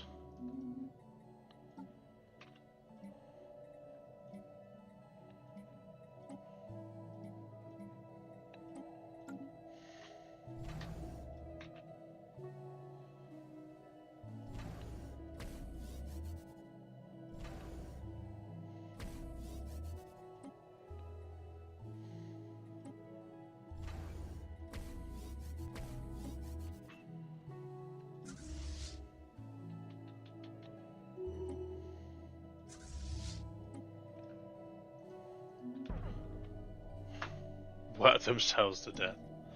Oh boy. Really? You don't need to...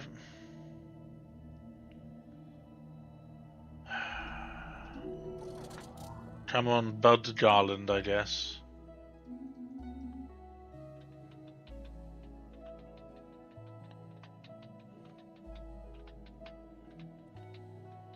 Metastructure. Oh, my archive. Special project complete. Sure. Sure. Let's put myself in even more debt. Council agenda available.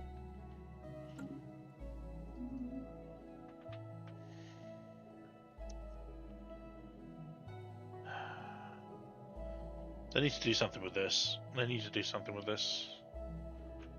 Empire size crap.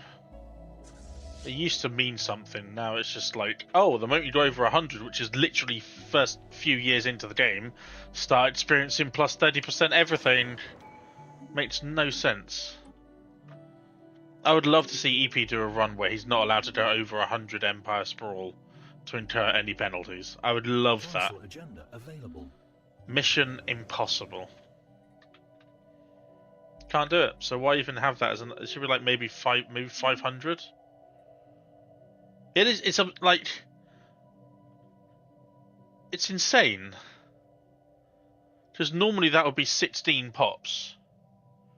Normally that would be 16 pops, but now, or 17 pops, but now it's 16.9k. So instead of being like 15, it's now 100 or whatever. It's now 152. Complete. And you get pops all the time in drips and drabs, and it's just like, how are you expected to keep up? You're not. How can you? Construction complete.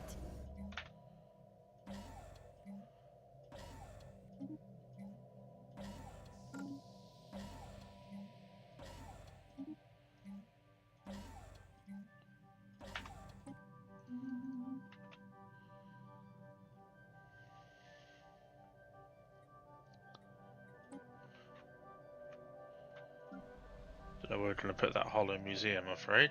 It's a little bit preoccupied right now.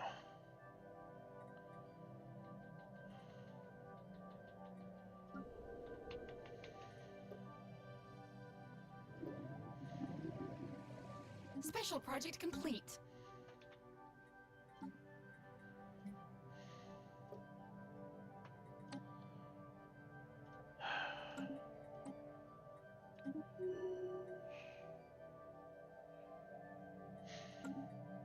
I'd love to build a Dyson Swan, but unfortunately I don't have that kind of technology yet.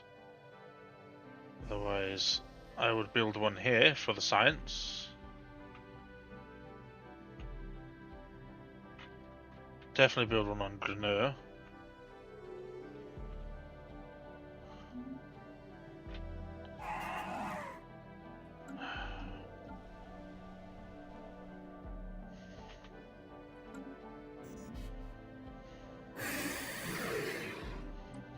Secret fealty, my guy. I wouldn't be able to help you even if I wanted to.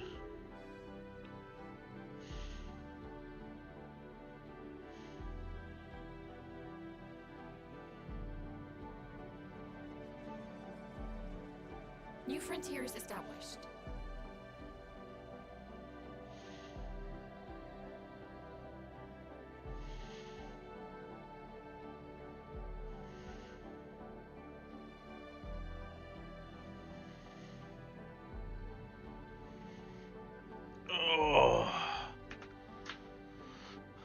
All my other empire sides together is only like half your pot. Yeah, exactly. It's bonkers, isn't it? Absolutely bonkers.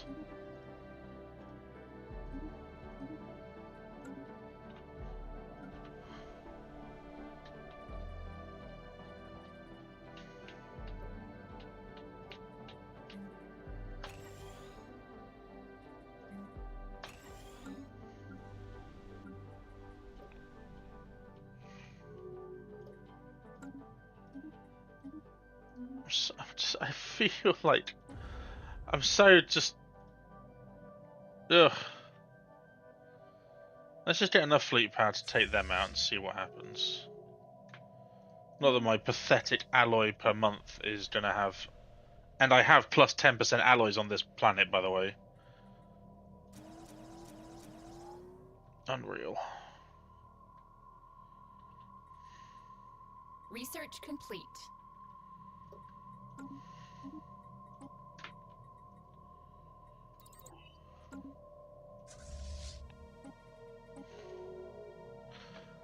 Still no cruisers.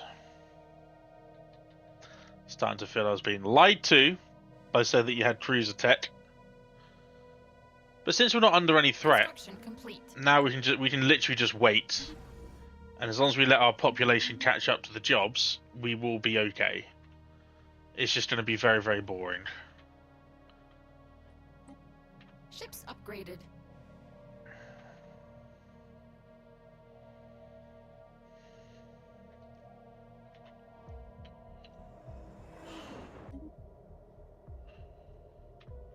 I needed those 2,000 credits. And those 2,000 consumer goods. Legends! Thank you, Caravaneers! Dirthema with money pafash.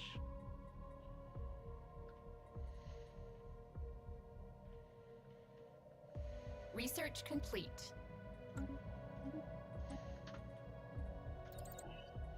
Deep space citadels.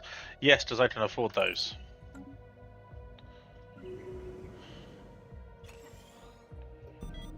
Two, 257, 20 years.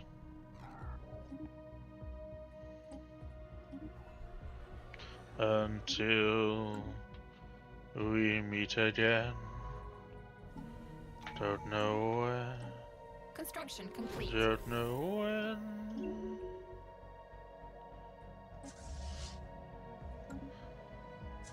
Finally, 10k fleet power.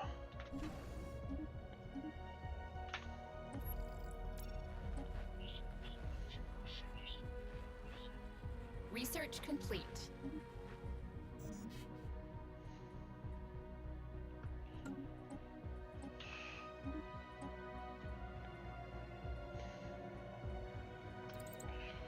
There are some blockers now. Check on the espionage.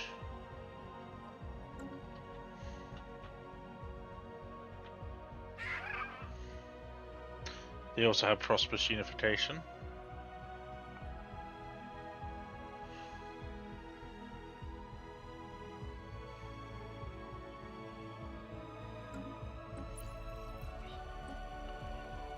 Minus 99 credits, but never mind. Not much we can do about that little kerfuffle.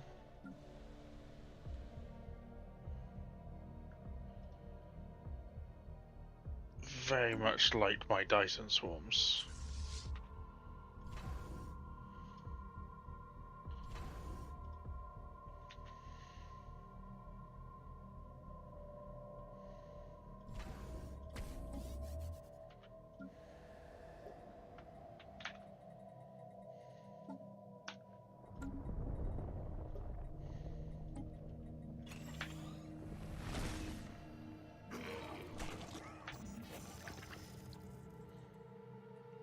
No, they're adorable. We got the squishy elephants. Yay!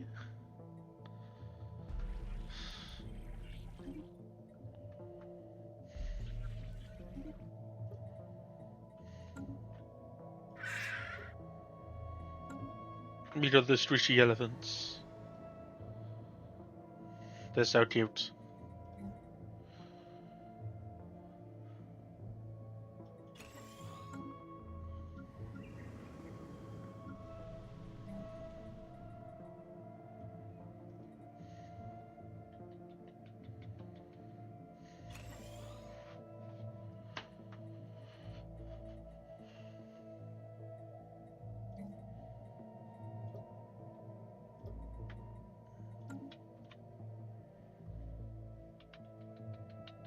It's nearly been 5 hours.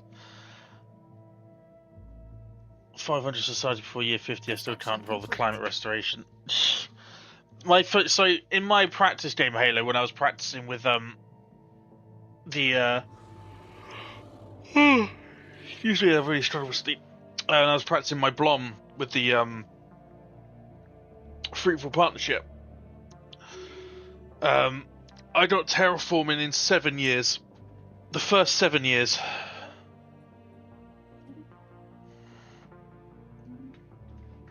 Research complete.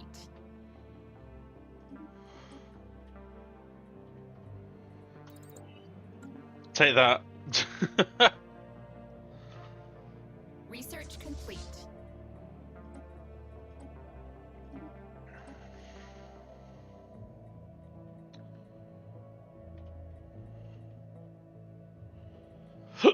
Excuse me. Agenda ready.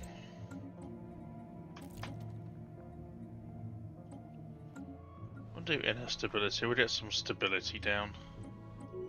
Up, sorry, we'll get some stability up. Ships upgraded.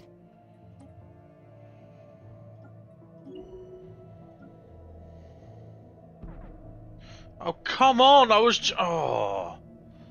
And of course, I don't have a single scientist with any...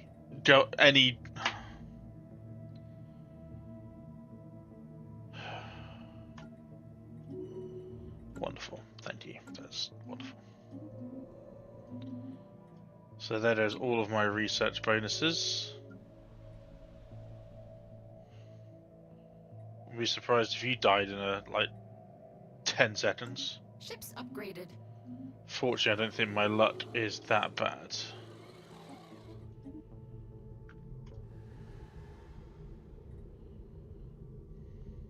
Hey!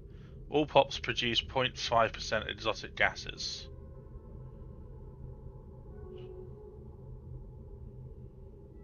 Cool.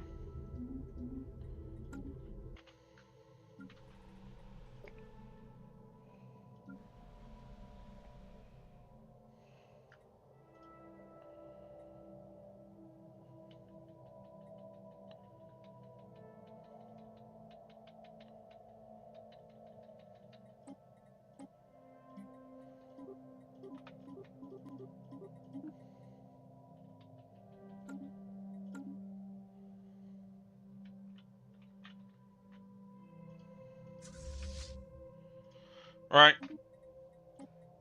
I got regular terraforming fast, which ended up being necessary. It's my first pre-saving moves. Nice. Okay, so we may start again.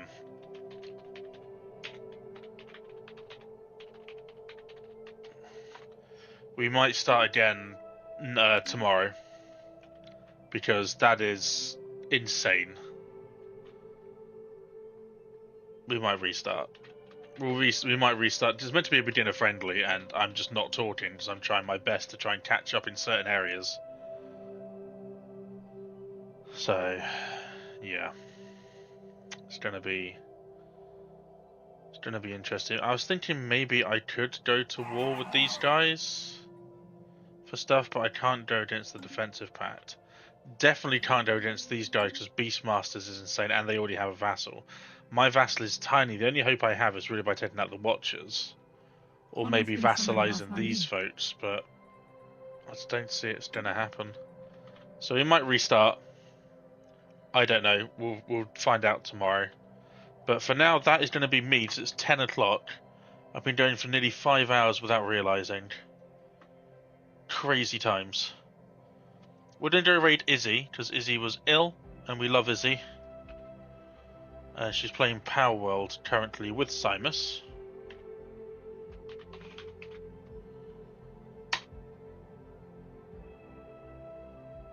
There are no red planets. I've only got 2 red planets. One of which I am currently terraforming into Granua Prime back to its former glory. And then I've got this one, which is also a tomb, which I'm going to do the bowl as well. And then I might systematically go through and just terraform all of these, but they're not going to give me the resources I need to catch up. My alloys are just awful. My fleet's very weak in comparison to everyone else, so I don't know, we'll see. We'll see. See how I feel tomorrow. But thank you everyone so very, very much for your support tonight. It's been amazing. Thank you to everyone who's kept me hydrated. Thank you to Ardre for the follow. Thank you Digitalis as well, and Fandandly from a couple of days ago. You've all been wonderful. We do a lot of Stellaris. We're going to be working on our subathon, and we'll get in contact and open the room up probably over the weekend to suggestions. It's not going to be a Discord post where everyone can put just memes and stuff. I'm going to make that abundantly clear. I just want insights and advice. Okay? So until tomorrow, take care. I love you all. Let's give Izzy some love. Bye-bye.